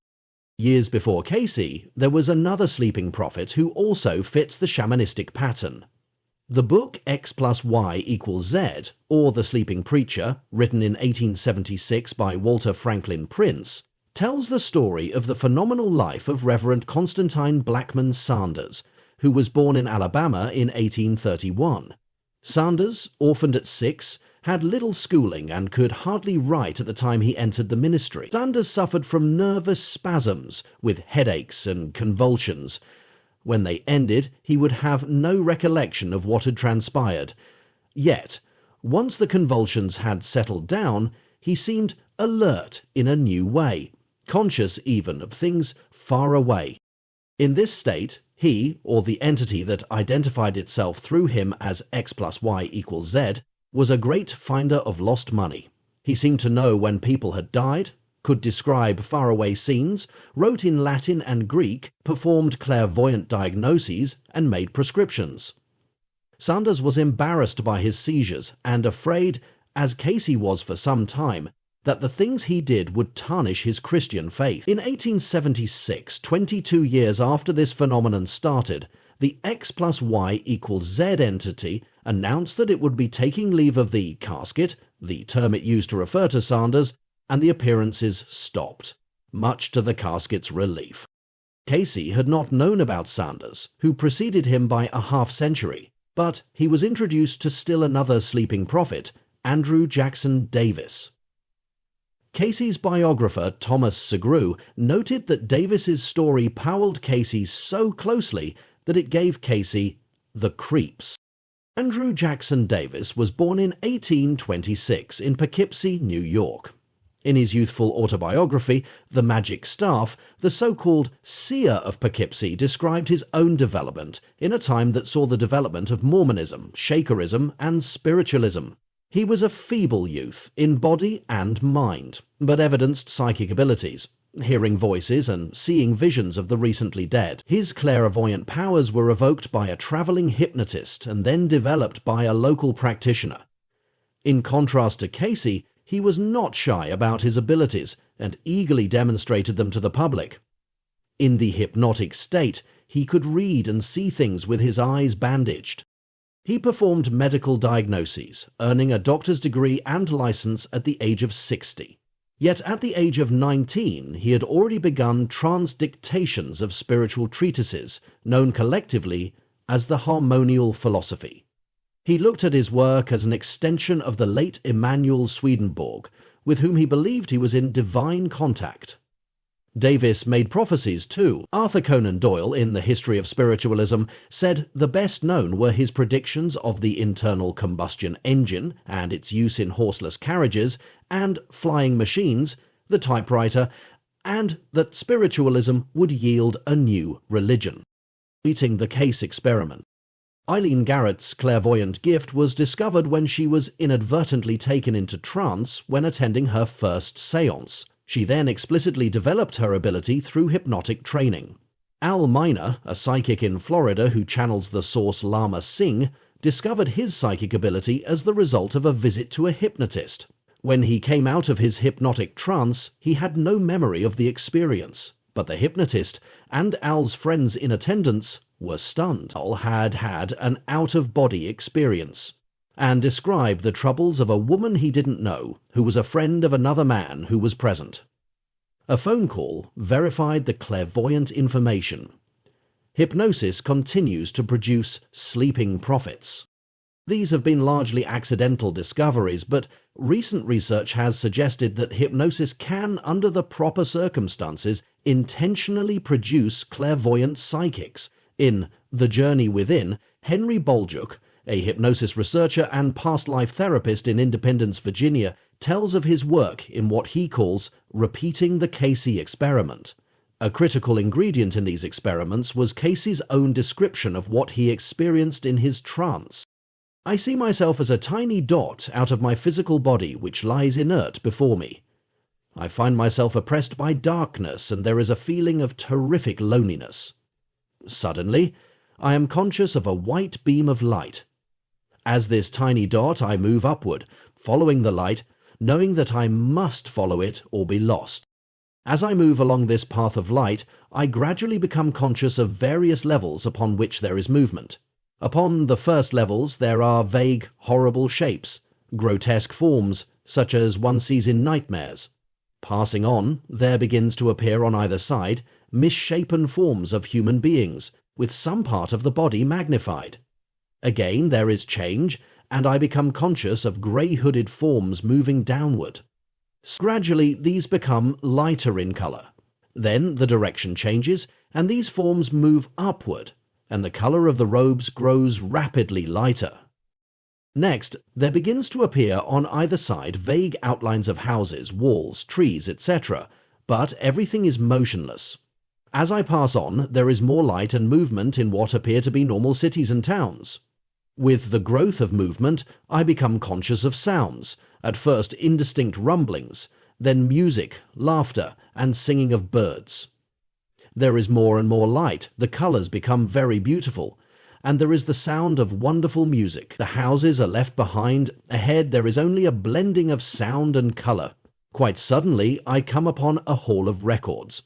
It is a hall without walls, without ceiling, but I am conscious of seeing an old man who hands me a large book, a record of the individual for whom I seek information.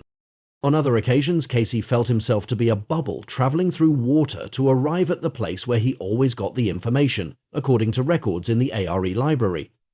In another instance, he went up and up through a very large column, passing by all the horrible things without coming in contact personally with them, and came out where there was the House of Records. It, the column, wound around on a wheel, like the Rotarians have. He felt very secure travelling that way. Bolduc asked, "Can Cayce's description of what he experienced while undergoing his shift to a clairvoyant state of consciousness be used as a guide to induce that psychic state?" Bolduc's idea is an application of the principle of correspondence, and thus is founded on the logic of psychic consciousness. Here's what he did. Be sure. He began with Daniel Clay Pugh, a lay minister and auto mechanic, whom Bolduc had previously trained in conducting hypnosis sessions as well as in self-hypnosis. Cayce's description of his trance became the script for the suggestions given to Daniel. After Daniel was hypnotized, Bolduc suggested, "You will see yourself as a tiny dot out of your physical body, which lies inert before you." That was an easy suggestion for Daniel to follow. At the next suggestion, "You find yourself oppressed by darkness, and there is a feeling of terrific loneliness." Daniel's face drooped in sadness. Daniel proved responsive to each of the remaining suggestions. At the end of the sequence, he was given the name of someone and asked to say a few things about the person. His responses were encouraging. Each time they repeated the experiment, Daniel's body seemed more adjusted to the sequence. He expressed less physical torment during the passage by the grotesque figures, and the clairvoyant information was clearer and more accurate. As a result, Daniel began to channel what appeared to be a universal consciousness called the Eternal Ones. Balduke reports that Daniel has since begun channeling readings for others and has built a reputation for accurate and inspiring work. Balduke's book describes a second experiment with a woman named Eileen Rota, who ultimately channeled a source called Pretty Flower. The account of the process by which Pretty Flower worked with Eileen to gain a fuller entry into consciousness is fascinating. Early in the work, Eileen, while in trance, indicated to Balduke that Cayce's imagery should be replaced with imagery derived from her own inner self, rising up a flame. When Balduke shifted to this image, the work accelerated. That parallels Cayce's development. When he, rather than the hypnotist, was allowed to design the suggestions, progress was finally made. A word of caution is in order based on another of Balduke's experiments. A woman wanted to learn how to become a channel. Balduke asked her to work with the preliminaries first, to master self-hypnosis and to use it for general self-improvement before attempting to become a trance channel. She was impatient, however, and got her husband to serve as the conductor. She began using the Cayce imagery to contact a level of universal awareness. She showed signs of moderate success, but began to suffer from a skin irritation that eventually forced her to give up the experiments. Apparently, opening herself up to channeling touched off unresolved problems within her own being. The case is instructive, and can serve as a warning against jumping headfirst into such experiments. Balduke's work minimizes the common notion that fate or divine selection is required for the development of clairvoyant ability. By showing that it is possible to follow a sequence of hypnotic imagery and produce trance clairvoyance in some individuals, he has broadened the pattern of psychic awareness from that of awakening as sleeping prophet to one of intentional personal development. Here's hypnosis in rapport and telepathy.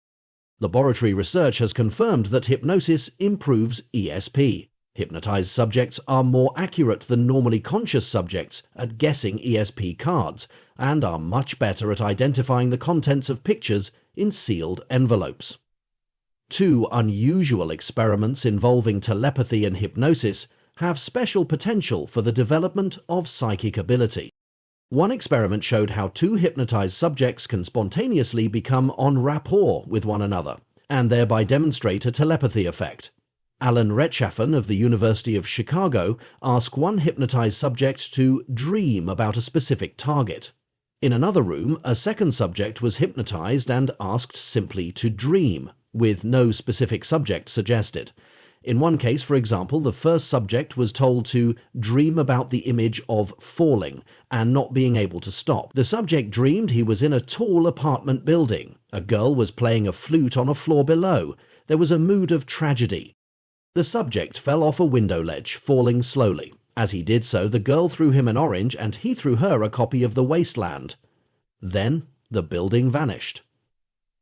Meanwhile, the second subject dreamed of being in New York City and hearing music playing Rhapsody in Blue and I Can't Get No Satisfaction by the Rolling Stones. Suddenly, the buildings vanished due to the depression.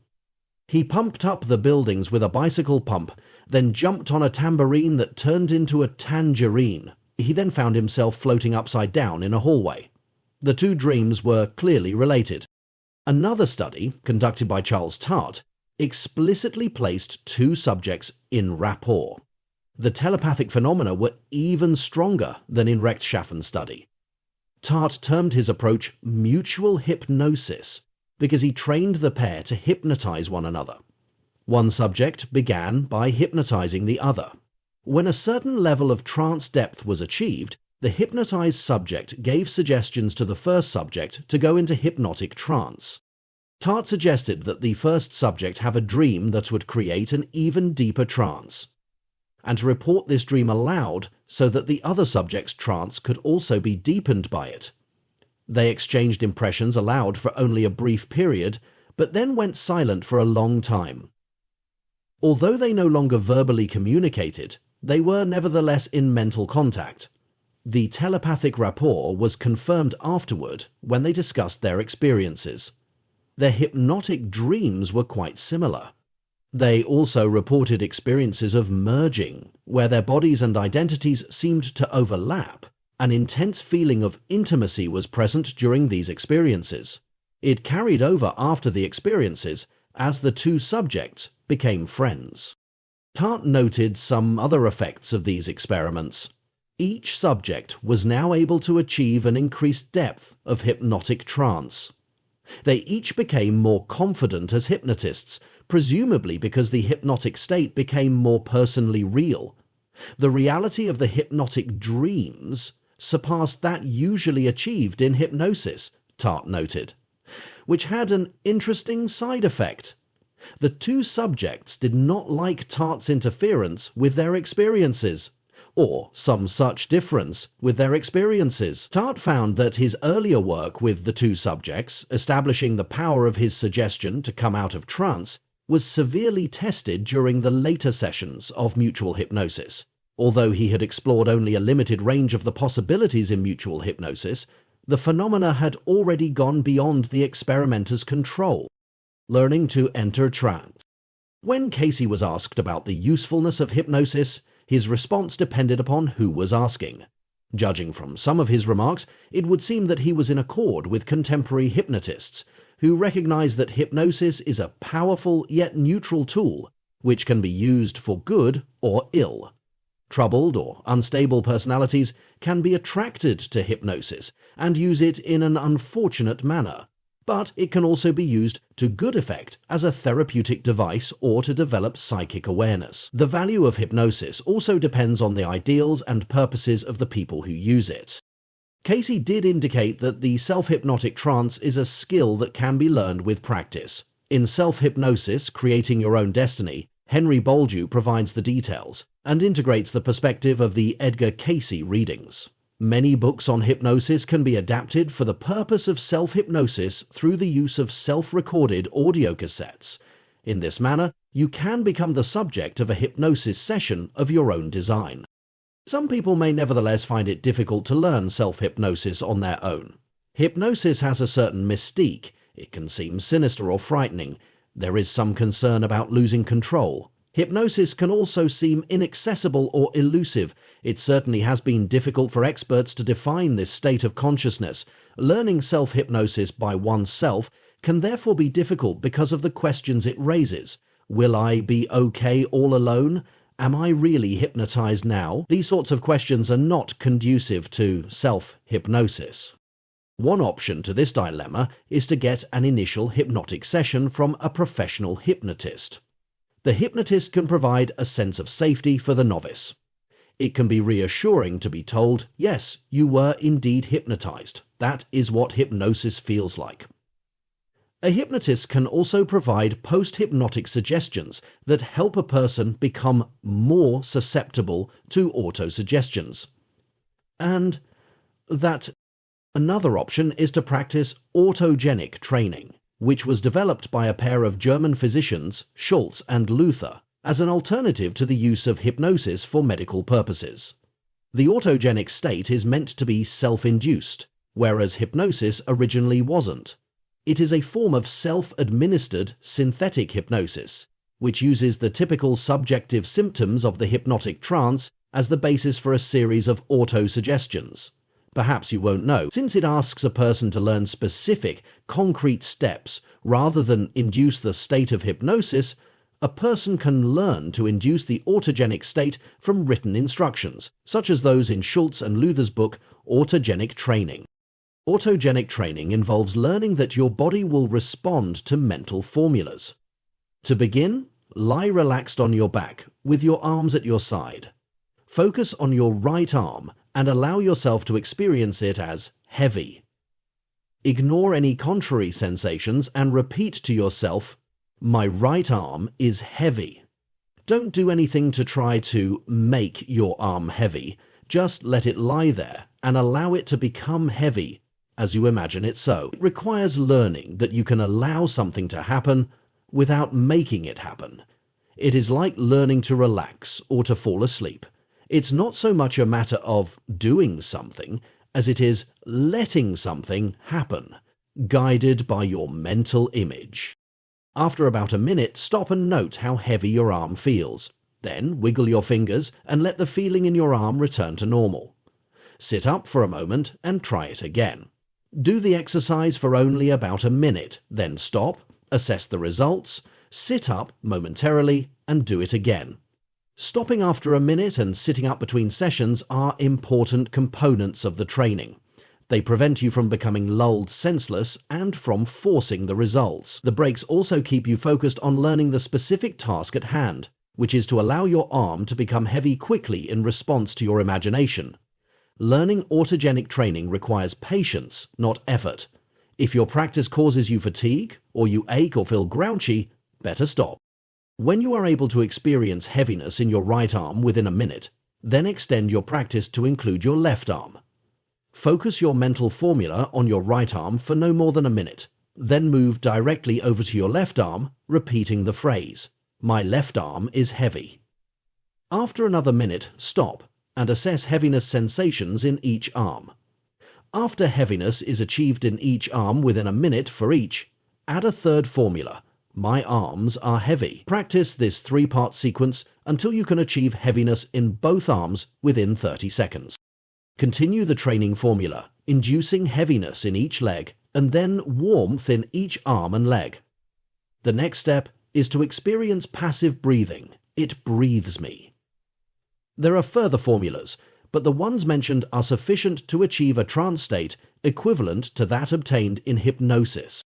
In this self-induced trance, it is easy to experience spontaneous imagery and vivid daydreams. When you give free rein to your imagination while in this induced trance, you are primed for psychic awareness. Measurement in trance, psychic radar. Dreams are the natural gateway to psychic experiences, and meditation is the supreme method of spiritual development that encompasses psychic awareness, but hypnosis is certainly that state of mind that makes psychic awareness intimately evident. Although it is not the first technique to try and not for everyone, it is likely that if you persist in your attempts to develop ESP, you will one day experiment with hypnosis. If you start with a good foundation, with persistence and practice, you will surely discover the psychic potential of that state of consciousness, once called lucid sleep. Since it takes you to the creative edge of your imagination and then beyond into realms you didn't even know you could imagine, hypnosis deserves to be called the hyperspace of psychic awareness. The holographic soul. Jack London's story, The Star Rover, about a man who breaks the barriers of his prison cell to travel psychically to other times and places, is fiction, but his character expresses Edgar Cayce's true experience quite well.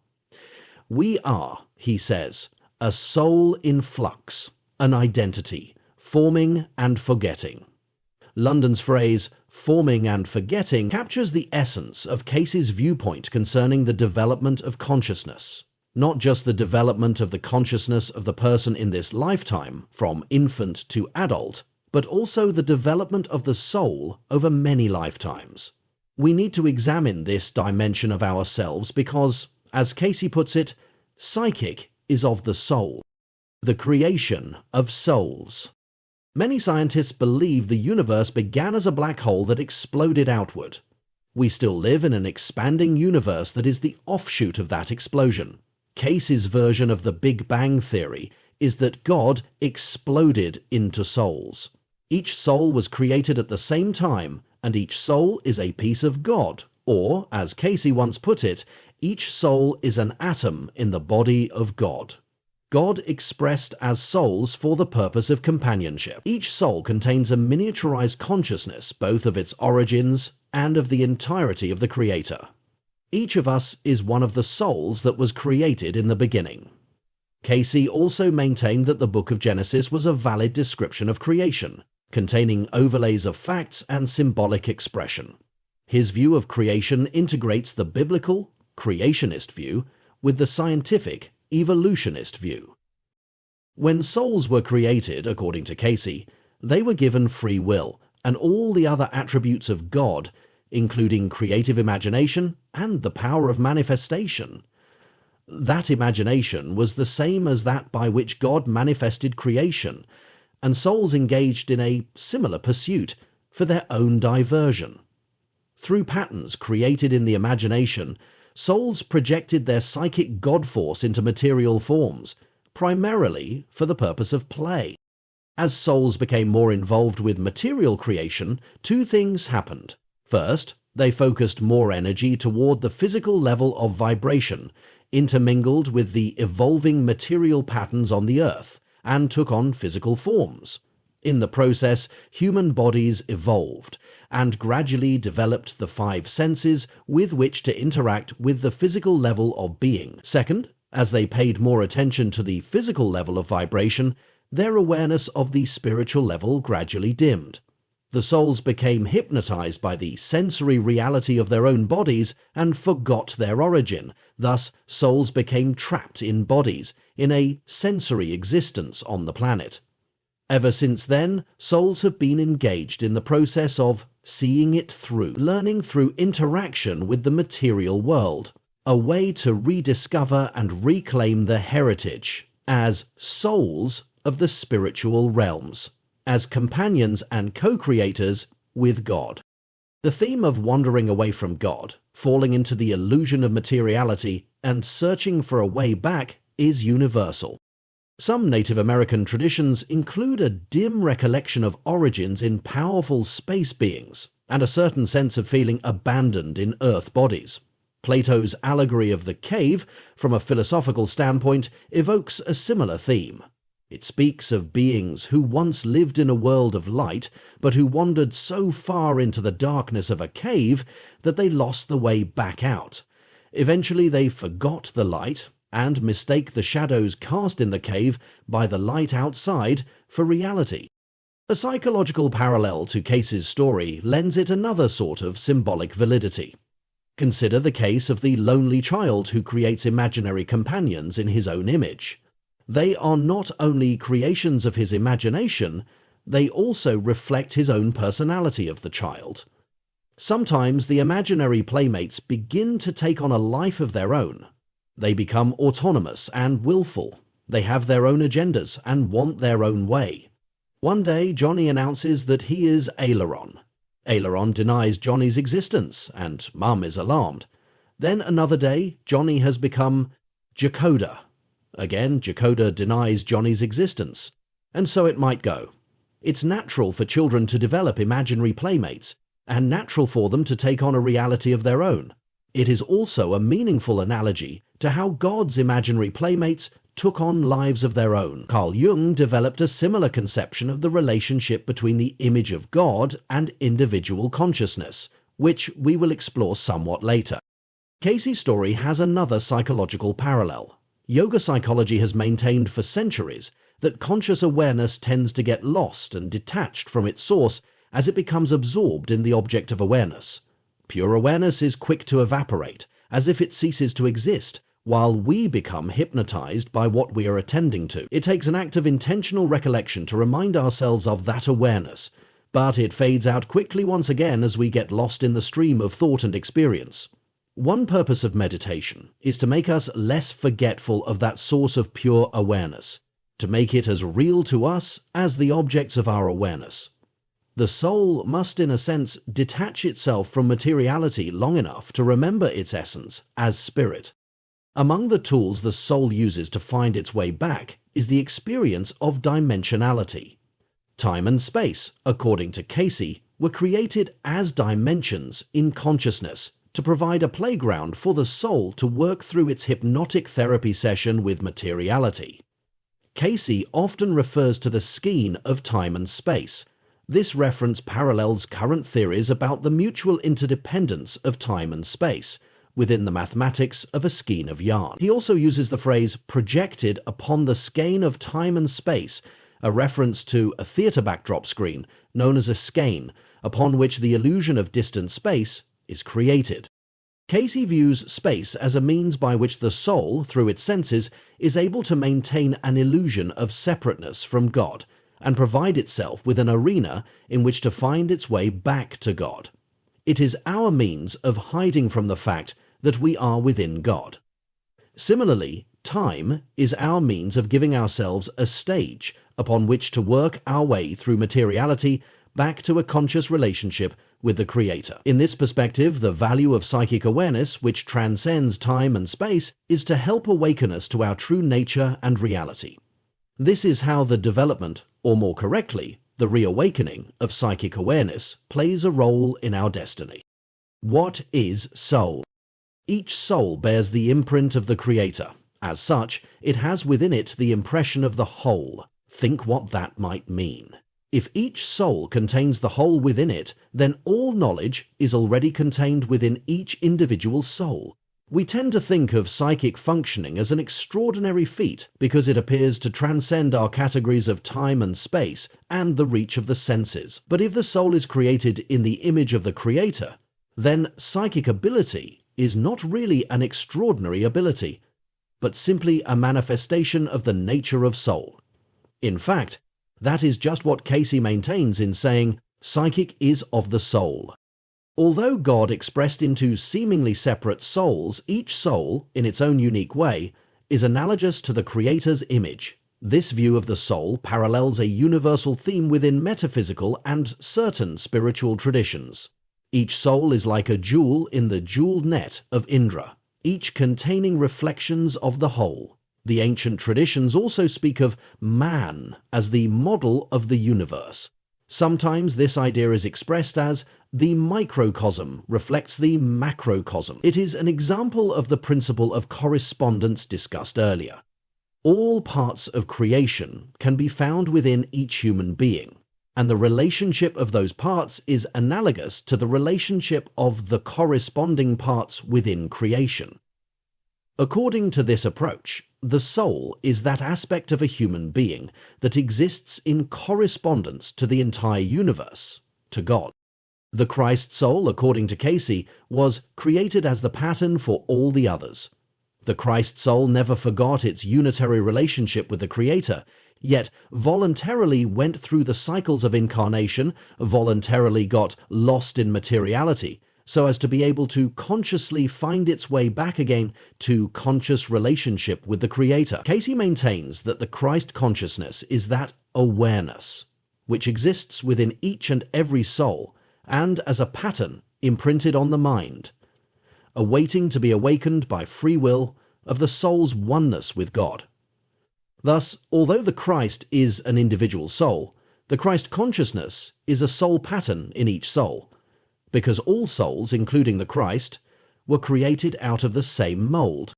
Carl Jung developed a similar concept of soul. His term for it was self. He used the capital letter S to distinguish it from the little self, our ego personality. Cayce made the same distinction, using the word individuality to refer to the soul qualities. Jung's concept of self reflected the same duality that Cayce's soul concept contained. On the one hand, Jung described the self as if there were only one, implying that you and I were each, at the core, that same self. Technically, Jung did not equate the self with God. Instead, he maintained that the sense of the self was our symbolic experience of God. He implied that the image of the self was God's imprint upon the human psyche. On the other hand, Jung said that each person's encounter and experience with the self is unique. It is the task of each person, Jung believed, to come to terms with the self in the course of a lifetime. He called that process individuation, for it implied that no two people could truly engage this process in the same manner, even though we all would find that there were universal issues to confront. Jung thus portrayed the self as both universal and individual. By the end of his lifetime, Jung came to a view similar to that of the Cayce material concerning the destiny of the self and its relationship to God. In his provocative book, Answer to Job, Jung summarizes a lifetime of thought and research by proposing that the purpose of human consciousness is to help God evolve. Like Cayce, he maintains that God incarnated as a human in the person of the Christ. He also gave Christ symbolic status, meaning that the Christ represents a pattern for reconciling or integrating the polarity in the nature of the self. He felt that the mandala, a class of symbolism that involves a circle enclosing a square, is the prime image of the wholeness of the self as Christ consciousness. He found examples of mandala imagery in all religions. He interpreted the ancient geometric secret concerning how to construct a square of area equal to a given circle as expressing the challenge to bring into manifestation on earth the perfection of heaven, the mystery expressed by the mandala. Jung saw the destiny of humanity as the conscious realization of this archetype of wholeness, so that God and human beings could exist in mutual, incarnated consciousness. Given the radical nature of these views, it is significant that Jung, who has become one of the most influential thinkers of modern times, should have arrived at a theory on the basis of scholarship, research in psychotherapy, and personal experience that closely paralleled the viewpoint expressed by Cayce in his psychic trance. Modern thinking is following in their footsteps. Holography creates a new image. The new image is always the same. Scientists go to the real one. What really happens? This is no toy. Just as developments in quantum physics have provided thinking tools for conceptualizing aspects of psychic awareness, so the laser hologram has generated a lot of excitement because of the thinking tools it has provided. The hologram gives us a modern way to imagine how it can be that, as philosophers and psychologists of the ages attest, if you look deeply into one person, you can find the story of all humanity. But that is not all. The hologram is also becoming a model for neuroscientists to develop a new theory of consciousness. A laser beam is created by use of a ruby crystal, a development, by the way, predicted by Cayce. The beam is an intensely focused ray of light. The waves of the light can be made to be of exactly the same frequency, and all particles of the light beam are made to wave in unison. All the light waves go up and down at the same time. The term coherent is used to describe the quality of the light beam. The coherence of the laser beam is a critical aspect of the laser's ability to create holograms. When a laser beam is cast upon an object, the light bounces off the object in all directions. Laser photography, or holography, uses no lens to focus the light reflected from the object that lands on the photographic plate. Instead, the source of light itself, the laser beam, is already focused. The reflected light is allowed to scatter itself on the holographic plate. The resulting holographic plate looks like a meaningless collection of swirls. However, when a laser beam of the same frequency as that used in the original exposure is now cast upon the holographic plate, a three-dimensional image of the original object is projected into space. You can examine this image from all sides for a true three-dimensional view. To gain some appreciation of how the hologram creates such magic, consider the sound recording. You can record the complex vibrational patterns of a symphony orchestra by reducing them into patterns of gouges on a plastic record. When you run a needle across these gouges, the full complex sound of the symphony orchestra is reproduced. If the orchestra is recorded from two locations simultaneously and both sets of vibrational patterns are reproduced, a stereo depth effect is created. Yet as you walk about the room, this sensation remains only to a limited extent. You can't walk to a place that sounds like the rear of the orchestra, but just a bit from side to side. The same principle works for the vibratory patterns of light energy. Typical 3D pictures are created by two cameras that photograph a scene from two perspectives. When these images are projected upon a screen and special glasses are worn, you can get an illusion of depth. In a laser hologram, the light patterns are recorded from almost an infinite number of locations, not just two. The effect, when reproduced and projected, gives the illusion of a three-dimensional object in space. It looks as if it is really there. You can walk around it and see it from all sides. The holographic image seems real. It resembles the objects we experience in the world. Not really, Holly, he says.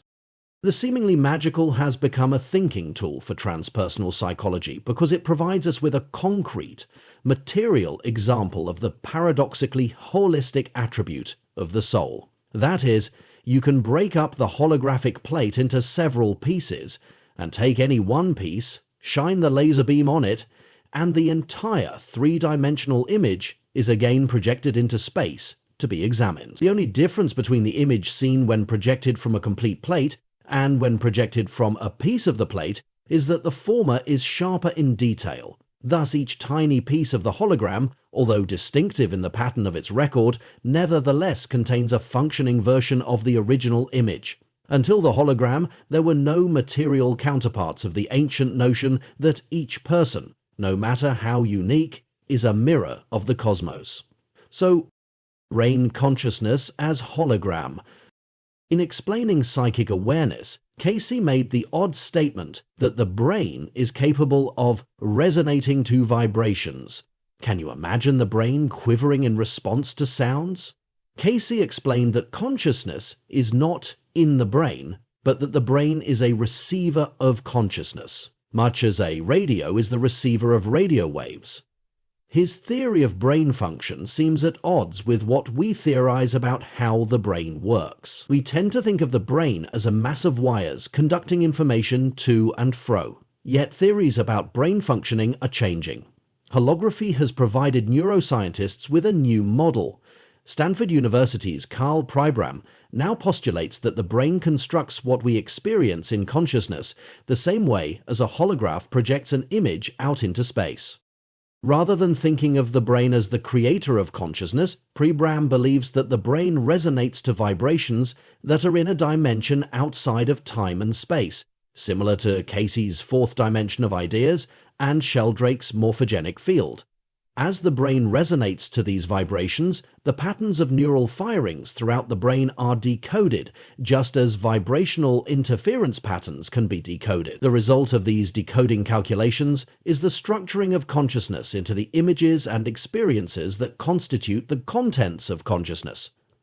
The brain doesn't create consciousness, but interprets it. Pribram was led to this theory after futile efforts to locate specific memories in the brain. He discovered that it was possible to destroy large parts of the brain without destroying memory, and concluded that all personal memories must be stored in all parts of the brain simultaneously. When he was introduced to the theory of holography, he found the model he was looking for. He postulates that the brain is like a malleable holographic record, capable of being momentally imprinted, through resonance, with any of the holographic patterns in the fourth-dimensional vibratory field. What the brain remembers itself, to distinguish personal from transpersonal memory, are the patterns it has resonated to in the past. Yet it is capable of resonating to any pattern existing in the fourth dimension, and thus is as capable of telepathic experience as it is of sensory experience. Our sensory experience of the world is the holographic image projected by the brain's current holographic pattern. In effect, Pribram is echoing the ancient affirmation that the concrete world is illusory, that true reality consists of invisible vibrations that exist everywhere, all at once. The hologram has provided a modern technological metaphor for imagining this ancient conception. Soul as memory. A hologram, then, is a record, a set of memories. A soul is like an intangible yet real spiritual hologram. Not only is it a replica of the whole of which it is a part, it is a memory, capable of reconstructing the past. Cayce spoke of the soul as memory. He referred to the Book of Remembrances, the Akashic Records, and the Hall of Records as that domain where all memories are stored. He indicated that the soul contains a record of all of its experiences, that the soul is built from those experiences, and yet, at the same time, all memories are as one. The universal awareness is the consciousness of all those soul memories. The story of an individual, told from the deep memory of the soul, is the story of the universe. To envision soul as memory is to appreciate our common heritage, our common reality in the psyche. Such was the vision of Jung in his respect for the archetypal nature of the psyche. He did not treat these archetypes as inherited ideas or memories, but rather as inherited patterns of consciousness based upon thousands and thousands of years of human experience. This inheritance as the patterning force of memory is not limited to nor primarily located in the brain, Rather, its source is that fourth-dimensional domain of the creative forces, the realm of idea. Jung, like Cayce, felt that the best description of that dimension was pattern of thought. The human psyche is patterned by a shared inheritance existing in the fourth-dimensional ethers, or in the non-material frequency domain, to use the terminology of the hologram model. Jung sometimes spoke of an old man, thousands of years old, existing within the psyche, who remembers all and has seen it all. I believe I have met this old man of the psyche. In Switzerland, I was introduced to some people who travelled about the world in a van full of drums. Beating drums is a natural form of communication. A group of us began drumming, and soon found ourselves in spontaneous synchronization, a multitude of overlapping rhythms somehow beating in harmony. Time stood still, and we became as one mind. It seemed as if we had been beating drums together for all of eternity. Perhaps archetypal memory was awakened, because the consciousness of that old man was evoked in the drumming. I can still recall the feeling that thousands of years were contained in the moment. Thousands of minds were one. Psychic awareness of the nearness of all other minds and the memory of all time contained in the moment combine in the soul consciousness of the old man. The recollection of soul involves both the development of psychic awareness and far memory. In his psychic trance, Cayce saw the multitude of lives of an individual, the past lives of the soul, in its prodigal journey.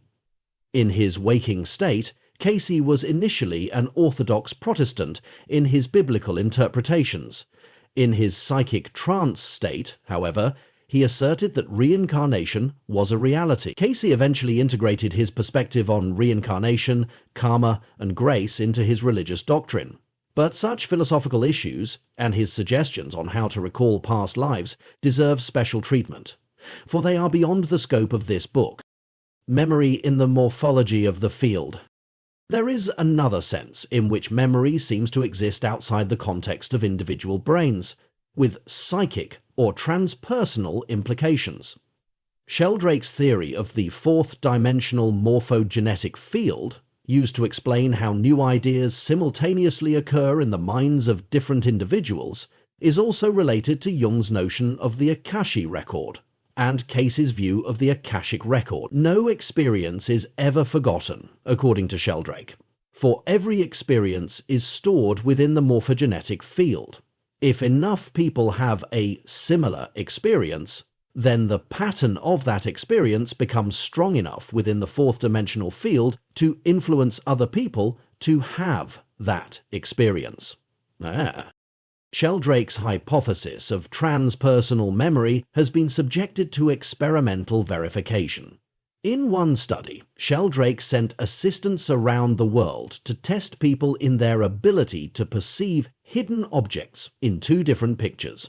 These perceptual puzzles were similar to those in the Sunday comics, where an object is camouflaged by the way it is drawn into the overall picture. After determining the percentage of people who could discover the hidden object in each picture, Sheldrake arranged for the BBC to broadcast one of those pictures to their millions of viewers, and to point out for all to see where the hidden object was located. A special close-up view of the hidden object was exaggerated so viewers would be sure to see it.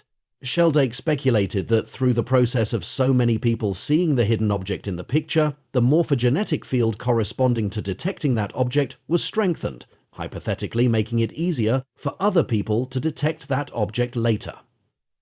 Sheldrake then sent his assistants out again to test the same pictures on new individuals, people who had not seen the BBC broadcast. He found a 76% increase in people's ability to detect the hidden object that had been shown on TV, but only a 9% increase for the hidden object in the picture that was not shown on TV. As startling as these results may be, critics theorized that other possibilities, besides a transpersonal memory effect, could account for the results. A wealthy American businessman sponsored an international contest for the best experimental verification of Sheldrake's theory of transpersonal memory. One of the winners was a Jungian psychologist from Madison, Wisconsin, who showed that the Morse code is easier to learn than an equivalently complex novel code. The only difference between the two codes was that the Morse code has been learned by others many times before. Thus, the results would seem to support the notion of a transpersonal memory.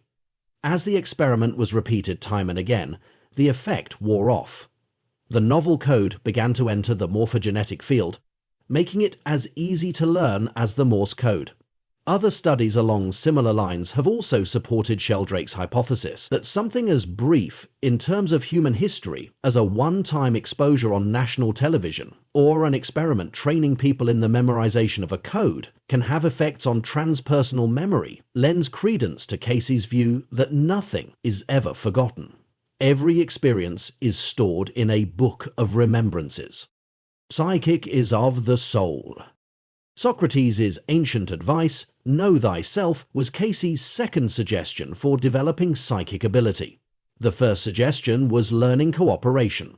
This suggestion has multiple layers of meaning. To know thyself exacts a price, but it also offers a reward. The price is that we must bear the burden of responsibility for who we are. We can't blame others. The reward is found in self-acceptance and the freedom to be who we are. It is no accident that the various techniques used for recalling past lives evoke reactions similar to those obtained in the recollection of childhood memories in psychotherapy. There is reluctance, there is fear, there is pain. These are the blocks. Working through these resistances, reliving past experiences, accepting our role in these events, incorporating them into our personal histories, being forgiving and accepting, feeling forgiveness and acceptance, these processes lead to a sense of relief and freedom. There is also an expansion of self-concept, as our conscious identity now includes all that we had forgotten, and our history falls into place as a suddenly coherent pattern of meaning. Creative energy is released that enables us to live life more fully. There are a number of routes to the transformation of personality that has often been termed coming home, recognizing and returning to the roots of one's true nature.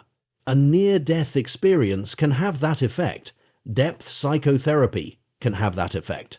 So can the development of psychic awareness, when constructively applied. A near-death experience that increases psychic ability also awakens the realization of the reality of soul. A person so affected becomes less worried about death and self-preservation, and values love relationships more. It is interesting too that people who have had near-death experiences often see the memories of their lives played out for them. Furthermore, examination of such people by psychoanalysis has revealed that they have somehow spontaneously acquired the ability to free associate, requiring an inner spontaneity of thought that usually comes from years of therapy. These people no longer hide from themselves, exhibiting many of the qualities that are the fruits of long-term, depth psychotherapy. Depth psychotherapists find that people undergoing such long-term treatment emerge with more than simply an alleviation of anxieties and other problems. They develop a sense of trust in themselves and in life. They discover that there is some higher intelligence at work deep within themselves, contained in the natural flow of life. As they make contact with the soul level of life, they begin to have important dreams, filled with universal themes. Synchronicities and psychic experiences confirm and lend a practical side to this new sense of being. It is another one of the paths to the recollection of soul. Of these paths to soul, Cayce recommended developing psychic awareness in the context of spiritual growth. As we learned in Chapter 2, he advised going one step at a time. Step 1, as you recall, is to cooperate. Step 2, as we have just seen, is know thyself. He recommended that this learning occur within the loving community of family and friends, to provide both support and honest feedback. As step 3, Cayce advised meditation, to allow the mind and body to become more receptive to the soul's vibrations. He also valued prayer, to redirect attention back to God as well as to help others. Finally, he stressed the importance of finding ways to put one's energies and talents to use helping others, especially the talents that emerged in the form of psychic abilities.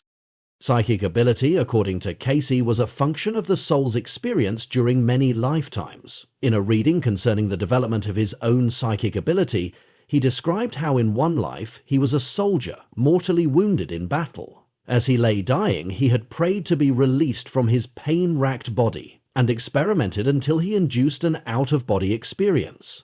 This learning had carried over into the life of the clairvoyant Cayce. Another life as a physician had given him his psychic speciality, medical diagnosis.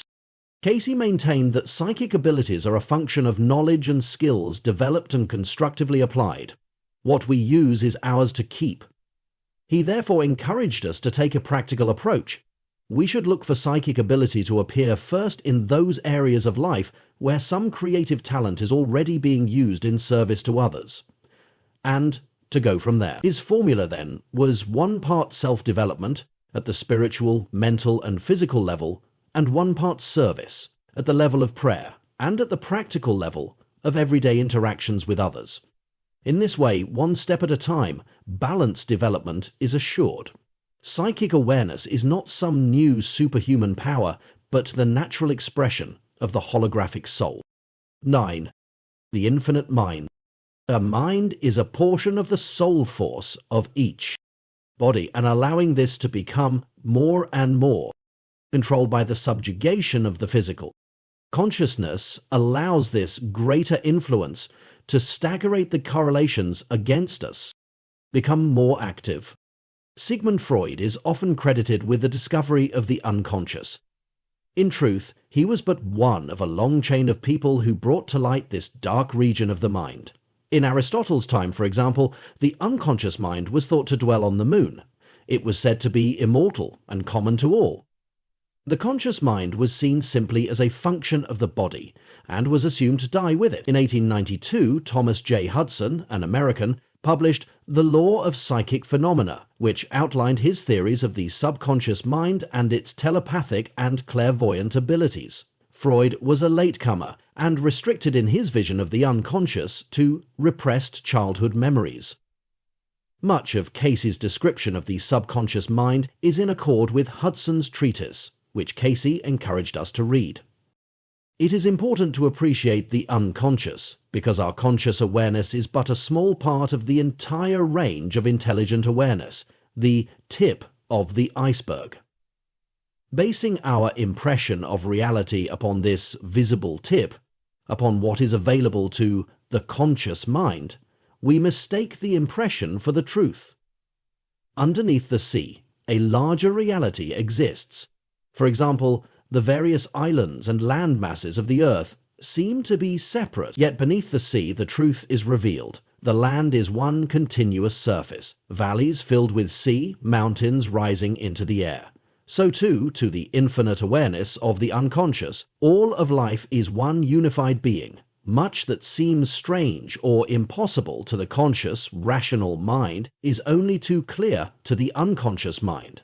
When we lay aside the conscious mind, we do not cease to exist. Instead, the vast perception of the unconscious mind becomes more immediately available. If we learn more about the unconscious, we may learn how to tap into the psychic awareness of the infinite mind. The two minds.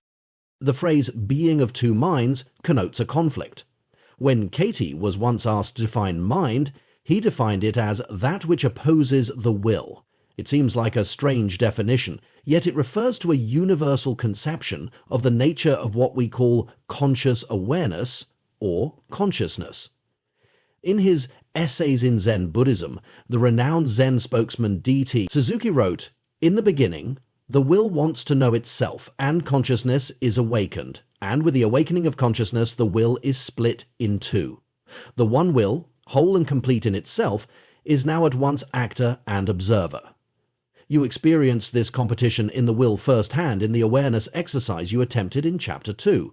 When you tried to maintain a steady focus, your wandering mind countered your intention. Cayce and Suzuki agree that the creation of consciousness requires such a split, the observer and observed within our own being.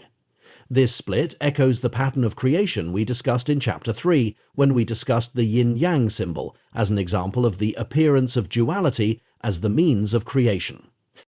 As consciousness is created, the unconscious necessarily comes into being. As Jung once expressed it in the imagery of a dream, when he carried a torch, he created a shadow. When he turned to look at it, the shadow was always behind him. It is hard to see the unconscious, for it is almost a contradiction in terms. It also suggests we are not in total control. Yet we must acknowledge it if we are to become whole and extend our awareness into the psychic plane. Then being of two minds can mean two heads are better than one. Observing the unconscious.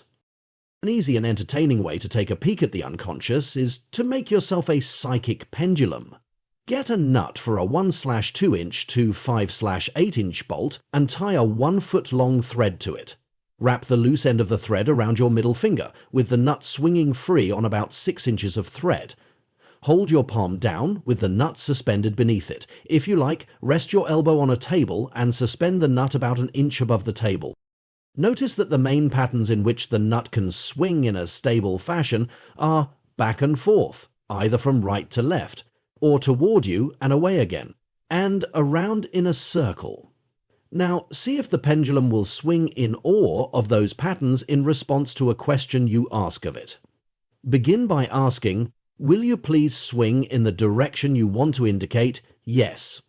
Be patient, and soon you will find the pendulum beginning to take on one of the swinging patterns. You can then steady the nut with your other hand and see what patterns it uses for other answers. Good alternatives include yes, no, maybe, and this source will not answer that question. When the pendulum has obliged you by going through its motions with well-defined swinging patterns, you can proceed to ask it questions. Start first with questions for which you already know the answers. That way, you'll know your pendulum is at least as smart as you are. You might then ask it questions concerning your feelings about various subjects. Check your gut reaction to see if the pendulum knows your feelings better than you do. From there, you can invent other questions to ask your newly discovered psychic consultant. Using a pendulum to answer questions is an example of automatism, one of the ways we can observe the actions of the unconscious. Although the pendulum seems to be operating automatically, outside of conscious control, it is actually moving in response to your unconscious movements. These movements are dissociated from your awareness, and thus originate in the unconscious. Dissociation is a term used in conjunction with certain altered states of awareness, such as hypnosis, multiple personalities, and automatic writing, where the operation of one window of consciousness has become separated from normal conscious awareness. The dissociation was produced in the case of the pendulum because you focused on the pendulum's movements, rather than on your arm's movements. Once the pendulum began to move, your attention became even more focused on the nut, rather than on the source of the movement. Through dissociation, or diverting conscious attention, the unconscious can be made evident. You make the point. Levels of the unconscious. Cayce identified 2 levels of the unconscious. The first level he termed the subconscious, and the second the superconscious. Although the boundary is blurred, this distinction is important. When Freud discovered the unconscious, he treated it as a repository of repressed memories. Everything in the unconscious, as far as Freud was concerned, was at one time a conscious experience, and then repressed. He conceived of the unconscious as a pocket entity. Everything it contained was put there by the person. Jung challenged that conception of the unconscious, claiming that the unconscious never ran out of material. After it had exhausted its personal memories, Jung observed, it spoke in a universal symbolic language, in dreams and visions, providing information from a source other than the person's own experience. Speaking symbolically, he would say that we each have a cellar where we store or hide our unwanted memories. However, if the cellar is cleared and the floor revealed, under the floorboards we will find a concealed stairway leading down to a spring that rushes forth from an infinite and ancient reservoir. Thus, a person of little education might dream of ancient motifs from myths of long-dead cultures. Moreover, Jung saw that these symbols were timely and pertinent to the person's current life situation. Jung termed the deeper universal spring the collective unconscious. In Jung's terminology, to get to the universal layer, one goes deeper. In Cayce's language, one goes to a higher level of vibration. This orientation is suited to the connotations of the superconscious and is explore this further. In a dream, Cayce experienced himself as a tiny grain of sand. His consciousness then expanded like a spiral, a cone-shaped funnel reaching out and up into the heavens to become as an infinite trumpet of the universe. In his psychic state, he interpreted this dream as representing an image of the relationship between the conscious mind and the superconscious. A diagram was given to represent the levels of consciousness. Also shown is the diagram that came in a vision to Eileen Garrett to represent her impression of the levels of consciousness. The resemblance between the two is clear. The subconscious mind. The subconscious mind is an invisible servant. It performs all sorts of tasks that would otherwise burden the conscious mind. One function of the subconscious is to perform tasks that have become habitual, such as driving a car. The subconscious also performs the preparatory groundwork to deliver perceptions organized for meaning and ready to go to the conscious mind. It also performs many memory tasks, such as calling people by their right name. Edgar Cayce's dream. Eileen Garrett's vision. It turned out. By the standards of the conscious mind, the subconscious is a genius.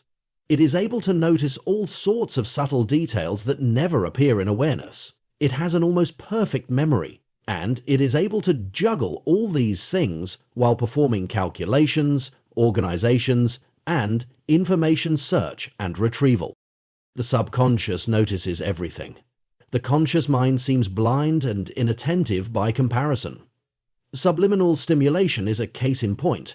A message can be flashed on a screen so fast that we see nothing but the flash. The next morning, however, the material may appear in our dream.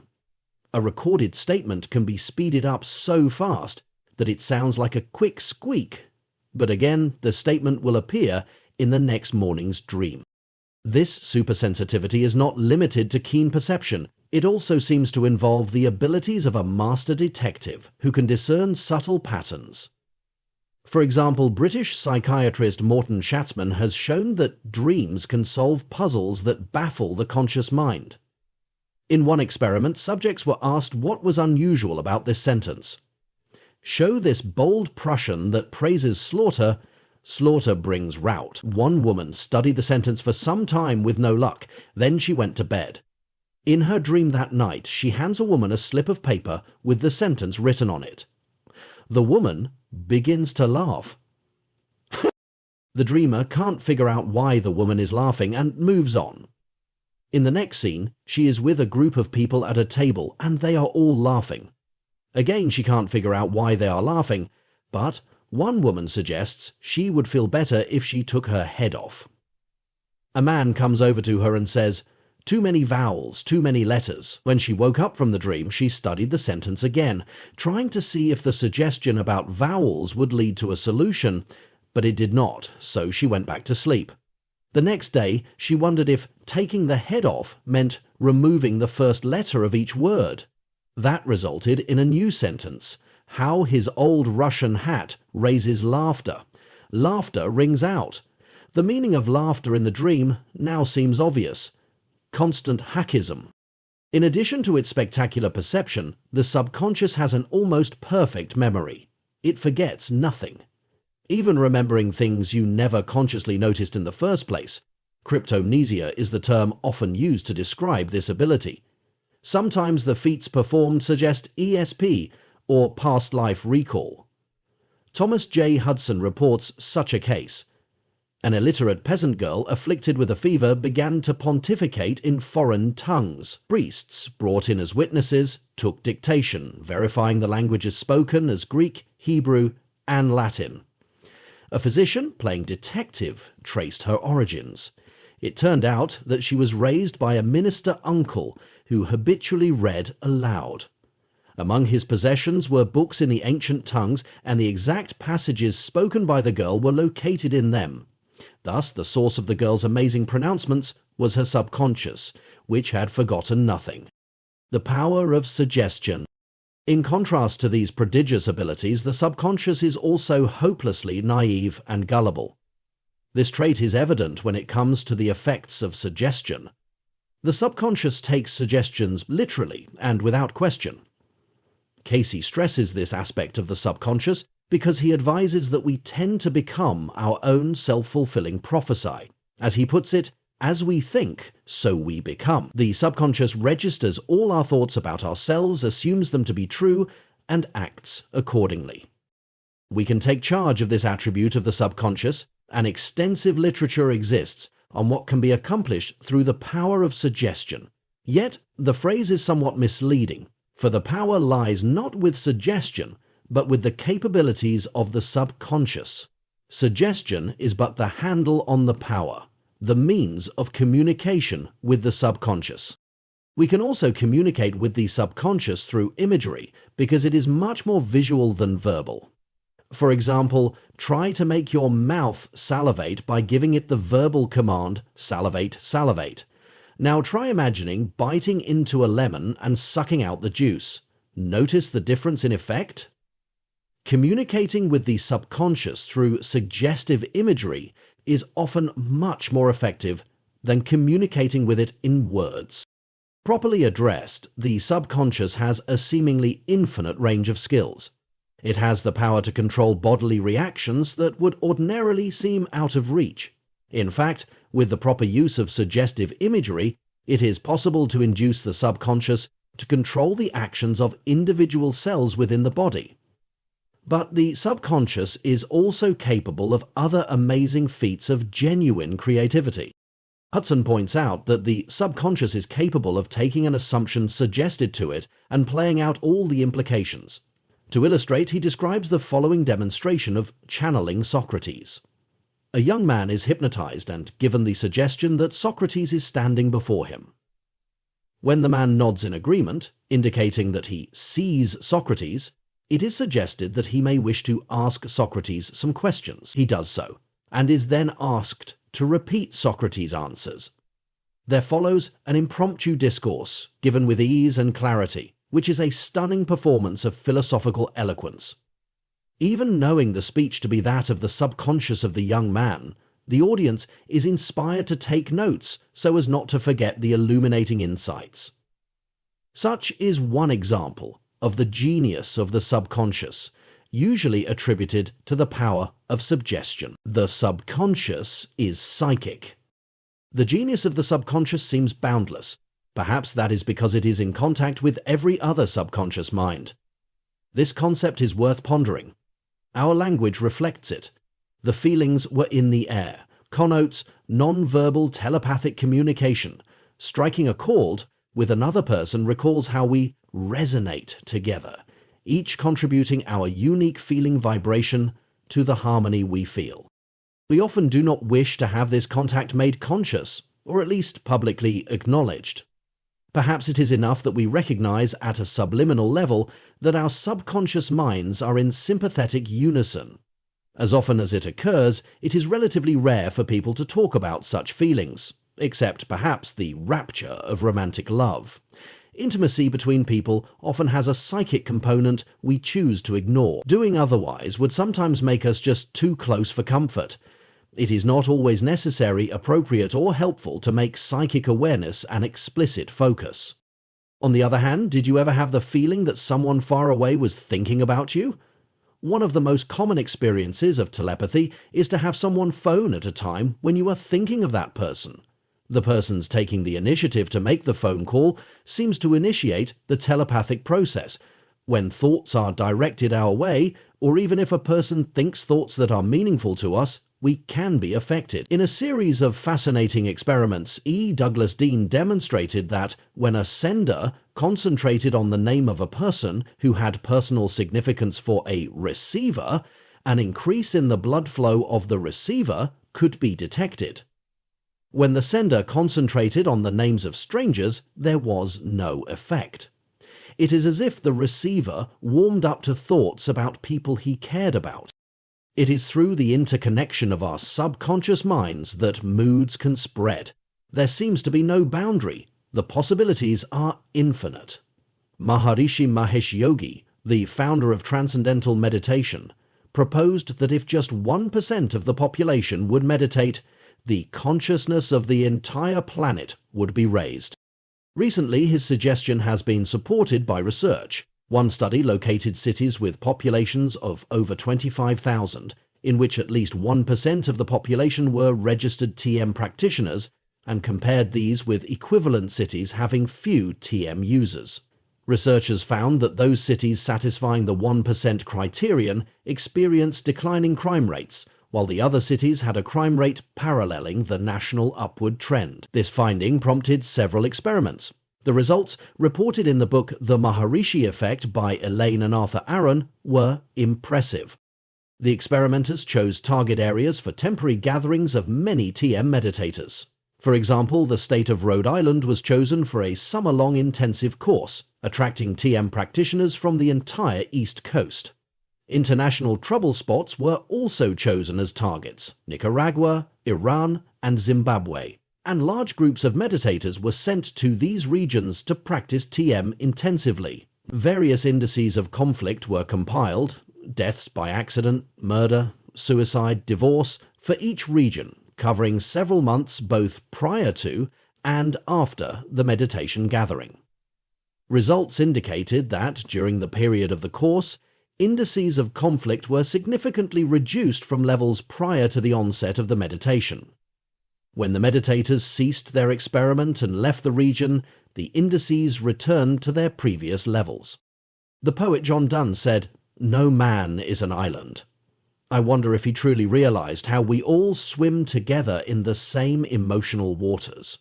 We usually think of psychic awareness as relating to mind reading. Yet, the interconnectedness of our subconscious minds means that we are closer to one another than our thoughts. It is almost as if we inhale one another's feelings, when the subconscious becomes conscious. The stars are always in the sky, but we see them only at night, when the sun's bright light no longer overpowers their twinkle. So it is with the subconscious mind. It is always active, even as we are awake. The pendulum experiment showed us the effects of the subconscious at work. But actually, to experience the world from the point of view of the subconscious, to get behind its eyes and look out through them, we must set the conscious mind aside. Cayce indicates that when the conscious mind is set aside, as in dream sleep, meditation, hypnosis, and death, the subconscious mind becomes the conscious mind. It is like underwear that becomes outerwear once the outer clothing is taken off. The conscious mind is like a pair of eyeglasses that focuses awareness to such an extent that the awareness of the subconscious, which does not see in terms of separateness, distinctions, and boundaries, cannot be apprehended. Take off those glasses, however, and although the conscious mind goes blind in the fuzziness, the awareness of the subconscious mind is no longer camouflaged by distracting details. The closest we usually come to appreciating reality from the perspective of the subconscious is when we remember dreams. The word dreamy, to describe a state of mind, seems to emphasize the malleable nature of this awareness, with things changing into other things, multiple perceptions superimposed on one another, and so on. Cayce indicates that our dreams are a taste of what it will be like for us when we die. At death, the subconscious mind becomes the conscious awareness, and we confront the shadow figures it contains. When the conscious mind is extinguished, as in sleep, anesthesia, or even death, it is still aware of the physical surroundings. Cayce indicates that these are important times to consider the relevance of suggestion. Recently, it has been confirmed that patients under anesthesia are aware of what people around them are saying. There have always been reports of this fact, as when a patient surprises the doctor by making a comment after the operation about some event that transpired during surgery. For a long time, the medical profession tended to shrug off these events as inconsequential coincidences. But in recent years, surgeons have taken them more seriously. In fact, Frank Guerra, MD, of the Denver Presbyterian Hospital, has created the newsletter Human Aspects of Anesthesia to keep colleagues informed of recent developments in this area. Experiments have been reported there indicating that under anesthesia, a patient may be given suggestions to control the blood flow and to speed healing, with noticeable results. 1. Even after death, the subconscious continues to be aware of its surroundings. Thus, it is apparently possible for a person to be dead and not know it. The Tibetans had procedures for encouraging the recently dead to head for the light, and thus speed the departed on their way. New interest in the dying process, stimulated in part by reports of near-death experiences, has resulted in the adoption of similar methods in the West. Cayce advocated praying for the dead, and the Catholic Church has had the practice of saying novenas for the dead. When a person dies, awareness does not instantly evaporate. The subconscious maintains contact for some time. If you are by the bedside of a person who has just passed away, you can continue to speak aloud, giving reassurance and peaceful guidance to the dead person to look for the light. Audiobook and automatic writing. The subconscious has a wide range of talents. Given a workable channel, it can apply those talents in some remarkable performances that are beguiling, intriguing, and revealing, as well as deceptive. Two such popular channels for tapping into this almost magical source are the Ouija board and automatic writing. The history of each contains some examples of inspirational psychic material, as well as many examples of casualties. In my own family history, for example, a Ouija board story stands as the most compelling example of the reality and mystery of psychic awareness. Years ago, my mother and one of her friends had been experimenting with the Ouija board. My dad, a postman at the time, asked them if they could get the Ouija board to do something useful. He had lost his wristwatch that day, presumably while delivering mail. When the women went to work with the board, it specified the intersection of two streets. That intersection, my dad noted, was not on his mail route but in another part of town. My mum said that since he had asked for help, he should follow up on the tip. They all went to the intersection and looked everywhere but did not find the watch. Some kids were playing on the porch of a house at that corner, and my dad asked them if they had seen a watch. "What kind of watch?" asked one boy. My dad described it, and the boy led him to his house and returned my dad's watch. The boy had found it next to a mail drop box that my dad had used that day. It's common to think that a Ouija board picks up information from the subconscious. Since the boy seemed willing to give up the watch, perhaps his subconscious was the source of the Ouija board's message. This feat is typical of the kind for which the Ouija board is famous. In Stoker Hunt's comprehensive Ouija, The Most Dangerous Game, he traces its use to before Pythagoras in the Western world and before Confucius in the East.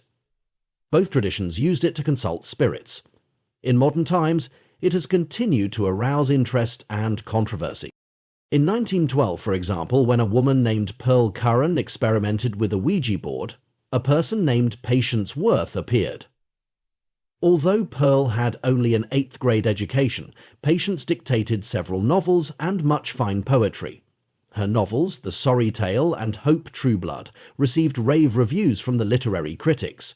Stoker noted that Patience could create excellent poetry on any topic, extemporaneously, upon demand. Once, however, when asked to improve upon the common bedtime prayer for children, which has certain morbid overtones, "Now I lay me down to sleep," Patience was silent. 2 weeks later, interrupting an ongoing session, Patience declared, as if stating her ideal, "Let my throat sing a song that will fall as a dove's coo. Oh, make my throat dulcet, aye, and my words as the touch of sleep. Give me the tongue, aye, and the power of simplicity." After a long pause, this prayer emerged. "I, thy child forever, play about thy knees at close of day. Within thy arms I now shall creep, and learn thy wisdom while I sleep." Perhaps the most famous Ouija personality today is Seth.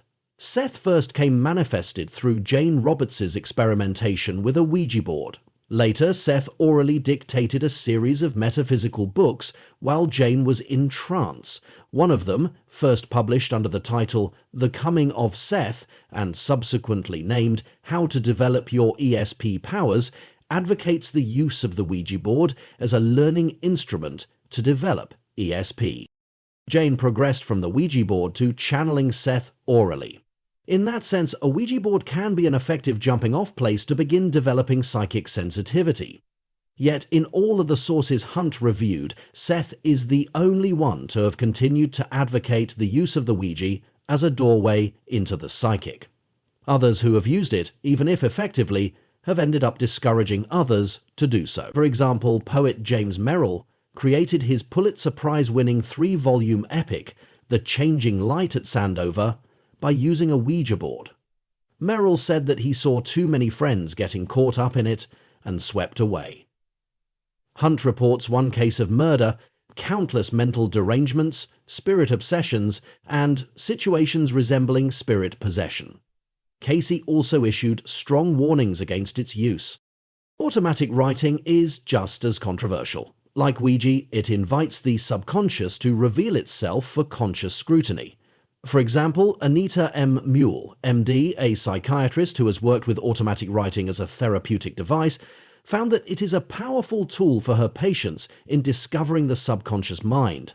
In Automatic Writing, An Approach to the Unconscious, she notes that it was not approached out of curiosity but with the intention of healing. The material that emerged was examined, looked at carefully by both doctor and patient, and reflected upon. The purpose was to bring greater consciousness to the patient, not to diminish it in favor of greater subconscious activity. But when one simply opens oneself with abandon to whatever might come through, instead of following Dr. Mull's ideal procedure, who knows what may happen? The dispute over exactly what comes through the Ouija board and automatic writing has generally revolved around the dualistic polarity of subpersonalities versus disincarnate entities. What is unique about Edgar Cayce's perspective on the Ouija board is not his warning, but his dissolution of the standard polarity about the source of the messages. According to Cayce, the source is the subconscious. This means that it originates within the subconscious subpersonalities of the channel, the subconscious of other people, and from disincarnate entities. All subconscious minds are in contact with one another, forming a common pool. When the subconscious is allowed to speak, you can never be sure whose subconscious will speak up. In another vein, when Cayce refers to the astral plane, he is referring to that particular frequency domain of the fourth dimension where the subconscious dwells, both that of the channel and that of others, embodied and otherwise. Carl Jung developed a similarly integrated view. He conducted a study of a young medium from the time she first showed signs of dissociation until her mediumship ended, and published his findings in On the Psychology and Pathology of So-Called Occult Phenomena. To Jung, the question, is it a subpersonality or an entity, would seem like asking, do ideas belong to the people who think them? People are responsible for their ideas, for they express the person's being, yet ideas have a life of their own. Jung made frequent observations of the fluid boundary between the personal subconscious and transpersonal phenomena. He proposed that children often serve as unconscious channels of their parents' repressed feelings. In an approach similar to Cayce's, Jung viewed poltergeist activity as being a mixture of subconscious and transpersonal energies occurring in the context of a family relationship. He saw it as a type of mediumship, in which, like a ventriloquist who didn't know what he was doing, the child medium displaces the phenomena onto physical happenings. The personal energy of sexual conflicts, for example, is tossed out into the room, where it runs the risk of being magnified by the presence of transpersonal energies, that is, entities of similar vibration. A case in point is Matthew Manning, who became the focal point of a very clear case of poltergeist activity. He was led to try automatic writing, and when he wrote, the poltergeist activity stopped. The energy was diverted from the frightening physical events into the words that flowed from Manning's pen. He ultimately wrote a book about his experience, called The Link. Interestingly, the entity needed exactly the same thing that the subconscious of psychotherapy patients need: to have their story told, to be heard, respected, and released. Mediumship and channels. A medium, according to the old definition, is someone who communicates with the dead. Today, we would describe a medium as a channel, someone who communicates information from a source that exists in a dimension of being other than an embodied human. Cayce often referred to himself during his psychic trances as a channel. He also advocated that we all be channels to one another, channels of blessing. Both words, medium and channel, are technically neutral in that they denote something that serves as a conduit, a path of transmission. In evaluating channeling, the issue Cayce would have us consider is not so much whether it is a deceased entity or an angel, but whether the information is based on a subconscious or a superconscious source. People asked Cayce about their experiences in meditation, dreams, and daily life that suggested contact with deceased beings, usually relatives. Often these people wanted to know the purpose of the experience, if the contact was genuine, and if such contact could be used for guidance and growth. His response to these questions was fairly consistent. The contact was genuine, and usually based on a mutual need or desire, often an extension of the relationship between the two when both were alive. As to their value, Cayce suggested that the contact had already served its major purpose, as an expression of love, or to reassure the living that the dead live on. He did not recommend further communication, however, but for reasons other than it was wrong. First, he maintained that the dead had no more insights to give than when they were living. In death, the subconscious becomes the conscious mind and can communicate directly with the subconscious of the living. To the living, such communications might seem like revelations. Second, he asserted that the dead need to let go of earthly concerns, make their way toward the light, and go into higher realms of vibration as part of their passage into their own future. Often such entities have continued attachments to earthly experience, and this attachment is encouraged by a living person who desires to communicate and receive guidance from such an entity. He discouraged the mutual dependency that could develop from such relationships. He advocated instead that the living person pray for the dead and use other sources of guidance. Cayce maintained this attitude in his own work, even though at times the spirits of the deceased spoke through him. In fact, at times, some of the entities seemed to be angels or higher-order beings, not associated with individual souls. On one occasion, for example, an inspiring voice identified itself as Archangel Michael. It delivered a powerful message, and those in the room were stunned by the power and authority of the presence. Yet, Cayce did not seek to further such contacts. One of the more interesting cases on this topic was a mutual reading Edgar Cayce and Eileen Garrett did for one another. When Cayce was asked to comment on the spirit guides that spoke through her, he demurred. Let them rather speak for themselves. As he explained it, the significant aspect of their nature was in the experience of Mrs. Garrett with them, that the spirit guides reflected her own soul development. Irad Progoff, a psychologist who interviewed Mrs. Garrett's spirit guides at length, reached a similar conclusion. In his fascinating book, The Image of an Oracle, he includes transcripts of his conversations with Uvani, Abdul, Tehote, and Rama, each a progressively higher order of guiding intelligence. He questioned each concerning the nature of their being. The conversation with Rama, the highest of the group, was most enlightening concerning the status of these guides, and made quite an impact on Progoff personally. He concluded that these guides are reflections of Mrs. Garrett, and yet at the same time personifications of archetypal intelligence existing in another dimension, most especially in the case of Cayce and Rama. His term for it was the oracle dynatype, that part of human existence that seeks to express what is universal and transpersonal. Progoff concluded that each of us carries our own version of the oracle within, but that reaching to that level of consciousness was a matter of personal development.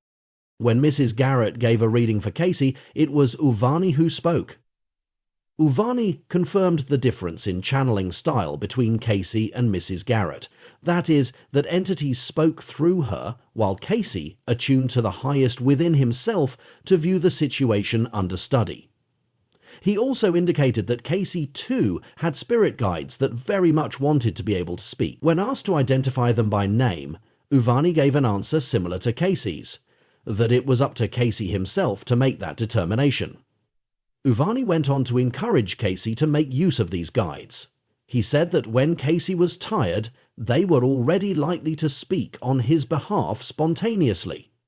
He also said that it would be a lot less demanding on Cayce physically if he would make use of these sources. Here, Cayce received a suggestion that spoke to one of his actual concerns, the drain on his body caused by his psychic work. Cayce asked his source about the suggestion, and the source indicated that it was for him to decide. Cayce discussed the matter with those close to him and decided to continue as before, not seeking the guidance from the subconscious of any entity, but only the highest source within Cayce himself, his own superconscious mind. In a subsequent reading, Cayce's source indicated that this had been a good decision. The subconscious is subjective. If the subconscious mind has a seemingly infinite reach, capable of responding from the interconnectedness of life and delivering to us personalities of amazing genius, isn't that what is meant by the superconscious? It does seem as if the subconscious is pretty super. But there is an important reason for making the distinction. Many people use the terms conscious, subconscious, and superconscious, or universal conscious, but ascribe all feats of telepathy and clairvoyance to the superconscious mind. That is understandable, as the subconscious has the reputation of being the dirty pocket of the mind, while its telepathic ability is overlooked or attributed to the superconscious. There is a problem, however, with this formulation. Not only does it neglect a major attribute of psychic awareness, but it misleads one into assuming that psychically perceived information must be accurate or unbiased. That assumption can have some negative consequences, because the subconscious is subjective. Cayce described the subconscious as the mediator between consciousness and the superconscious. The subconscious gets information from both ends of the spectrum. Information obtained through the subconscious, even psychic information, will nevertheless be processed in terms of thought patterns stored within the subconscious. In other words, the subconscious is a biased perceiver, for its perceptions are colored and shaped by the accumulation of suggestions and memories planted in it. Most spontaneous cases of ESP show evidence of selectivity, based upon the needs and interests of the person involved. The death of a loved one, for example, is a frequent stimulus for an ESP experience. Here, the relevance for the individual is obvious. Psychoanalysts who have studied the ESP experience of their patients have repeatedly found that what gets perceived psychically is a function of the patient's needs and interests. For example, it is common for patients to have dreams that contain, unknown to them, telepathic information about the therapist's private life. Jules Eisenbud, one of the most prominent of the psychoanalytic investigators of the paranormal, cites many examples in psi and psychoanalysis. On one occasion, several different patients presented to Dr. Eisenbud a dream that contained psychic information about him. Even more interesting was the fact that each patient had perceived something different. Each had tuned into an aspect of Dr. Eisenbud's life that was particularly meaningful and relevant to the patient's own struggles, issues, needs, and wishes. Furthermore, the factual information that appeared in the dreams was dressed with clothing from each patient's own mental patterns. Thus, what was seen with ESP and how it was portrayed were functions of the perceiver. This influence of personal shaping in ESP is no different from what occurs in ordinary perception. The superconscious. Jung called the area of the mind that contains the pure archetypes the collective unconscious, or the objective unconscious, to distinguish it from the subjective, personal unconscious. Whereas the subconscious is subjective, the superconscious is objective. Some call it impersonal. Cayce placed the superconscious mind at the division between the oneness, or God, and the individuality of the souls. It is like the soul's pure consciousness, as it was in the beginning, before it began to create distance between itself and the Creator. Remember the background awareness, the silent witness we encountered in our experiment in Chapter 2. The superconscious is like the silent witness of the soul's primary consciousness, the subconscious mind. As the soul peers out through the window of the subconscious mind, In the background, the superconscious mind is the soul's silent witness. Whereas the subconscious mind is affected by memories of past lives, the superconscious has the impersonal record of those experiences. It is the superconscious mind that can read the Akashic records of all souls. The superconscious mind is only active as an influence, according to Cayce, when we lay aside the conscious mind to make the subconscious mind the active consciousness. When the subconscious becomes the conscious mind, then the superconscious assumes the position of the subconscious mind. It is during those times that the superconscious can break through, in the same way that the subconscious can break through to the conscious mind when it is awake. The imprint of the superconscious mind is commonplace in dreams. For example, the universal theme of death is often expressed as a return to the Great Mother, from where we originated. There is no one content to express that universal theme. Rather, when that universal theme is activated in a person's life, a particular image that fits the pattern will emerge from the person's subconscious. For example, the universal return theme might be activated if you are undergoing a depression as part of a renewal cycle in which the old must die in order for the new to be born. You may dream of falling into a hole, an image derived from such personal experiences as losing something down a hole or a burial. The pattern is universal. The specific image that expresses the pattern is personal and subjective. Here the superconscious influence is indirect. Big dreams, however, involve universal symbols and less personal imagery. If your superconscious is speaking, you might dream of falling through a hole that goes all the way through the earth and descending into a black underworld where your being is dissolved into a billion droplets of dark tears absorbed into the womb of the great goddess. Such a dream reflects more objectively the pure symbology of the superconscious mind. If we want to experience the superconscious level, according to Cayce, we must do more than set aside the conscious mind. First, it is important to be conscious of the ideals that you wish to have patterning your life, because the superconscious mind is the domain of ideals in their creative patterning function.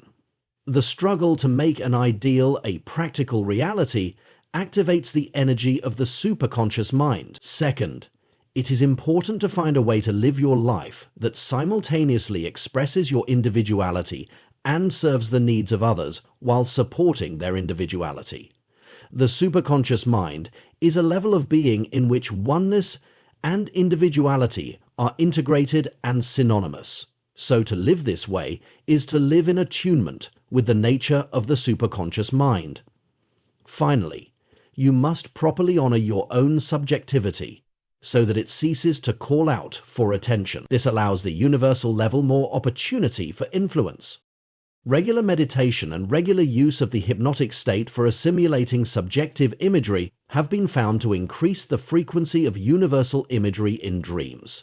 When you take on some of the task of digesting subjective issues, you give some relief to the subconscious mind, allowing it more receptivity to the superconscious. The infinite mind. As William Blake reminded us, if the doors of perception were cleansed, everything would appear as it really is, infinite. The boundaries of the mind are the boundaries of the imagination. There are none, except those that you have set for yourself. We can project our imagination toward the infinite, as when Cayce suggests we ponder our highest ideals, and find ourselves pulled along behind. The imagination is like a grappling hook to the outer reaches of the mind. It is also like a deep wellspring, bubbling up with samples from the infinite depths of the mind. When you remove your Cartesian head, the one that separates mind and nature, you find a greater I am. Hold steady in the awareness of the silent witness. It embraces the full circle of the soul's mind, from the endless patterns of the imagination within to the endless reflections of the divine mind in all of creation. The here and now mind of ordinary experience, as William Blake reminds us, is potentially infinite, would we but pause to notice. If we get quieter still, shift to the subconscious, and allow ourselves to be sensitive to its subtle promptings, new dimensions of infinite scope are within reach. Explore meditation and hypnosis They scale the heights and plumb the depths of the mind. Or abandon consciousness altogether and take a nap. For in dreams we can experience still other dimensions of our existence. And then there is deep, dreamless sleep, the state of consciousness most naturally in harmony with the original, infinite mind. Ben, the body of psychic awareness. We are in the midst of a revolution. It is occurring in one of the most established, conservative enterprises in the Western world, the field of medicine.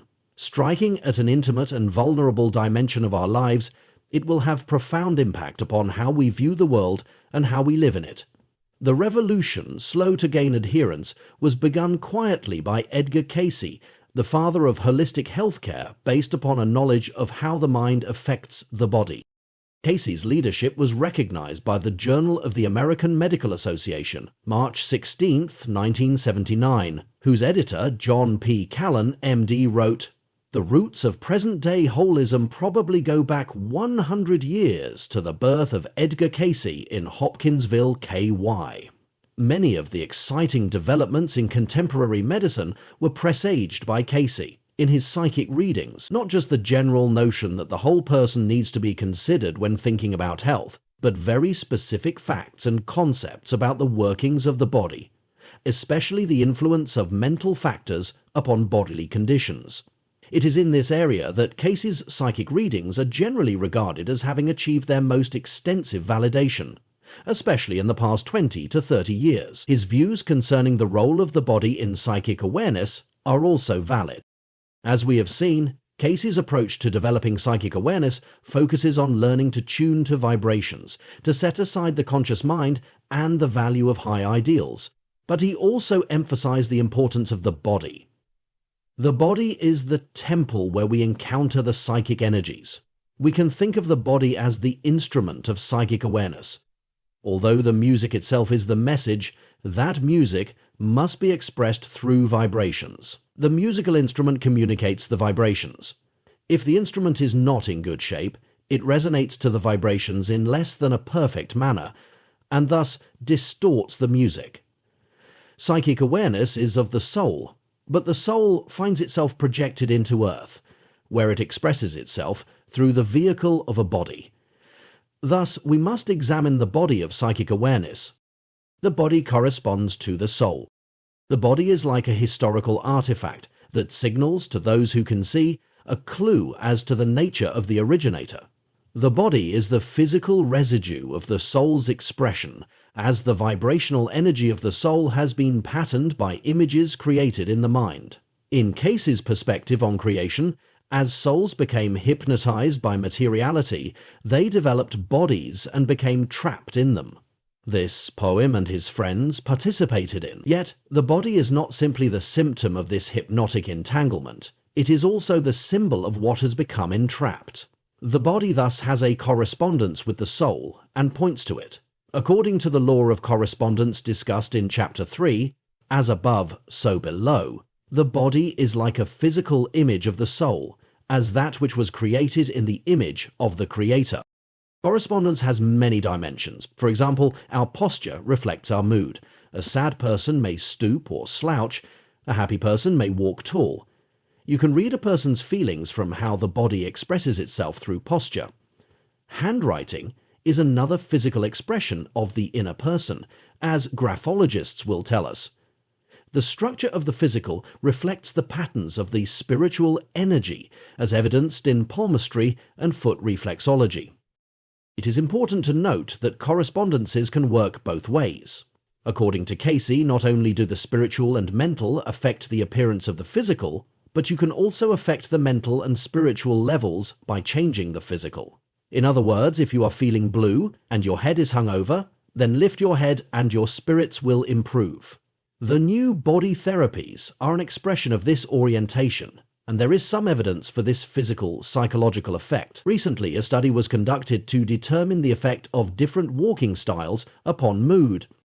Researchers assessed subjects' moods by means of a questionnaire and then instructed them to go for a walk.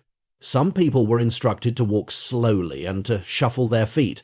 Others were told to walk briskly with their heads up. After the walk, their moods were again assessed. The people who had walked with the slow, shuffling gait became depressed, while the people who had walked briskly were more cheerful. This is but a simple demonstration of a principle that is applied widely in the Cayce readings. He suggested purifying the body to become purer in spirit. Thus we can gain access to the soul and its psychic ability through our relationship with the body. In this way, the three bodies. Cayce was a master of perceiving correspondences and recognizing patterns. When it came to the levels of being of the soul, he pointed to a number of correspondences. In this three-dimensional physical world, the soul manifests in patterns of three. He stressed the fundamental principle of the law of oneness, that all attributes of the soul are actually all aspects of the same unitary reality. But he realized that earthlings naturally relate to the oneness in terms of trinities or patterns of three. The first pattern of three is that soul is spirit, mind, and body. Spirit is energy, mind is pattern, and body is physical form. The second threesome concerns the mind, superconscious, subconscious, and conscious. The soul expresses itself through all three bodies, and each corresponds to a different level of mind. The superconscious mind expresses itself in the form of a soul body, which is also called the spirit body, the energy body, and the causal body. The subconscious mind expresses itself in the form of an astral body, also called the mental body or the emotional body. The conscious mind expresses itself in the form of the physical body. The two non-physical bodies are generically termed etheric bodies, which connotes a gaseous-like, near-invisible level of reality. Remember that in Cayce's view, our physical body is like a precipitate that condenses out of higher levels of vibration, much as raindrops condense out of water vapor. The etheric bodies are the non-condensed forms of the body. Soul body. The purest, or highest, or most basic form of being, according to Cayce, is energy, then pattern, and finally form. Thus the basic body, the soul body, is called the energy body, or the spirit body. Its other name, the causal body, reflects the recognition that the energy level is the prime cause of the other bodies. The soul body is the most real of the bodies, because what is real does not die. We can burn a book, but we can't destroy the ideas in it, for the ideas are more real than the book. In the same way, a physical body can be destroyed, but the etheric bodies, the soul and astral bodies, are not destroyed. This effect is seen in Killian photography, a technique that attempts to photograph the energy field of organic matter. This may be, for plants, the equivalent of the etheric body for people. The etheric body can only be seen psychically. It is what Cayce and other psychic and spiritual metaphysicians call the aura, mental body. The second level of reality is that of patterns, which is the level of the mind. Thus, the second body is termed the mental body. It is also called the astral body because of the association of astrology, as the astrological influence of the planets is one of patterning. It may also be called the dream body, because dreams often reflect mental patterns that are about to manifest physically. Cayce also called the mental body the emotional body, for two reasons. The first is because Cayce was a forerunner of what today is called a cognitive theorist of emotion. Simply stated, it is the belief that emotions are secondary reactions, the primary reaction being cognitize, or ideas. We respond emotionally to situations on the basis of how we interpret them.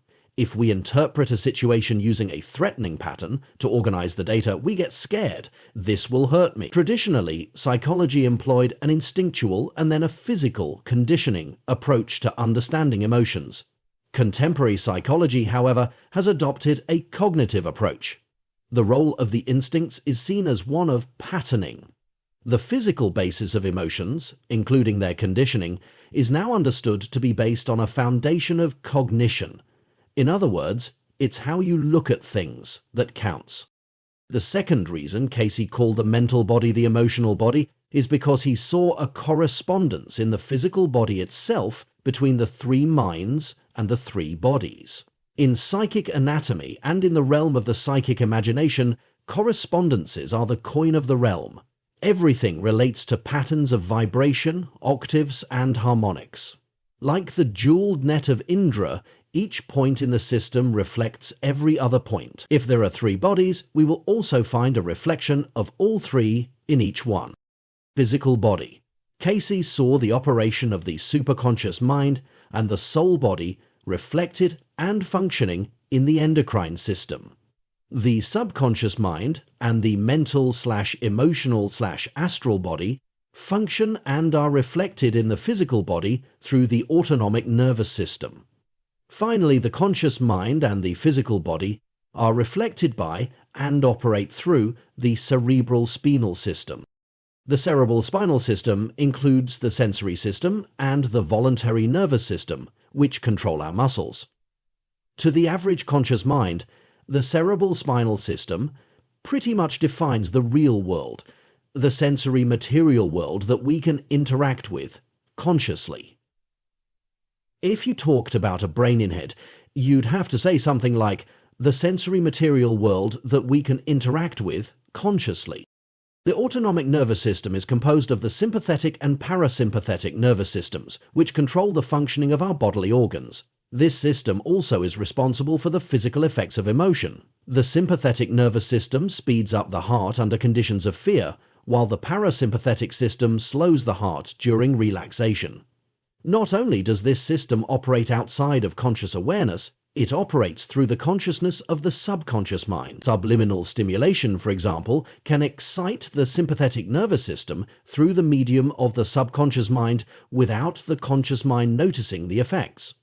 Thus, Cayce's designation for that body that corresponds to the subconscious mind as the emotional body of the autonomic nervous system is therefore quite appropriate. Cayce's body trio. From our traditional way of looking at anatomy, Cayce made a strange correlation when he linked the superconscious mind to the endocrine system. This linkage, however, is crucial to our understanding of the nature of psychic energies and how our conscious and subconscious mind can influence the operation of these energies. The Crystalline Dokrai system. Psychic energy transducers. How do the patterns of vibration of the fourth dimension, thoughts, ideas, and images interact with the brain and the body of the three-dimensional world? How do the infinite and the finite interact? Recall our earlier discussion of how ideas get into our head. Mental vibrations can reach from one person to the next because they transcend time and space. The brain resonates to vibrations. It can translate vibrations of the fourth dimension into activities going on with the body, and it can also do the reverse. For example, when one person picks up another person's emotional state, the emotions are visceral, gut reactions of the body, yet they are transmitted, one subconscious to another, by way of vibrations of the fourth dimension. How is this accomplished?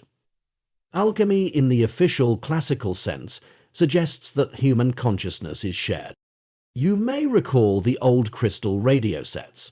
Through what seemed like a magical process that scientists call the piezoelectric effect, the crystal can transform the electromagnetic vibrations of radio waves into the physical vibrations of sound.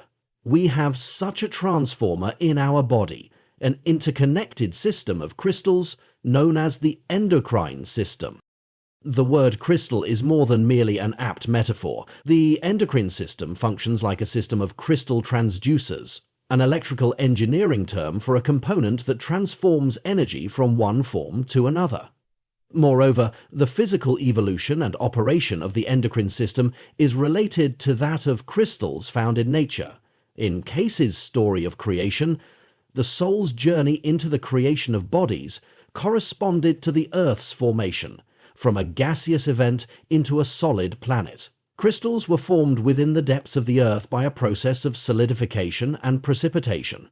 As souls were swimming within this cosmic brew, developing their sensory systems and their bodies, they projected their psychic energies into the developing crystals.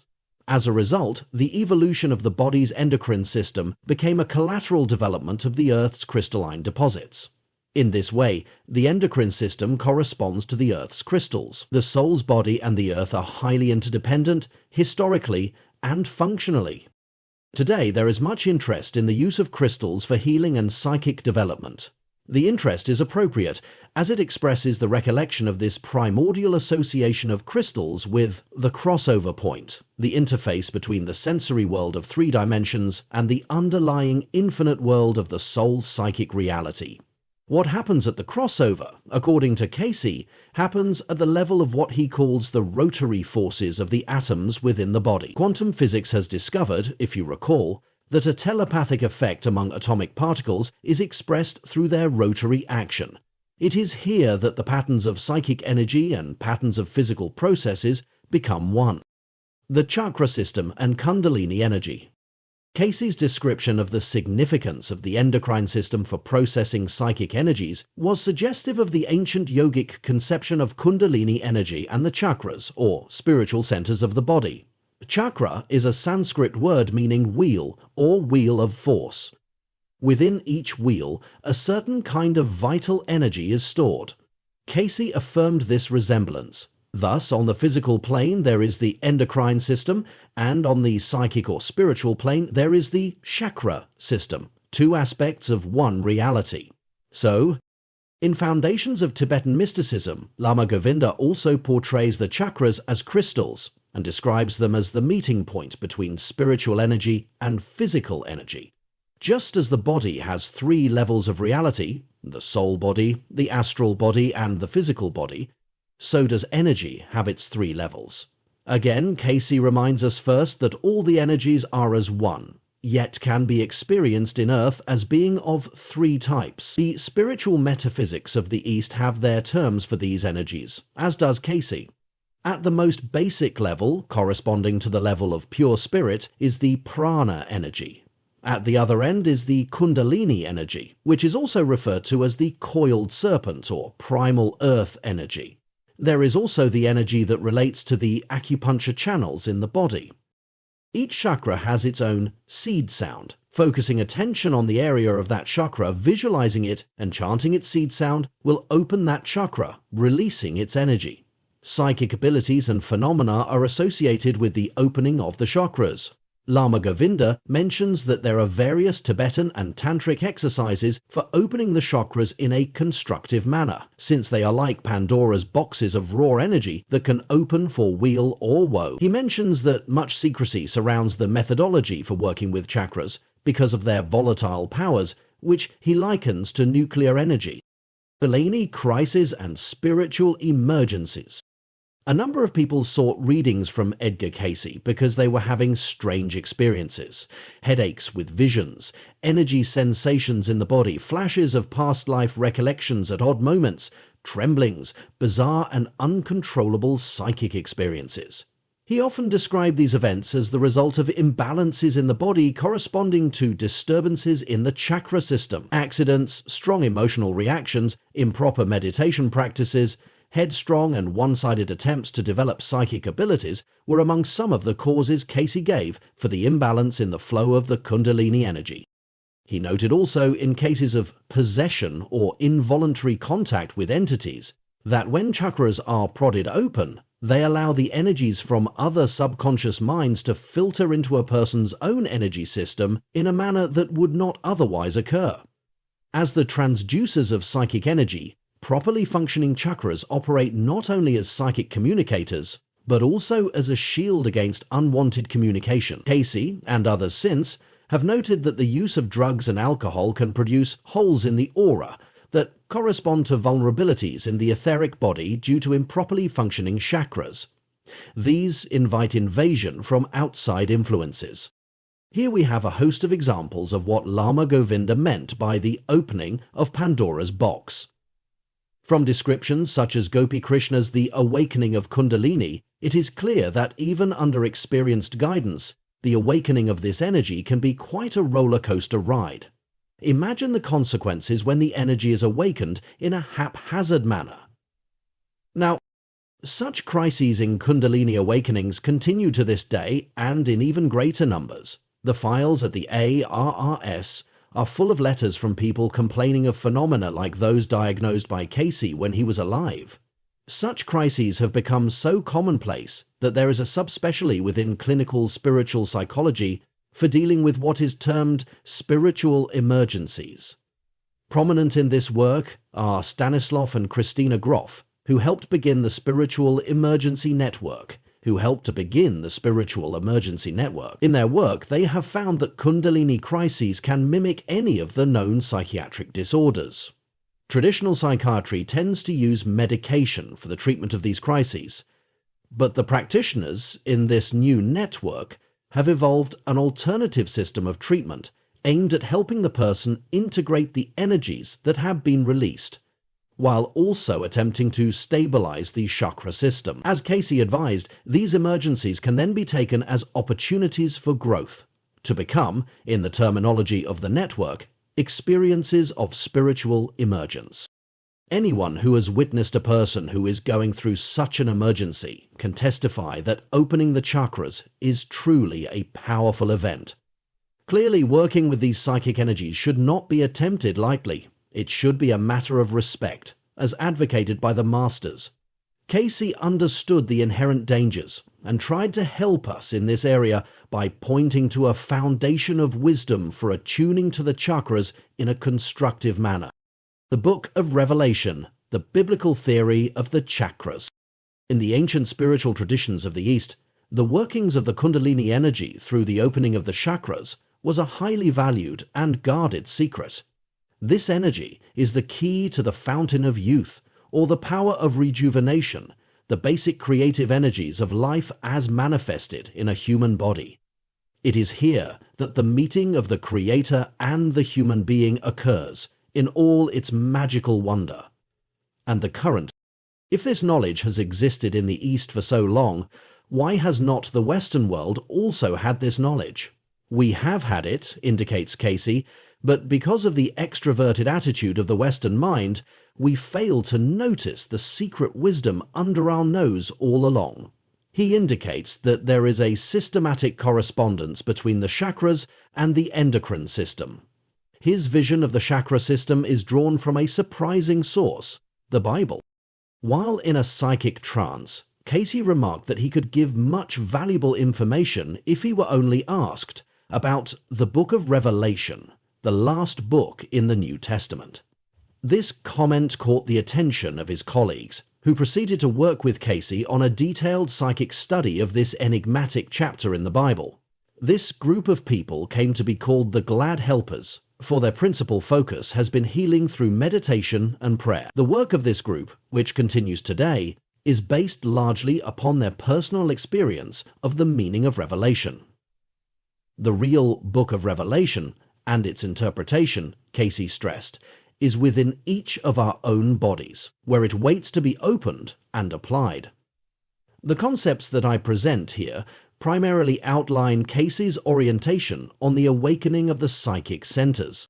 Cayce said that the Book of Revelation, believed to have been written by the Apostle John, is a record of John's experience of cosmic consciousness, a Kundalini awakening that John experienced within his own body.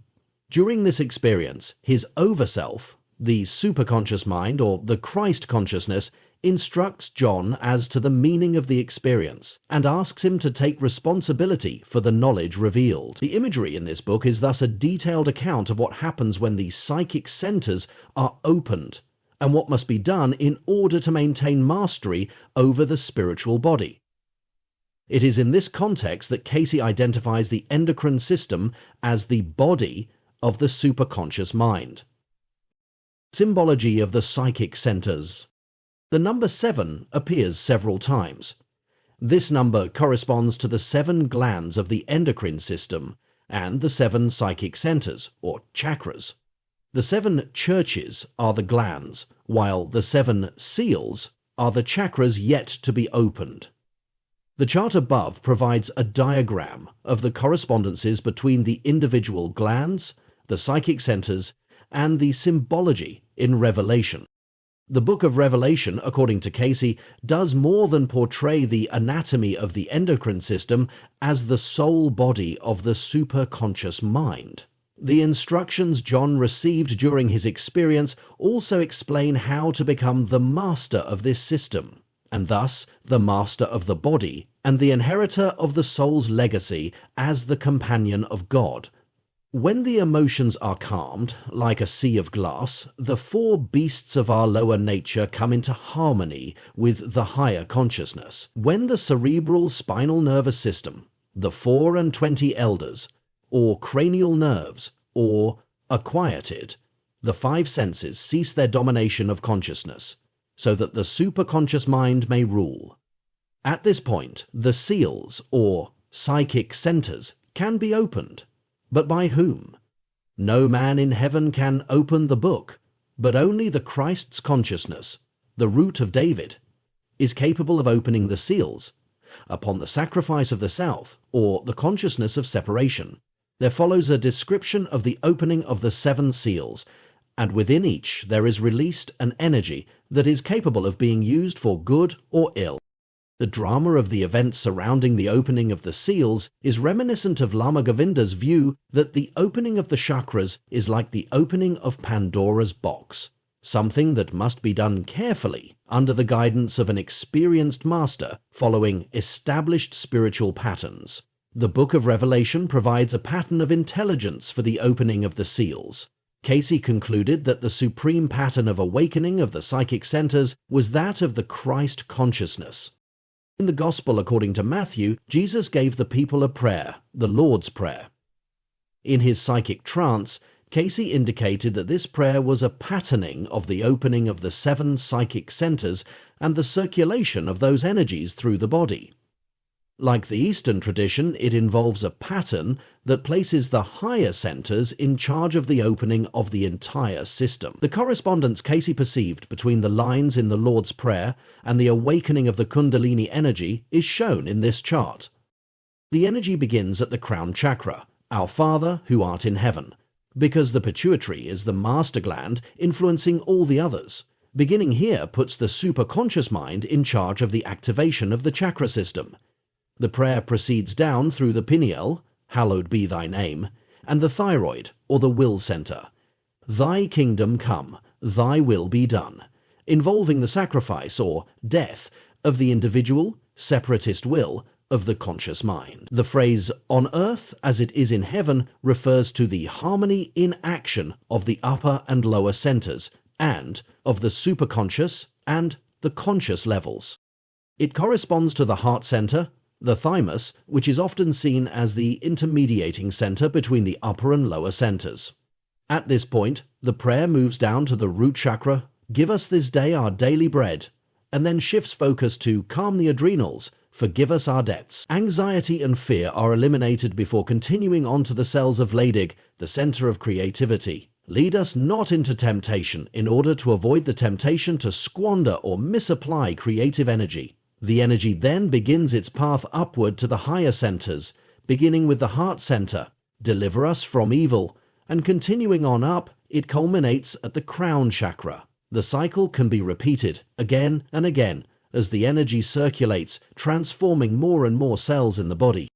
Here are the essential characteristics of the pattern Cayce recommended for the integrated opening of the psychic centers. Fourth, the lower chakras are not necessarily opened sequentially, as it is important that the adrenals be calm before the cells of Leydig are activated.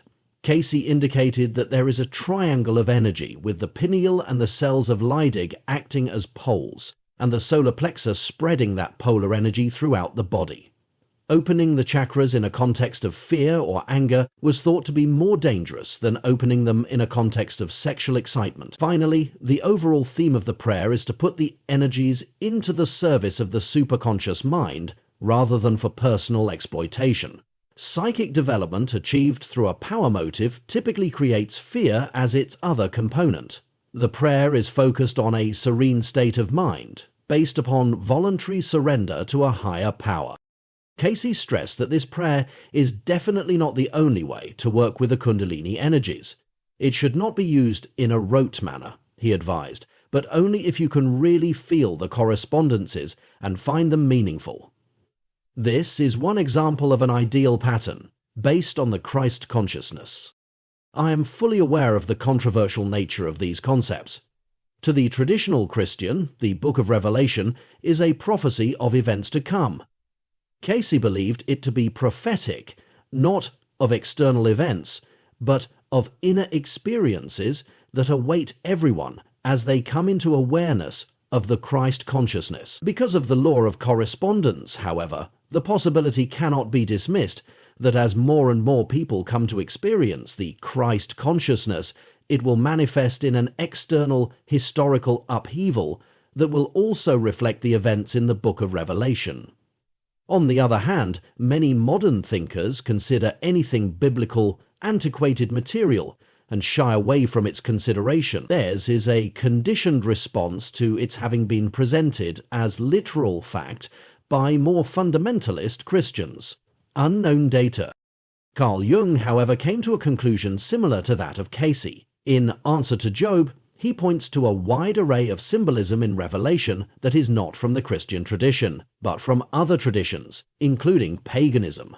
Jung concludes that Revelation is a symbolic portrait of a universal, archetypal experience of the self, which, as Jung believed, is equivalent to the Christ consciousness. Cayce often suggested the study of comparative religion as a means of better understanding the wider context of the novel interpretations he was giving. Jung's work, from the perspective of such a comparative study of the world's symbolism, is a case in point.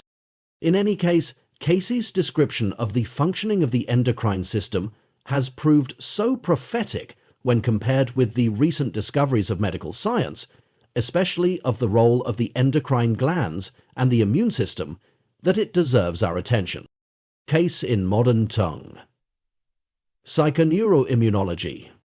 Cayce's vision of the endocrine system came far in advance of science's more recent understanding of the glands. Cayce stressed the importance of treating the glands as a system. In fact, he called the endocrine system a nervous system that paralleled the more familiar one. Whenever he referred to the glandular system, he always mentioned the nerve bundles associated with them. As modern neurophysiology learns more about the intimate connection between the endocrine system and the nervous system, it does seem as though the endocrine system is a parallel nervous system. The interconnections are complex. The endocrine glands secrete hormones into the blood system. Through the blood system, all organs of the body are affected, as is the chemistry of the brain. Various parts of the brain secrete hormones. The brain also sends nerve signals to the glands. For example, Cayce described how the Leydig interacted with the pineal as a major activating system. Modern research has found that when the pineal is stimulated with light, the melatonin it secretes inhibits the Leydig's sex hormone production.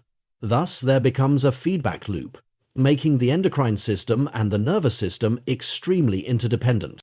The importance of the immune system to the body has focused much medical research on the complex functioning of the endocrine system. The thymus has been found to be responsible for the production of lymphocytes, the blood's major disease fighter.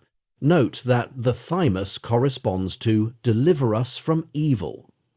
Many psychological factors that relate to having heart or becoming downhearted have been discovered to affect the thymus gland's ability to keep the immune system active. Such findings have led to the field of psychoneuroimmunology, which is concerned with the interactive relationship of psychological factors, the nervous system, and the immune system. Here, Cayce's complex view on the relationship between the mind and the body has begun to receive its most overall scientific support. Emotions, attutates and emotions, the body's natural drug. How did Cayce envision the influence of the body on psychic awareness? He stressed the impact of our emotional state upon bodily functioning and health. Attitudes are like chronic or stable emotional frames of mind. Together, our emotions and attitudes are like drugs in the body. Our attitudes and emotions can poison us or make us high. On the high side, the discovery of the brain's production of endorphins, a natural euphoriant, has led to a number of additional discoveries concerning how vigorous exercise and such emotional responses as being in love can stimulate the production of endorphins. Endorphins and other emotionally triggered chemicals have an effect on the endocrine system and thus on psychic awareness. Our language has long reflected this secret understanding of the relationship between emotions and bodily processes. We say that someone's behavior galls us, as if we knew that the effect of our emotional reaction was to increase bile secretion in the gallbladder. When we say, "I can't stomach that," we express our knowledge that our emotional reaction is upsetting the digestive system.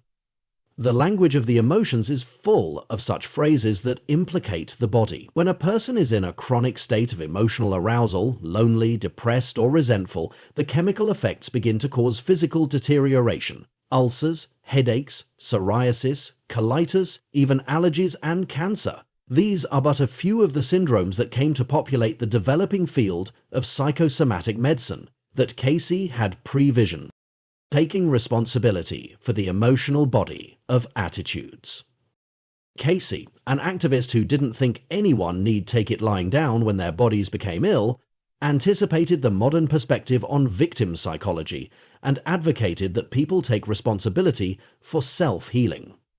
In particular, he maintained that a person could improve the biological functioning of the body through meditation, which would calm the three bodies, and through working to improve one's emotional attitudes. He also extended this approach to the tuning of the body for psychic awareness. Clinical science has also validated Cayce's holistic viewpoint with the discovery of biofeedback, with which a person can learn to control the subconscious mind's response to events, and to how the subconscious mind affected the autonomic nervous system it controlled. Around the time of these exciting discoveries, meditation was becoming popular in the United States, and clinical research found that it produced a number of physical effects that had a positive impact upon the body. Biofeedback and meditation began to enter the medical vocabulary as techniques people could use to contribute to their own healing. Voluntary control over the so-called involuntary nervous system meant that it was possible to communicate with the subconscious mind. No longer did we have to remain victims of the emotional body. Treating the emotional body directly, as advocated by Cayce, became headline news when Norman Cousins revealed that he had healed himself of what the doctors called a terminal malady by watching and enjoying many old comedy films. He noted that a good belly laugh was an effective anesthetic and showed positive effect on his endocrine system. Not only did Cousins' self-healing confirm Cayce's view that laughter is the best medicine, it brought into focus the potential of shaping attitudes and emotions for the purpose of healing. Soon research studies began to link attitudes and emotions to the chances of a person becoming ill, to the rate of recovery, and to specific effects upon the activity of the immune system. Ian Wickram of the Eastern Virginia Medical School developed a profile of proneness to psychosomatic illness. According to the profile, people who tend to worry, to perceive the world in terms of catastrophic expectations, and to dwell on negative memories are more likely to develop the type of overactive autonomic nervous system, vital, that leads to psychosomatic distress. Bernard S. Siegel, author of Love, Medicine and Miracles, is a prime spokesman for the vast array of studies showing how the development of attitudes such as optimism and love are crucial to healing and recovery. Such general demographic findings have also been supported by research on the underlying causative mechanisms within the immune system itself. Depressions and loneliness weaken the immune system. Laughter, hopefulness, and feelings of love strengthen it. We now find Cayce's general principle of attitudinal health echoed in the words of holistic physician Norman Shealy, who says that the best antidote to stress and illness is to have a positive, great attitude. The psycho-initiative effect of Bodilia Major. In attributing to the mind the ability to have specific control over the workings of the body, Cayce especially anticipated the developments in modern medicine. Good attitude and positive emotions can be translated into specific instructions to the body. As we have seen, one way to communicate with the subconscious mind and the emotional body is through imagery. Dramatic effects attributed to imagery have been measured in the immune system. Through imagery, the mind can achieve quite effective control over the functioning of the cells in the immune system. In Imagery and Healing, Jeannie Ashterberg shows how this control can be so specific as to suggest a direct mind-to-body link. For example, scientists at Michigan State University showed their subjects slides of a particular type of cell and described its activities and attributes. They then asked them to attempt to visualize these cells leaving or entering the blood system. They found that their subjects were able to reduce or increase the count of these cells without affecting the other types of cells. In another experiment, they asked the subjects to attempt to change the extent to which these cells clung to the walls of the blood vessels. Again, the subjects were successful, being able to increase or decrease these cells' adherence factor at will. Although it is a somewhat thorny issue to invoke the concept of psychokinesis when the mind and the body belong to the same person, the degree of specific control of imagery over cellular production and function certainly seems magical. Genuine psychokinetic effects have been achieved, however. William Browd of the Mind Science Foundation in San Antonio, Texas, tested the ability of people to mentally operate upon the blood of another person. In one experiment, he found that the operator could affect the rate at which the red cells in drawn blood would break down.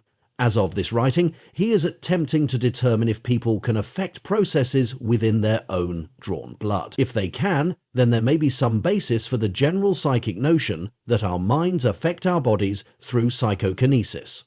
Cayce's belief in the creative power of the imagination to pattern physical manifestations is confirmed in the kind of bodily control that can be achieved through imagery. With regard to the psychic centers, therefore, it is understandable that Cayce would have stressed using visualization with extreme care if the centers are to be opened in a harmonious pattern. Roaming the psychic centers. It is not necessary to open the psychic centers to manifest psychic awareness. They function as psychic receptors naturally. From Cayce's perspective, psychic functioning is an attribute of healthy creative functioning which can be cultivated, if one desires, to include meditation for maximal development. It is always important to cultivate a healthy body, but especially if one is to attempt to meditate upon these psychic centers. Good grooming habits for the psychic centers will include not only physical but mental, emotional, and spiritual habits as well. All have their effect upon the superconscious mind and its soul body, the endocrine system. Cayce's suggestions regarding good physical habits are common sense by today's health-conscious standards. For example, that diet should be high in vegetables and low in red meat. Cayce would have us recognize that when we eat, we are incorporating life forms into our body, and they deserve our blessings. He also recommended periodic chiropractic adjustments to make sure that the spinal cord is not blocking the flow of vital energies. A healthy body requires a healthy emotional frame of mind. Fearfulness, chronic anger, depression, and being under constant stress have a negative effect at all levels. Cayce's perspective on treating these problems is in line with the developing trend in holistic thinking. Dietary factors, such as coffee, sugar, and alcohol, can play a role in worsening the emotional and physical responses to stress. The current view in the field of psychological counseling is to examine patterns of thought, as advocated by Cayce. The types of thinking patterns he suggested be examined are much like those favored by current spiritually oriented psychologies, such as A Course in Miracles, that we create our own psychological realities, that the illusion of a separate self breeds fear, anger, and addictions to power, suffering, relationships, or material substances. In this perspective, meditation is a major curative tool. We can use it not only as a calmative, but also to facilitate self-acceptance and receptivity to feelings of oneness with life. It is worth noting that several of the alternative therapeutic modalities that Cayce referred to are now being explored and have received some support in research studies. In particular, the use of color, music, and odors have been found to have both physical and psychological impact. Of these three, Cayce said that odor has the most powerful influence, and his theory is gaining some validation. Gary Schwartz, for example, a well-known biofeedback researcher at Yale University, has begun research on what he calls aromatherapy. In one of his first experiments, he has found that the scent of spiced apples lowers the blood pressure of a person who is emotionally upset. He has found that most of the scents that he has studied have specific effects, including pain reduction, sugar reduction. Psychiatrist Robert Turfbohr of Joplin, Missouri, has found that burning scented matches eases insomnia. It should also be noted that the sensation of inexplicable smells sometimes accompanies psychic experiences. Studies have indicated that approximately 8% of all experiences involving apparitions include an anomalous smell. But smells may occur in other forms of psychic experiences as well. When psychics were asked, "Do you ever smell something when there is nothing to smell?" Vernon Michael Neppe of the University of the Witwatersrand in Johannesburg, South Africa, found that they all answered positively. A group of non-psychics all answered in the negative. Among the psychics, the smells were most often encountered in the presence of an entity, but also during mystical states and healing sessions. Such findings bring into focus something of Cayce's general philosophy of life, directed to healthy and happy living within a context of a spiritual outlook that has definite implications for the resultant development of psychic ability. In the words of Kevin Ryerson, a contemporary psychic channel who contributed to psychoimmunity and the healing process, which contains much advice that parallels the suggestions in the Cayce readings, it is more difficult to open the Kundalini than to know God, and God is simply love, for love is that which unites all the chakras. A person needn't perform spiritual calisthenics in order to develop psychic abilities. Many of the ordinary things that we do and think about have implications for these psychic centers. We can develop a healthy, happy life, knowing that by doing so, we are taking care of our physical, emotional, and soul bodies, promoting a natural development of psychic awareness.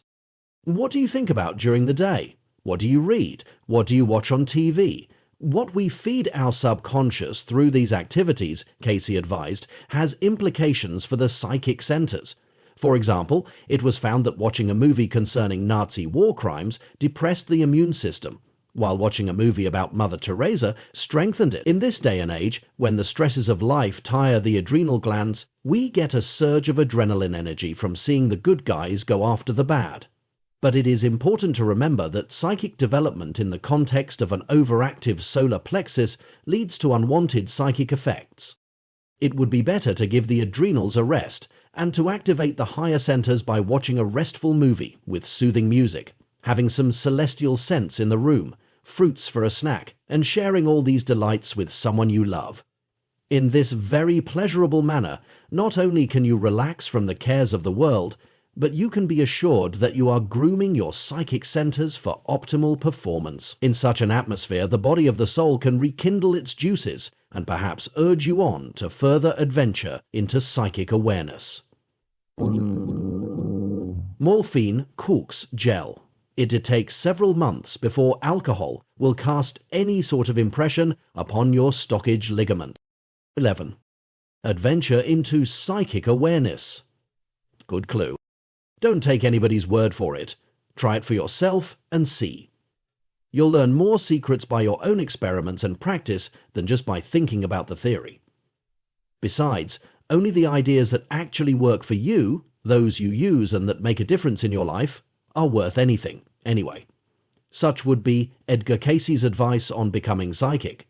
Enlightenment doesn't come just by sitting quietly, but by enlightened action that bears the fruit of knowledge. What kind of enlightened action can you take?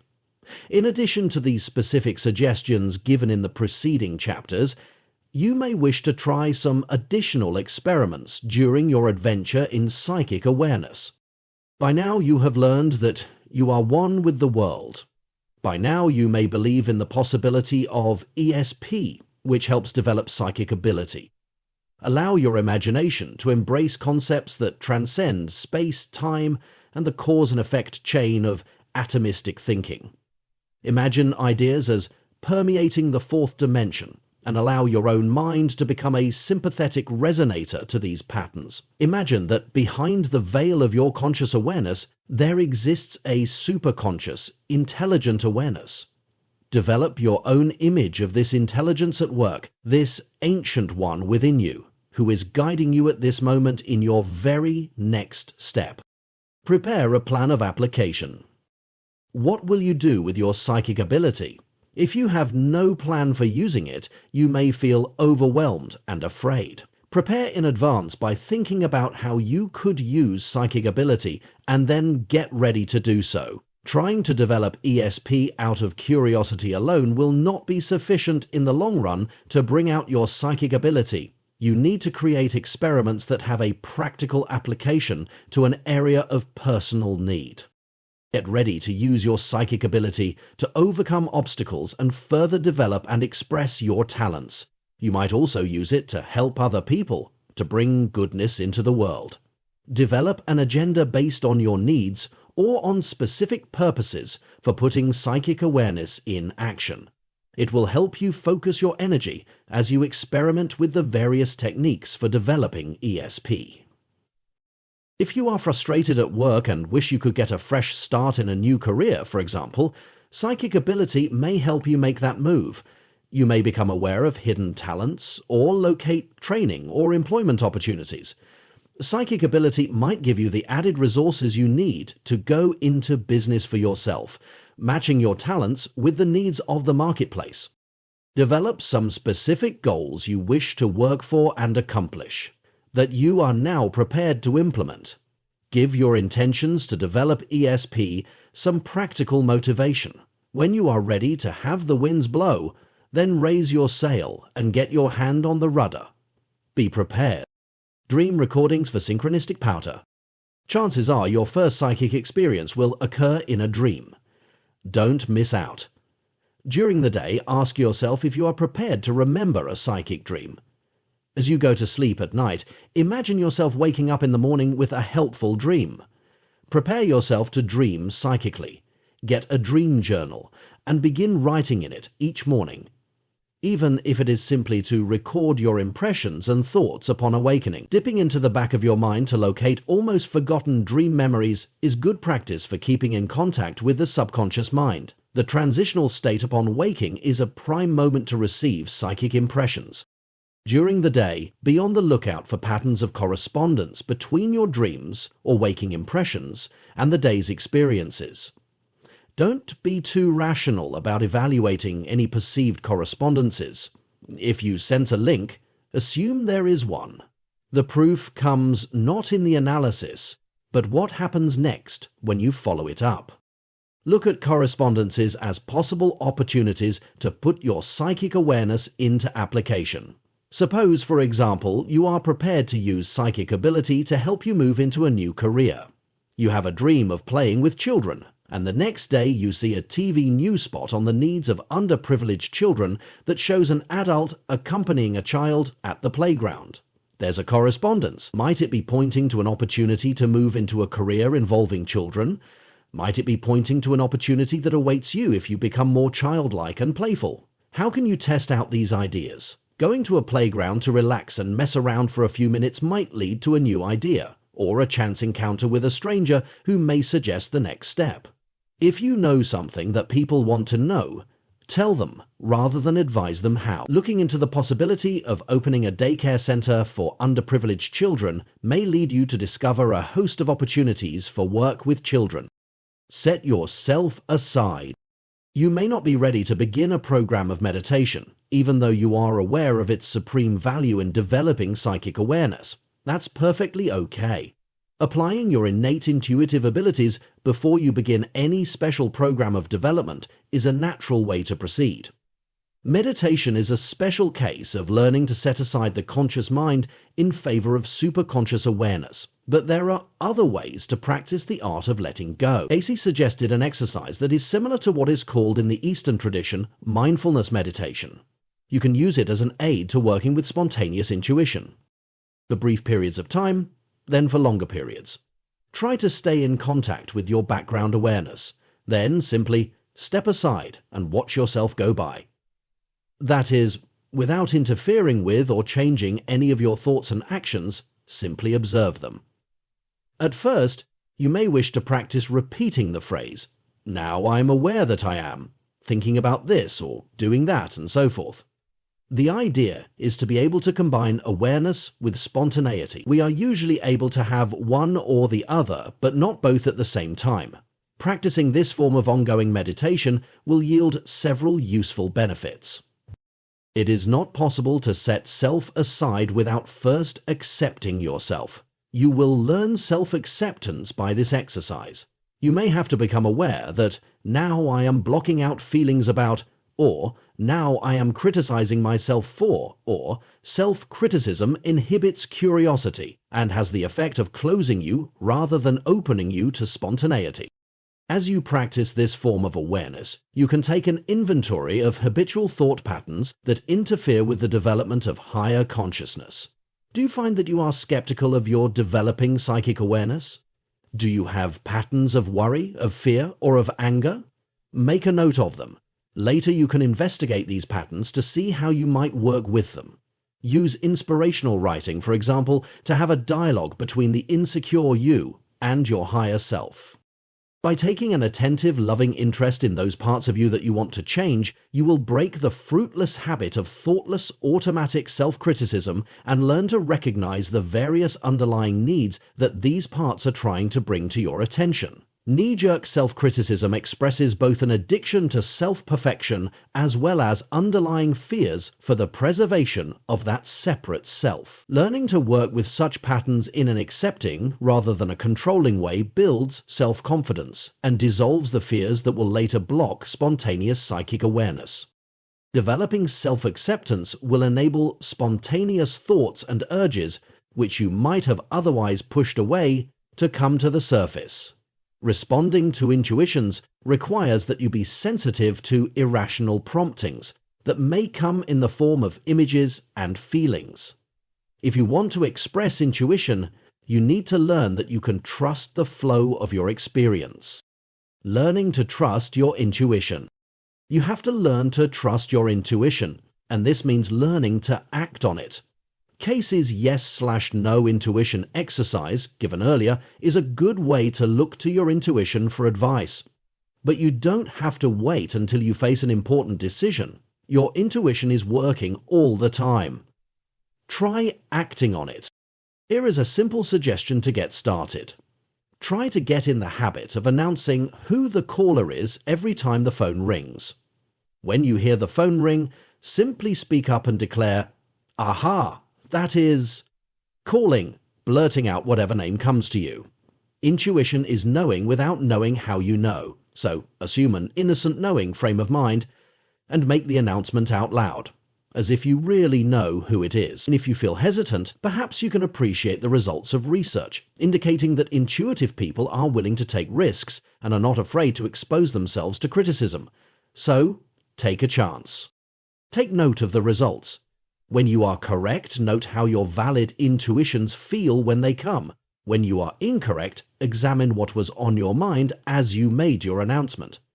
Perhaps you will discover that there was some thought or image connected with the person who was calling, something you suppressed or discounted. Those oversights will also teach you something of what the ingredients of intuition feel like. Are you slow to make even the most trivial decisions?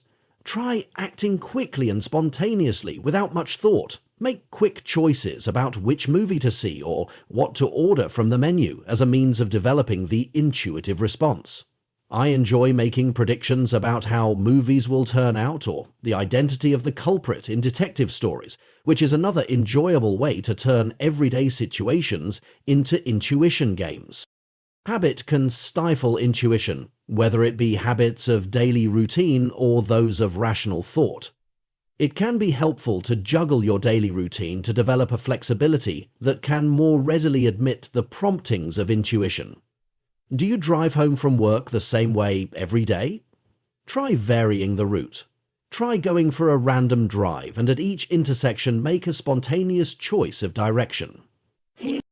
Combine such experiments with your program of action for using your awakening psychic ability. As you go on a random drive, be sensitive for any inner promptings to pull over and investigate some business establishment, just a visit perhaps, that might prove to relate to your finding a new direction for a career move. You can also apply this approach to your dreams. Try assuming that your dreams are intuitive visions and act on them. Seek out or create experiences that correspond with your dream images. If you dream of a friend, call the person up for a chat. If you dream of riding your bike, go for a ride. Let any other intuitions that might arise while you are doing such things prompt spontaneous actions. Questions. Searchings. You may find yourself another step down the road to an opportunity for a new career. Working with your dreams in this intuitive way can be enhanced if you specifically attempt to incubate dreams, as described in Chapter 5 on specific applied topics of interest. Experiment with a pendulum. You can discover the psychic ability of your subconscious mind by working with a pendulum. After the pendulum has helped you bypass your conscious mind and gain access to the ESP of your subconscious, you should gradually dispense with the pendulum and pick up messages from your subconscious directly. You may begin with an experiment that is done just for curiosity, but then progress to something more in keeping with your plans for applying psychic ability. The use of a pendulum in an ESP test has been found to produce more accurate results than guessing. Try to see if you can obtain this effect yourself. Have a friend sit down out of your sight, pick a card from a deck, and focus on the color red or black. Try to guess the color of the card. After each guess, have your friend show you the card so you can see it for yourself. Run through a series of 10 cards and keep track of your score. Then switch to using a pendulum. Determine which pendulum response will represent black and which will represent red. Run through a series of 10 cards again, allowing the pendulum response to determine the guess. Switch back and forth between doing a run of 10 cards by guessing and 10 cards with the pendulum. At the end, see which was more accurate. If you find the split between the two even a half of the third pendulum change, you did it. If the pendulum was more accurate, you have evidence of how the pendulum can access your subconscious mind's psychic ability better than your conscious mind can. By the way, getting 8 or more out of 10 right would definitely be considered as beating the odds. Getting only 2 or less right would be considered negative ESP, meaning you are demonstrating ESP but using it to make yourself wrong. If that is the case, perhaps ESP frightens you. When you have satisfied yourself that the pendulum can demonstrate ESP in guessing cards, then try to wean yourself from it. Begin by seeing if you can guess in advance how the pendulum is going to respond. When you can do that without reducing the pendulum's ESP accuracy, then you are probably ready to dismiss the pendulum for card guessing. Now try something that relates to your plan of application for using psychic abilities. Here's an idea concerning careers. Cut out some help wanted ads from your newspaper. Pick a few that relate to jobs you know you would really hate, and a few that you think you might like. In addition, pick about twice as many for jobs you aren't sure about. Paste each ad on a separate index card. Then take the pendulum and establish its response code. Perhaps left to right would mean, I would do well in this job, while forward and backward would mean, I would not do well in this job. And swinging in a clockwise circular pattern would mean, I would like this job, while swinging in a counterclockwise pattern would mean, I would not like this job. No movement could indicate no opinion. The choice of responses should be based on the type of questions you are concerned with, career preferences, innate abilities, hunches that it would lead to something good, prospects of being hired, and so forth. Once the pendulum response code is established, read each want ad in turn and note your pendulum response. See if it corresponds with your conscious opinion. When it doesn't, try again. If the pendulum continues to give you a consistent response, but one that is different than your conscious opinion, you may have something to think about. To test for ESP effects, have your friend pick one of these cards at random and silently read it while thinking about you in connection with such a job. Check your pendulum response to the job card now, when only your friend knows its identity. If the pendulum tends to make the same response to the job card whether you are looking at the card or whether your friend is looking at it and you don't know the card's identity, you are getting some interesting ESP effects. Have your friend run through the cards a few times and find cards that your pendulum responds to in a consistent manner. Here is a very interesting ESP effect, one that can have some potential meaning for you in terms of career questions. These job cards must relate to careers to which your subconscious mind, for some reason, is very sensitive. Discuss your feelings about these jobs with your friend, including your friend's impressions of your abilities, preferences, and so forth, which your pendulum may have been picking up on. Follow up on the discussion using dream incubation, inspirational writing, or the meditation yes/no experiment, described in previous chapters. The primary value of the pendulum is its ability to demonstrate the ESP ability to your subconscious mind, prior to your being able to experience psychic imagery. The pendulum should be recognized, however, for the automatism that it is. It would not be a tool favored by Cayce himself, because its use suggests opening oneself to outside influence. In comparison to automatic writing and the Ouija board, however, the pendulum allows only a limited degree of conscious dissociation. Thus, it is not particularly dangerous if you don't rely on it as a substitute for developing your own psychic awareness. The pendulum serves to amplify the reaction of your subconscious mind to make it visible to the eye. Having thus seen that your subconscious is responding psychically, you should be able to develop the mental equivalent of the pendulum by focusing on your feelings and imagery. Mental telepathy. Experiencing remote viewing. Cayce once suggested an experiment he said would demonstrate the key to telepathy. Arrange with a friend to set aside some time each day when both of you, each in your own particular location, can sit quietly and try to tune in on the other person. Allow your mind to resonate with the other person's experience, thoughts, recent activities, feelings, surroundings, plans, and so forth, and make notes or diagrams about what you pick up. Place them on the staircase in the morning and ask them, "What are you thinking?" Check in with each other regularly and compare notes. Cayce suggested trying this experiment for 20 days in a row. You should see some results. The merits of this approach to investigating telepathy have been repeatedly validated. It was made famous by Upton Sinclair, who worked with his wife over a long period of time and wrote of their experiences in his book Mental Radio. Harold Sherman, the psychic from Arkansas who with Ingo Swann made the psychic trips to Jupiter and Mercury described in Chapter 1, used this approach to stay in telepathic contact with Sir Hubert Wilkins on his exploration of Antarctica. Together they wrote an account of their experiments in Thoughts Through Space. René Walcollier, in Mind to Mind, reported the results of hundreds of such experiments and outlined the ingredients of success. The method has gained even greater popularity in contemporary psychical research under a new name, remote viewing. First conducted at Stanford Research Institute, now SRI International, by Russell Targ and Harold Puthoff, remote viewing experiments have become common because of their apparent simplicity and because most anyone seems able to quickly learn to do it. In these experiments, an agent goes to some unknown location and surveys the scene. Meanwhile, back at the lab, the viewer simply describes to an interviewer whatever is going on in the viewer's mind, and then makes a diagram of any visual images. The viewer's report and diagrams are then compared with the scenes of the location visited by the agent. Targ and Puthoff describe many successful experiments in MindReach and the Mind Race. Such experiments have all shown that spontaneous imagery is crucial to their success. Failure is often caused by the rational mind altering the spontaneous impressions based on expectations. Thus, the experiments I suggested earlier concerning learning to set self aside and developing the spontaneity of intuition are good training techniques for success at remote viewing.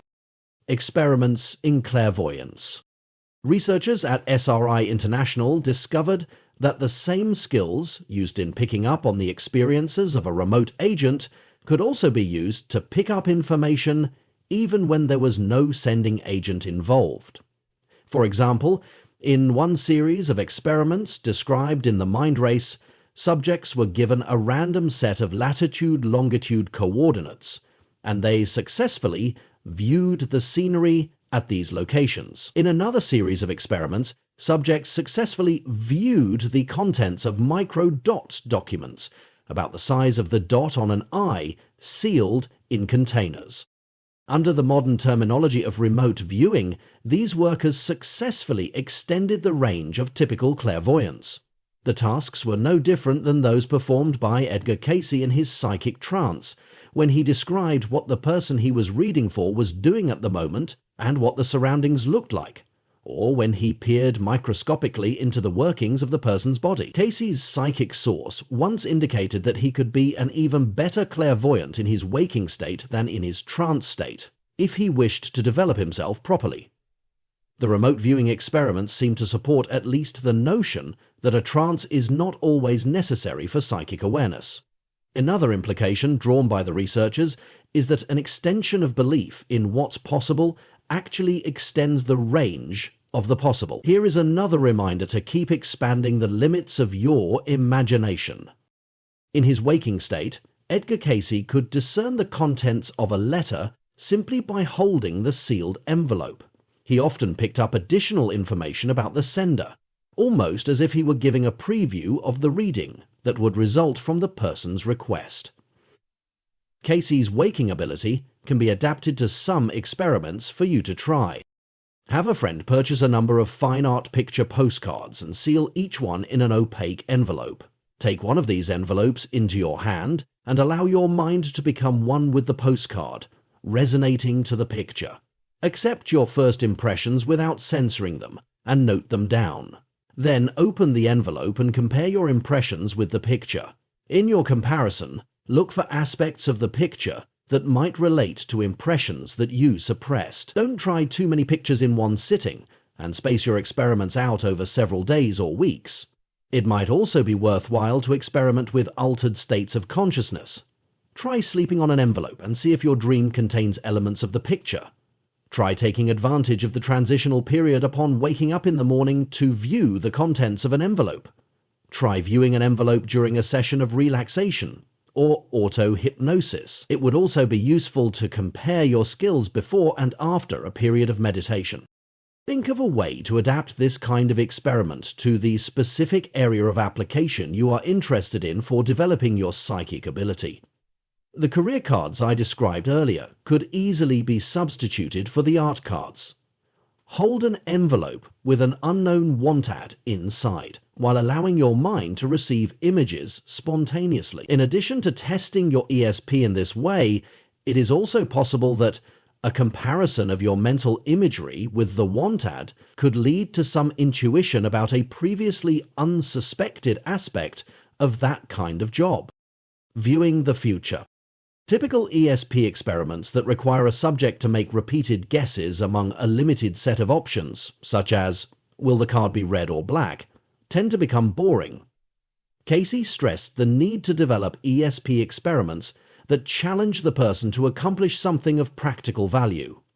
Recently, researchers have combined these two considerations into an experimental approach that has tremendous potential. It is called associative remote viewing of future events. One of the first researchers to attempt this type of study was Elizabeth Targ, whose experiment concerned the outcome of an election. In the fall of 1980, the question was, who will be elected president? Ronald Reagan, Jimmy Carter, John Anderson, or none of these men? In this case, to ask for a psychic prediction is actually asking a person to guess among only 4 choices. Rather than asking for this kind of guess, Targ used a different approach. She asked a friend to secretly select 4 completely different objects of any sort and put each one in a box. The boxes were then to be randomly labeled Reagan, Carter, Anderson, and none of these. Tart then told the experimental subject, the viewer, that on the night of the election she would be shown an object. What would it be? The subject's task was not to guess which one, for the choices were not known, but simply to allow imagery to arise spontaneously in her mind. Targ related the viewer's imagery to her friend, who was asked if it matched any of the objects. If it did, the bet was on. If it didn't, then it would be assumed that the subject had not been able to view the future. As it turned out, the subject's description, a white, hollow, conical object, like shell material, with a string attached to its apex, clearly matched one of the objects the friend had gathered, a cornucopia-shaped whistle made from an animal horn with a string attached to its pointed end. That object happened to be in the box labelled Reagan. The election returns later proved the viewer had correctly predicted the outcome. There was one more crucial part of this experiment. When the results of the election were known, Targ went to her friend, got the whistle, and showed it to the experimental subject. Since the experiment was based upon the assumption that the subject would be shown an object, this final act of following through seemed important. It's staggering to consider the implications for our typical way of thinking about time and causality. Would the experiment have worked if Targ had forgotten about the final act of feedback? Did the act of showing the viewer the object retroactively cause the viewer to see that object 8 weeks earlier? In spite of this philosophical enigma, one aspect of the methodology that makes the approach so appealing is that, since the viewer is faced with an open-ended situation, if the viewer correctly perceives one of the associated targets, it seems likely that accurate psychic functioning is involved. Associative remote viewing of future events has been profitably employed to make financial predictions. An organization of applied psychical forecasting, Delphi Associates, was formed by some of these researchers to extend this method to financial consulting. It has been quite successful. In fact, they were able to make tens of thousands of dollars on the silver futures market with this method. Whether used for financial speculation or some other purpose, if you have to make a decision about the outcome of a future event, you might considering creating an experiment along these lines. From these experiments in associative remote viewing, I reached the conclusion that a future event could affect my present functioning. I applied this idea while preparing to write this book. First, I went to a bookstore and found a shelf of books on psychic phenomena. Then I promised myself that after this book was published, I would go to the store and look at my book. I would look at the cover, the table of contents, and the layout of pages. I would also read selected passages, especially ones I had trouble writing. I let that commitment grow until I could feel it as a reality. Then, when I got stuck in my writing, I would lie down and use my self-hypnosis induction method to enter a state of reverie. I would then travel to the bookstore and look up my book. I found I could turn to the pages corresponding to my problem and read how I had solved it.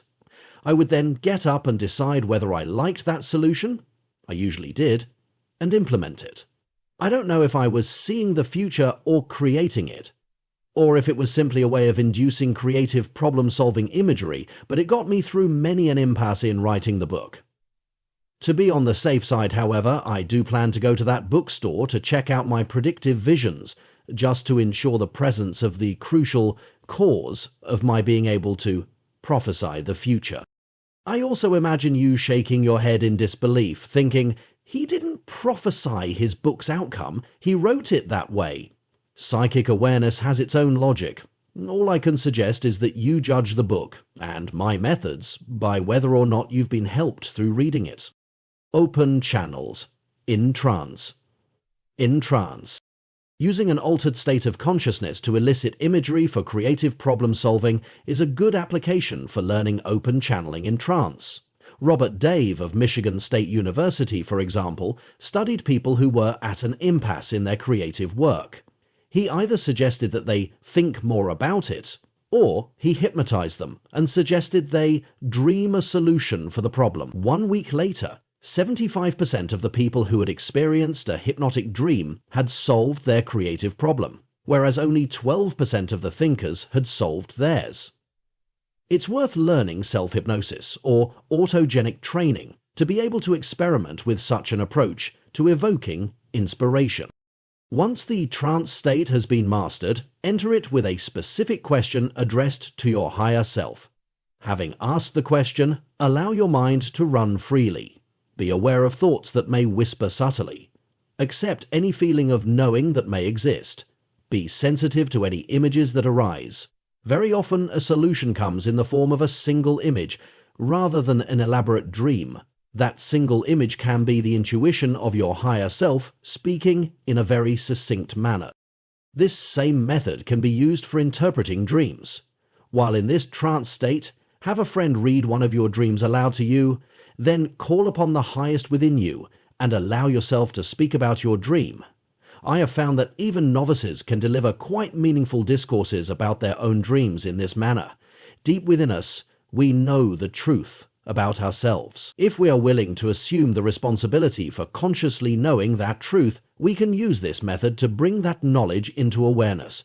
For this purpose, the trance state itself may prove to be less important than the attitude of acceptance. Sending telepathic suggestions. Have you ever wanted to send a telepathic message to someone to seek assistance? The early research we reviewed on hypnosis at a distance suggests the possibility. Psychics have admitted to this ability, but have been hesitant to use it.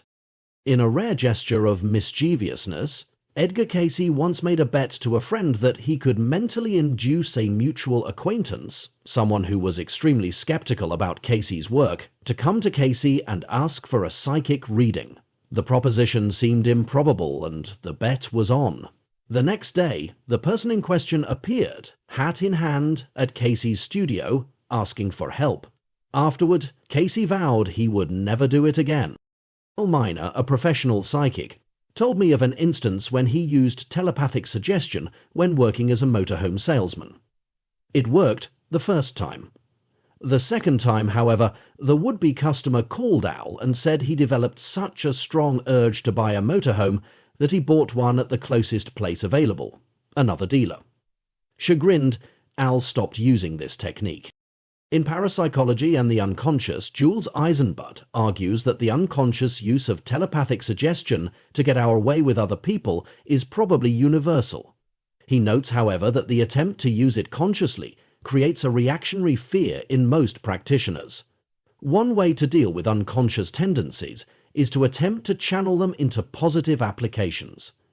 For instance, Cayce often reminded us that through our connection with one another at the subconscious level, our thoughts affect other people. He advises that we think only the best about others and pray for people who upset us. My wife introduced me to a constructive application of telepathic suggestion that will lend itself to an experiment you can try yourself. When I had trouble falling asleep, she would pray for me and imagine me asleep. She said she was convinced that if she didn't succumb to her own suggestion first, it worked on me. There are reasons to believe her. Cayce indicated that during the pre-sleep state, we are very susceptible to suggestion. As Cynthia Pike's The Miracle of Suggestion, The Story of Jennifer proved so true. Thomas J. Hudson noted his successful experiments in sending telepathic suggestions of healing to distressed people while they slept. Eisenbud describes experiments in Russia that confirm the induction of hypnotic sleep by telepathic suggestion. Many parents have children who have difficulty falling asleep. The current wisdom is that the sleep disturbance is a behavioral problem that is reinforced by parental attention.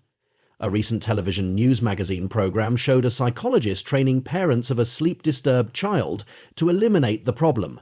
The technique was to go into the bedroom and comfort the child, but to delay doing so for progressively longer periods. Before a week was up, the behavioral reshaping had the desired result.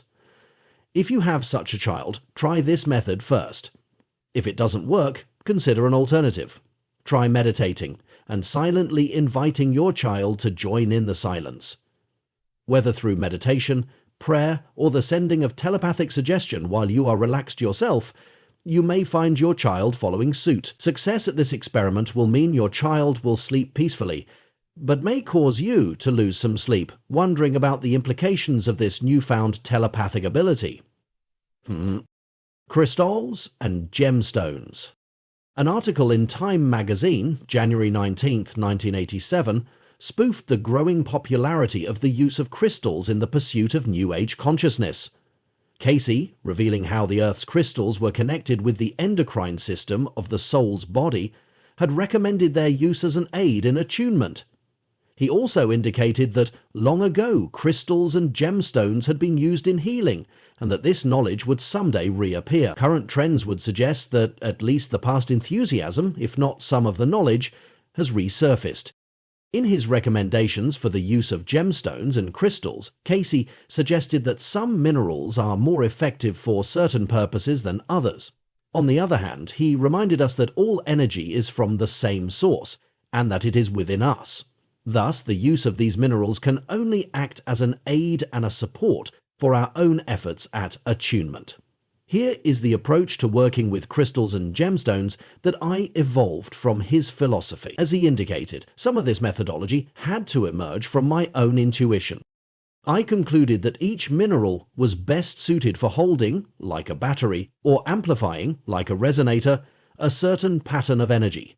For meditation and psychic awareness, Cayce usually recommended the copper-based minerals, such as azurite/malachite. I assumed that the power of attunement was not in the stone, but something to be developed within me. The value of the stone was in its ability to store the energy that came to me during meditation, and then, at other times, to make that accumulated energy available to me. Thus, I would not meditate on the stone.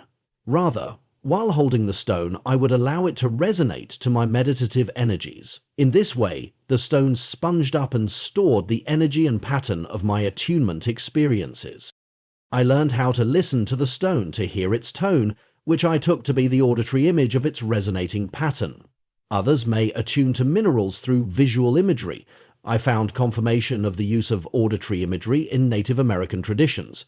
Once I learned to hear the stone's tone, I assumed that the key to opening the stone was to resonate with it by my sounding its tone, either aloud or silently, thus releasing for my use all of the energy that I had accumulated within the stone.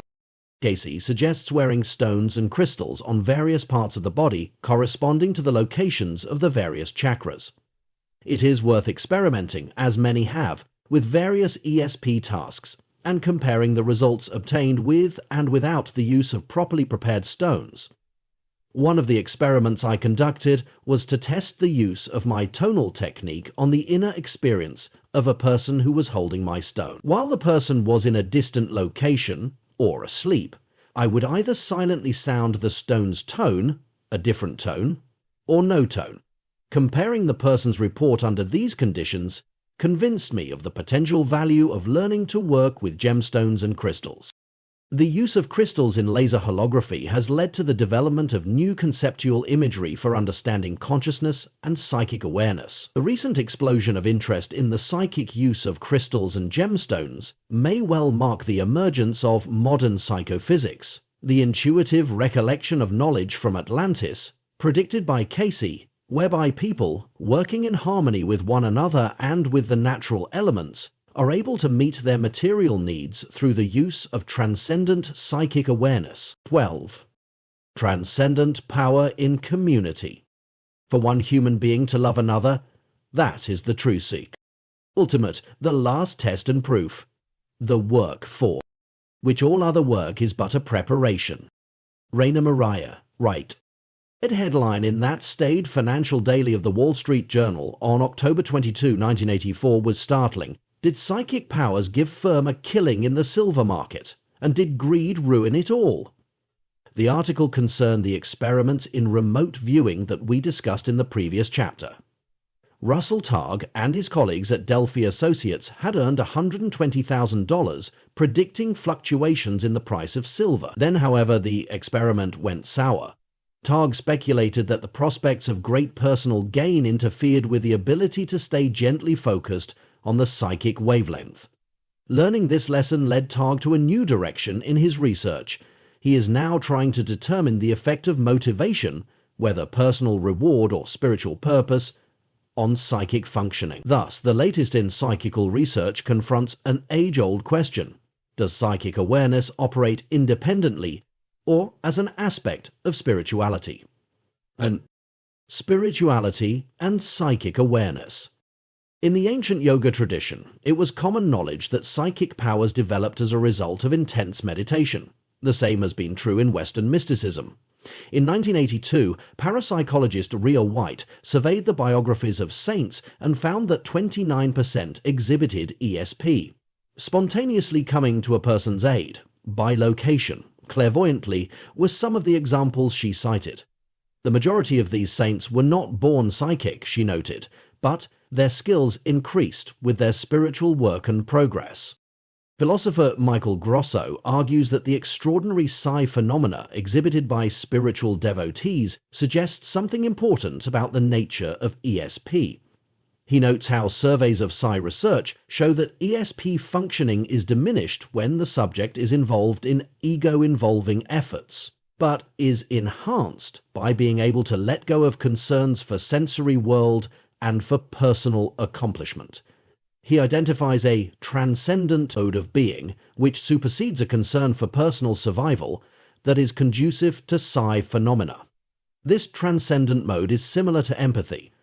For example, to be a good listener, we must suspend our own frame of reference and our own concerns to be able momentarily to adopt the other person's perspective. He suggests that love is the essential attribute of that transcendent mode of being. Playfulness and an enjoyment of the process itself of doing things seem to be correlates of this self-transcendent state of mind. Grosso does not equate spirituality with being good as opposed to being bad or evil. There are no moral overtones to his proposition concerning what he terms transcendent psi. Spirituality seems to have more to do with being smart, as in enlightened, rather than being good, as in perfect. It is enlightened self-interest, in other words, smart, to act in accord with how things really are from a larger perspective, rather than how they might appear from a constricted viewpoint. Ecology, holography, quantum physics, all such developments in applied holistic thinking are abandoning an atomistic viewpoint in favor of the perennial philosophy of the interconnectedness of life. Oneness, the essence of love, of altruism, of service to others, in effect, the essence of transcendence, is to act on the basis of a perception of oneness, of an interdependent whole. That seems to be the emerging meaning of spirituality. Cayce's view of the relationship of psychic awareness to spirituality is similarly oriented to this concept of the transcendent. Psychic awareness exists because, in reality, we are souls, interconnected miniature versions of the whole of creation, holographic atoms in the body of God. To become consciously psychic requires empathizing with the oneness of life, rather than focusing on one's separate self. Attempting to use psychic awareness for personal gain is sin, only in that it misses the mark and constricts the focus to the self. Psychic ability is an expression of the whole. It is designed to be used for the betterment of the whole, including, if necessary, improving our recognition and application of our unique contribution to the whole. Cayce, aware of the paradox, quoted Jesus from Luke 9:24, "For whosoever will save his life shall lose it, but whosoever will lose his life for my sake, the same shall save it." To Cayce and to Jung, the significance of Jesus is that he lived the pattern of an individual in conscious, creative, and responsible relationship to the whole. That pattern of self-realization, both an acceptance and a transcendence of the personal ego, exists as a potential for each of us. Psychic awareness can be seen both as an outgrowth and a means of attuning to that pattern of being. The paradox of research on transcendent science. Kotanat Mohayakai. Introduction, True Science, the Corruption of Reason. Grosso recommends that research on psychic phenomena be reoriented toward transcendent psi. He realizes that following this suggestion might meant using a different type of experiment than that ordinarily employed. The new wine requires that the old wineskin be laid aside. A paradox confronts most experiments in ESP that are approached from the traditional atomistic standpoint. The experimenter designs a situation to see if the subject can demonstrate psychic ability. If you were the subject in such an experiment, it would be only natural to ask yourself, am I psychic? The situation is inherently self-conscious, and self-consciousness inhibits psychic awareness. Cayce refused to be a subject in an ESP experiment if the focus was to test his ability or to prove ESP. He wanted to cooperate with parapsychology, for he thought it was important to demonstrate the reality of oneness. But he was convinced that it was impossible to attempt to prove it in a philosophical context of skepticism, because the focus of such an experiment would make it difficult to manifest psychic awareness. He maintained that the driving force of psychic awareness was the nature of the desire that motivated the ESP. If the desire is based on the setting aside of self in order to help someone in need, the necessary circle of oneness is present and psychic awareness can be realized. If the real desire is to prove the existence of ESP, or to prove that a particular individual possesses psychic ability, then the wholeness of life is no longer the focus. Too often, the focus of skepticism is upon the existence itself of ESP. Instead, Cayce would have the skepticism oriented toward the helpfulness of a particular ESP experience in furthering harmony in life. In trance readings for a parapsychologist at Columbia University, Cayce advised that experiments should be focused not on hits and successful subjects, but on the usefulness of the results. Cayce predicted that in the process of such a style of experimentation, we would learn all we need to know about the nature of psychic awareness. The Dream Helper Ceremony. An experiment in transcendent PA. Several years ago, I accepted the challenge to design an experiment that would meet Cayce's specifications for an experiment in transcendent psi. Meditating upon the ideal pattern involved in such an approach to research, I incubated this dream. We are gathered together for research and enlightenment. We are standing in the dark, not knowing how to proceed. Suddenly, we begin dancing together in a circle, each of us displaying an individual symbol. As we greet and celebrate one another in turn, we realize we have found our method, because the dance itself generates a central fountain of sparks to light our way. The pattern of activity in this dream corresponds to the pattern in a number of ceremonies and festivities related to individuals in community. The Maypole rites and the Native American Sundance ceremony involve distinctively identified individuals dancing about a central focus. I enlisted the help of Robert Van de Castle of the University of Virginia Medical School, who had studied ESP in traditional cultures and had participated in some of the Maimonides dream telepathy experiments discussed earlier. Together, we designed a group dream telepathy experiment, the Dream Helper Ceremony.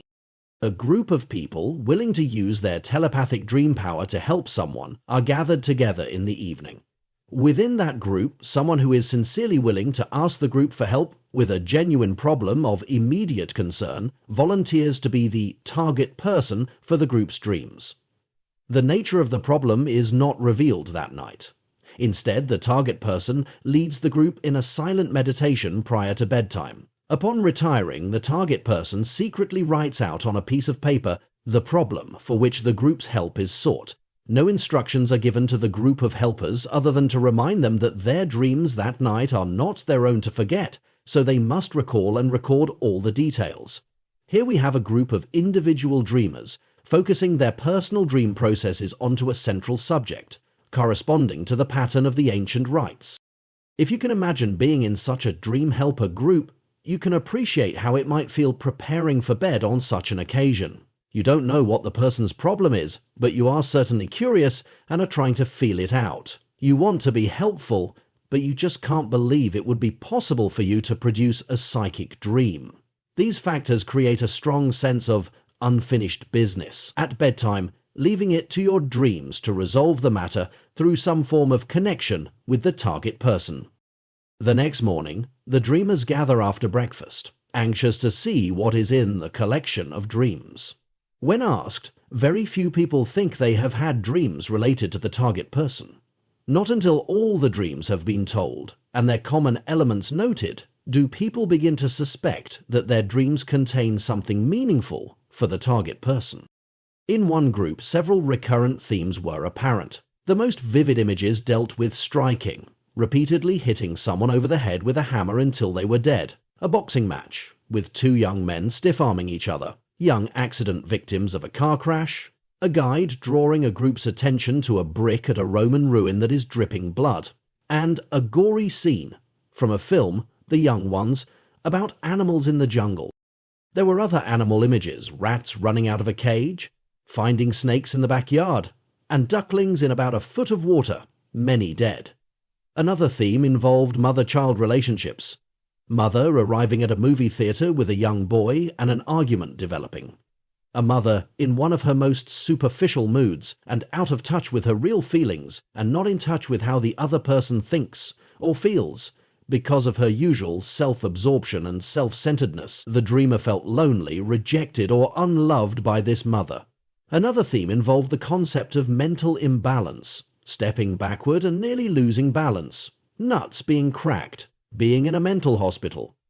A final theme involved dirtiness and disarray, garbage day, and there are a few full cans, and cleaning up the mess.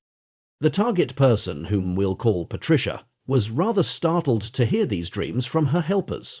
Her question had concerned insecurities about making a career move.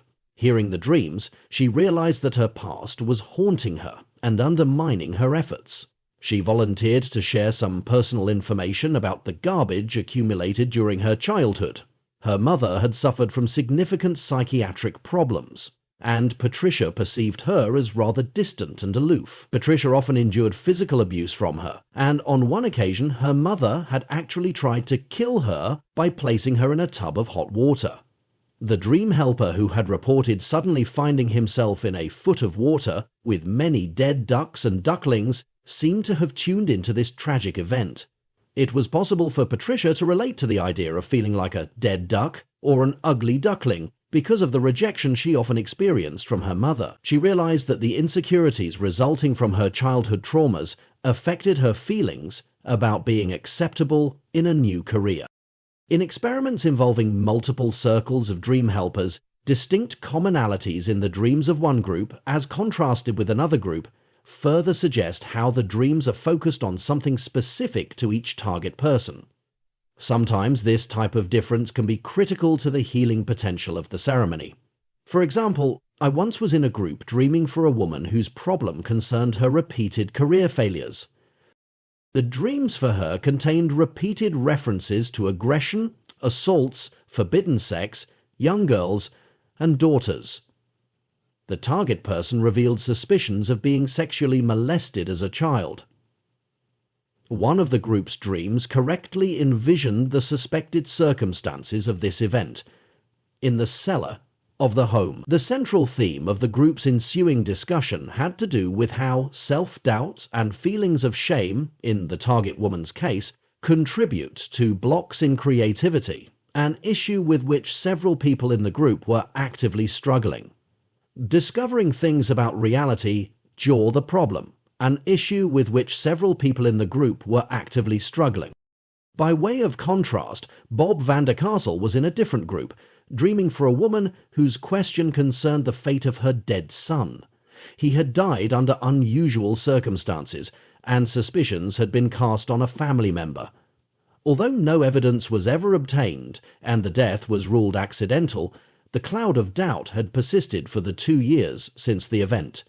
None of the dreams for this woman contained any images of aggression, assault, or foul play. Instead, several dreams involved tripping and accidents, and many references to natural disasters.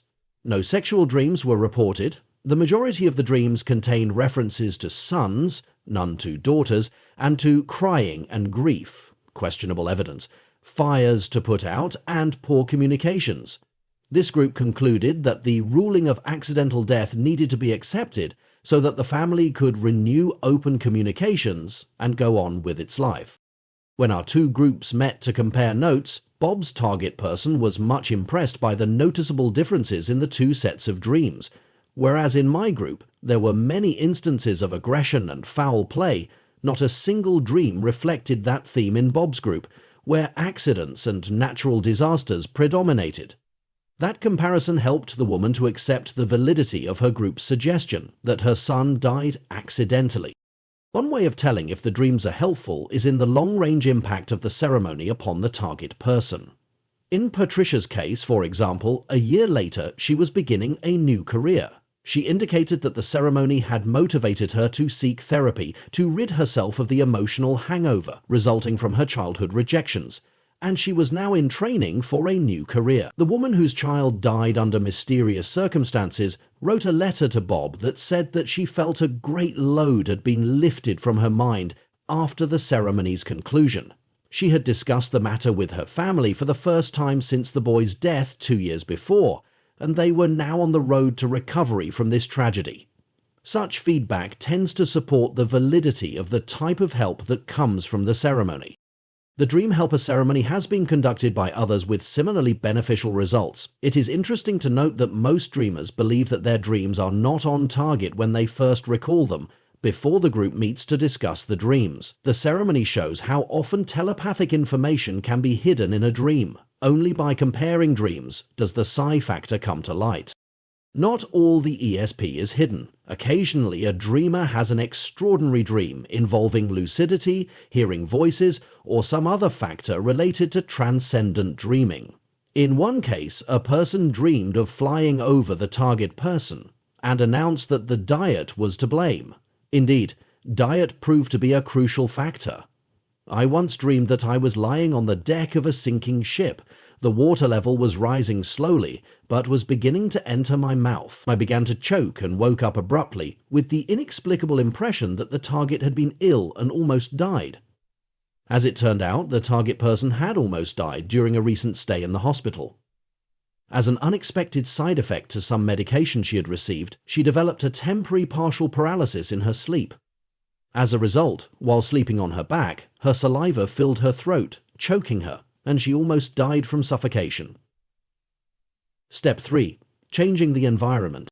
The target person can identify elements in most of the dreams that touch upon the person's life, as well as upon the undisclosed problem area. It is especially fascinating to discover that if the dream helpers go through the process of analyzing their dreams in terms of their own life situations, further areas of correspondence are discovered between these personalized dream interpretations and the target person. In one of my dreams, for example, my personal library was sitting out on the lawn. The image meant nothing to the target person.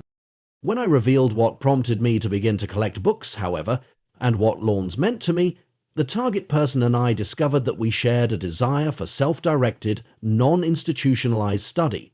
It was a motive that played an important role in that target person's dilemma. Invariably, the impression is that the helpers definitely tuned in with their dreams. So, what seems to be the focus of the tuning is what the target person's undisclosed problem evokes in the community of the dream helpers.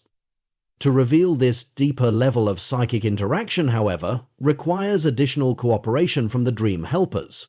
They must set aside the role of helper and be willing to expose their own personal issues that are expressed in the dreams. Doing so has the benefit of creating a healing circle for the entire group. The group image and the target person appear in some of the dreams, reflecting the nature of the experiment and its aftermath. The group discussion takes on a definite therapeutic tone. Although the original intent of the dreaming was to help the target person, the emotional sharing reveals how the dreams are relevant both to the target person's critical situation and to unresolved aspects of the dreamer's own lives. Before going to sleep, each dream helper seems to engage his or her instinctive projective empathy to intuit that aspect of the target person's undisclosed problem that naturally corresponds with an unreconciled issue within the dream helper's life. Then, having been reminded of that issue, the dream helper's dreams perform their usual work of reconciliation, using his or her own experiences as well as images telepathically received from the target person's life. In such a manner, the group's dreams collaborate on a common problem, as perceived from individual perspectives. Astonishment, delight, and awe often emerge as the group marvels at what it has accomplished through its combined dream talents. One helper likened a group's efforts to composing a group symphony that was made possible by splicing their dream tapes together. Helpers generally feel that they have been so effective because they were not attempting to gain something for themselves. They were engaged in a healing service, nourished from a sense of love. But the helpers are surprised to discover how much they personally derive from the process. The helpers are helped too. The ceremony gives a group an opportunity to function as a psychic consultant to help someone in distress. In one special study of a dream helper ceremony, described by Gene Campbell in Dreams Beyond Dreaming, The dream helper's dreams proved to be more helpful and on target than a reading from a professional psychic hired to participate in the research. The dreams also proved superior to the efforts of a professional counselor, who was hired to uncover the historical background of the target person's presenting problem. The target person was harboring a traumatic secret that the counselor had no way of knowing about. The helper's dreams went right to it and revealed its relevance. The target person was relieved to have the opportunity to unburden this secret and was helped to learn of the bearing it had on the current problem. The ceremony provides a repeatable demonstration of apparent psi dreaming, with many of the characteristics of spontaneous cases of ostensibly psychic dreams. But does the dream helper ceremony really demonstrate dream telepathy? The distinct and focused set of correspondences in the collection of the group's dreams could certainly be scored as hits, apparently accurate psychic perceptions. But are these correspondences more than coincidental? Traditionally, scientific parapsychology would focus on a statistical answer to this question. The number of hits in a collection of dreams for a target person would be compared, for example, to the number of hits in a collection of dreams that were actually unrelated to the target person. In fact, positive significant results have been obtained with the dream helper ceremony in this manner. In one experiment, conducted by Mark Thurston, 244 people were recruited through the mail to serve as remote dreamer helpers. Each helper submitted a dream sample. 4 months later, 2 target persons were recruited in the experimenter's locality and randomly assigned to the dream helpers. Each dream helper received only the name of the target person and was asked to try to dream something helpful for his person's undisclosed problem. The resulting helpful dreams, and the sample dreams were typed on index cards, shuffled, and given to the respective target person. The target persons were asked to decide for each dream whether or not it contained any resemblance to the question being asked, direct hit, or to any aspect of the target person's life, indirect hit. An independent judge was also asked to perform the same task, looking for direct hits only. When the number of judged hits for the dreams of the experimental night were compared to the number of judged hits for the sample dreams, the helpful dreams were favored to a significant degree for one target person, whereas for the second target person, helpful dreams and control dreams were equally likely to be judged as hits. Thurston followed up the statistical analysis by determining if any of the helpful dreams were actually helpful to the target person who was suffering from a skin ailment. On the morning of the interview with the target person, he dreamed of her, saw that her rash had healed, and asked her if she had noticed all the dreams that dealt with diet. Thurston told the target person this dream. Together they examined the helpful dreams and found 14 about diet. She agreed to work with her diet, returned in another month, and her rash had cleared.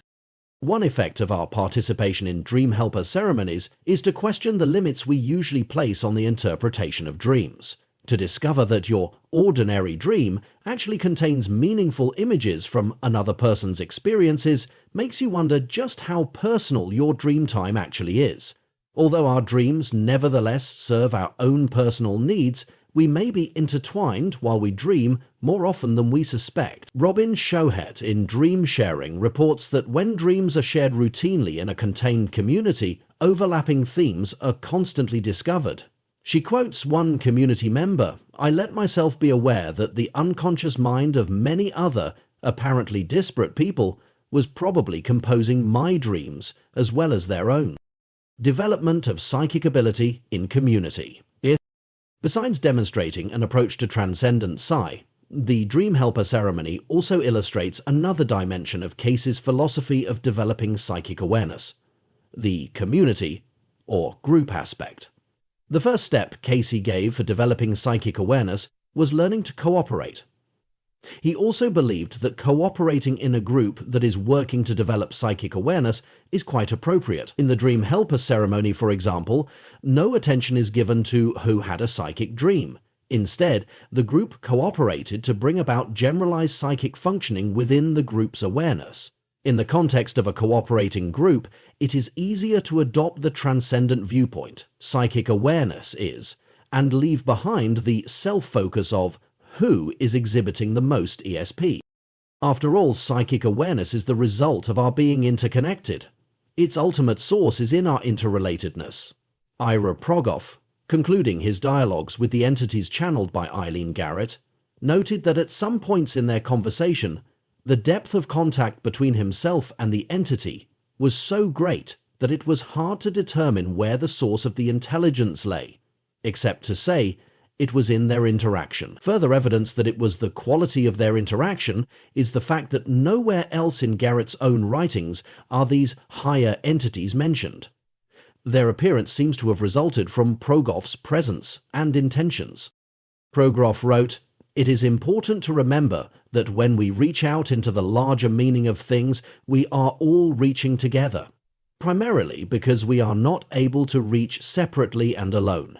It is thus that the Oracle dinner type, Progoff's term for the universal intelligence of Mrs. Garrett, cannot express itself and cannot be a channel for Tahote and Rama, the two higher entities, unless a receptive person is there to evoke the depths of her psyche and to draw this image of the Oracle forth in its dramatic forms." His statement echoes Cayce's claim that the quality of the readings he gave were a function of the desire and level of attunement of the person seeking the reading. When Cayce was asked to lay out a program for developing psychic ability, the body of study material and exercises that he outlined were presented for use in a group format. The 2-volume text of the study material that was developed is titled A Search for God.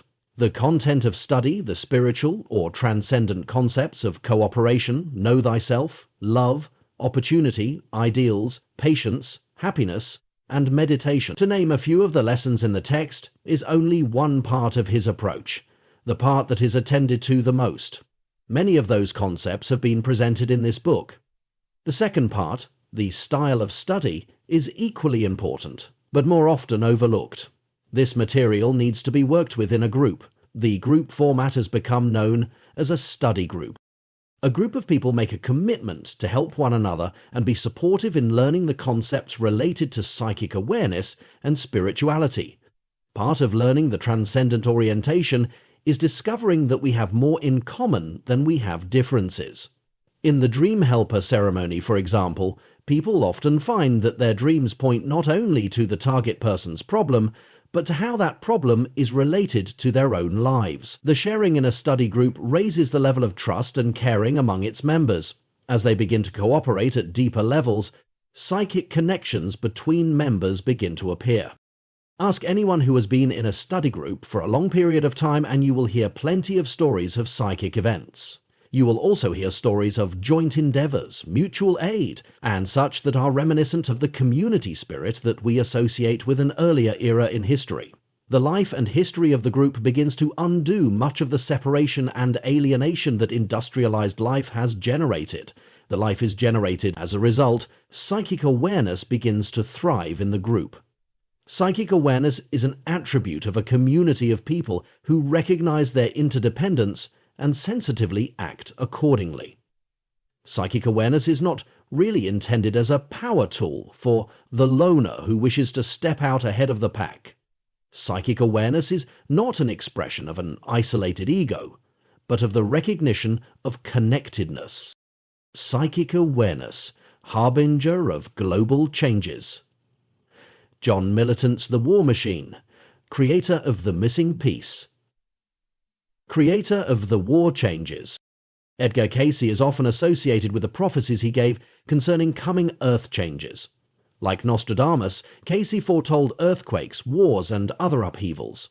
Less well known is that he predicted that a major dimension of upheaval would occur on the inside, within our consciousness. As the vibrational patterns in the fourth dimension undergo transformation, the effect will be experienced psychically by everyone on the planet. In Visions and Prophecies for a New Age, Mark Thurston interprets Cayce's prophecies of internal strife as the psychological reaction to a paradigm shift, a change in how we perceive reality.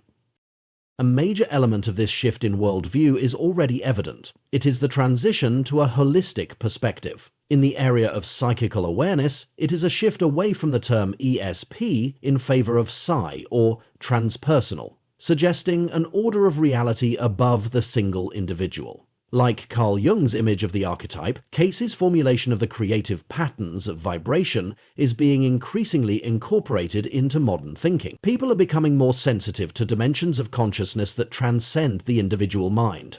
We are witnessing the erosion of an artificial barrier that has maintained the illusion that our minds were separate. Psychic awareness is beginning to permeate human consciousness, and, as it does, there are upheavals. It is as though a flood were rising in the mind. As the waters rush in, dissolving the walls between us, together we are cast upon the waters. Will the waters wash us away, or will we swim in them to a new life? Cayce suggests that the answer depends upon our preparedness.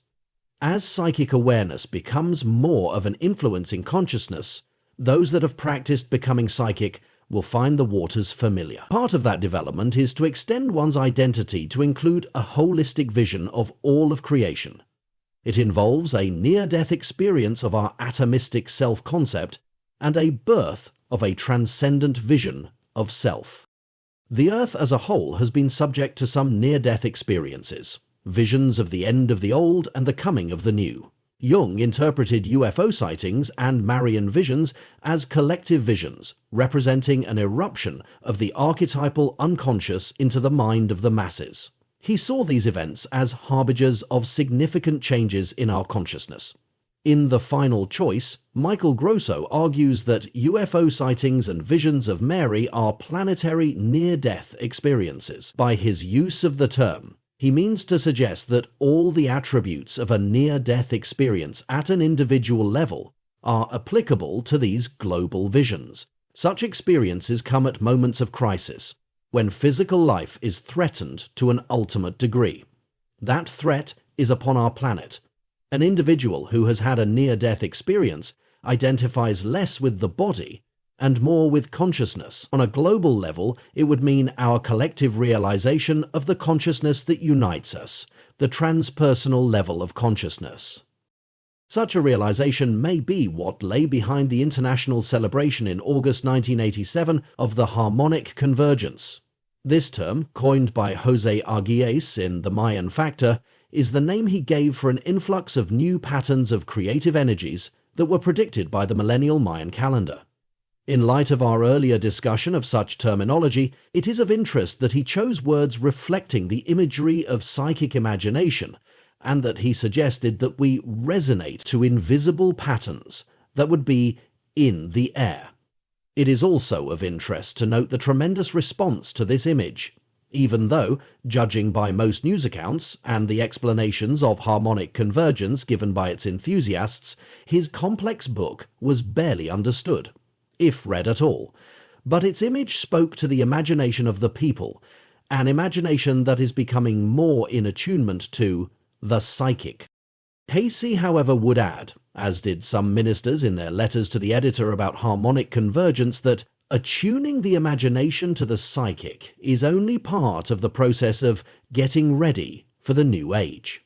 None of us will be able to maintain the peace of mind nor the integration of the chakras necessary for consistent and constructive psychic awareness until the stresses in the lives of other people are ameliorated. However, the development of psychic awareness in humanity at large will increasingly require us to take positive, concrete steps to apply the truth of the Golden Rule, to become our brothers and our sisters' keepers. We must learn to cooperate. Psychic awareness is an expression of love, a love that needs to be as real in the application as in the imagination. In the application comes the awareness. That is Cayce's secret to awakening your psychic powers.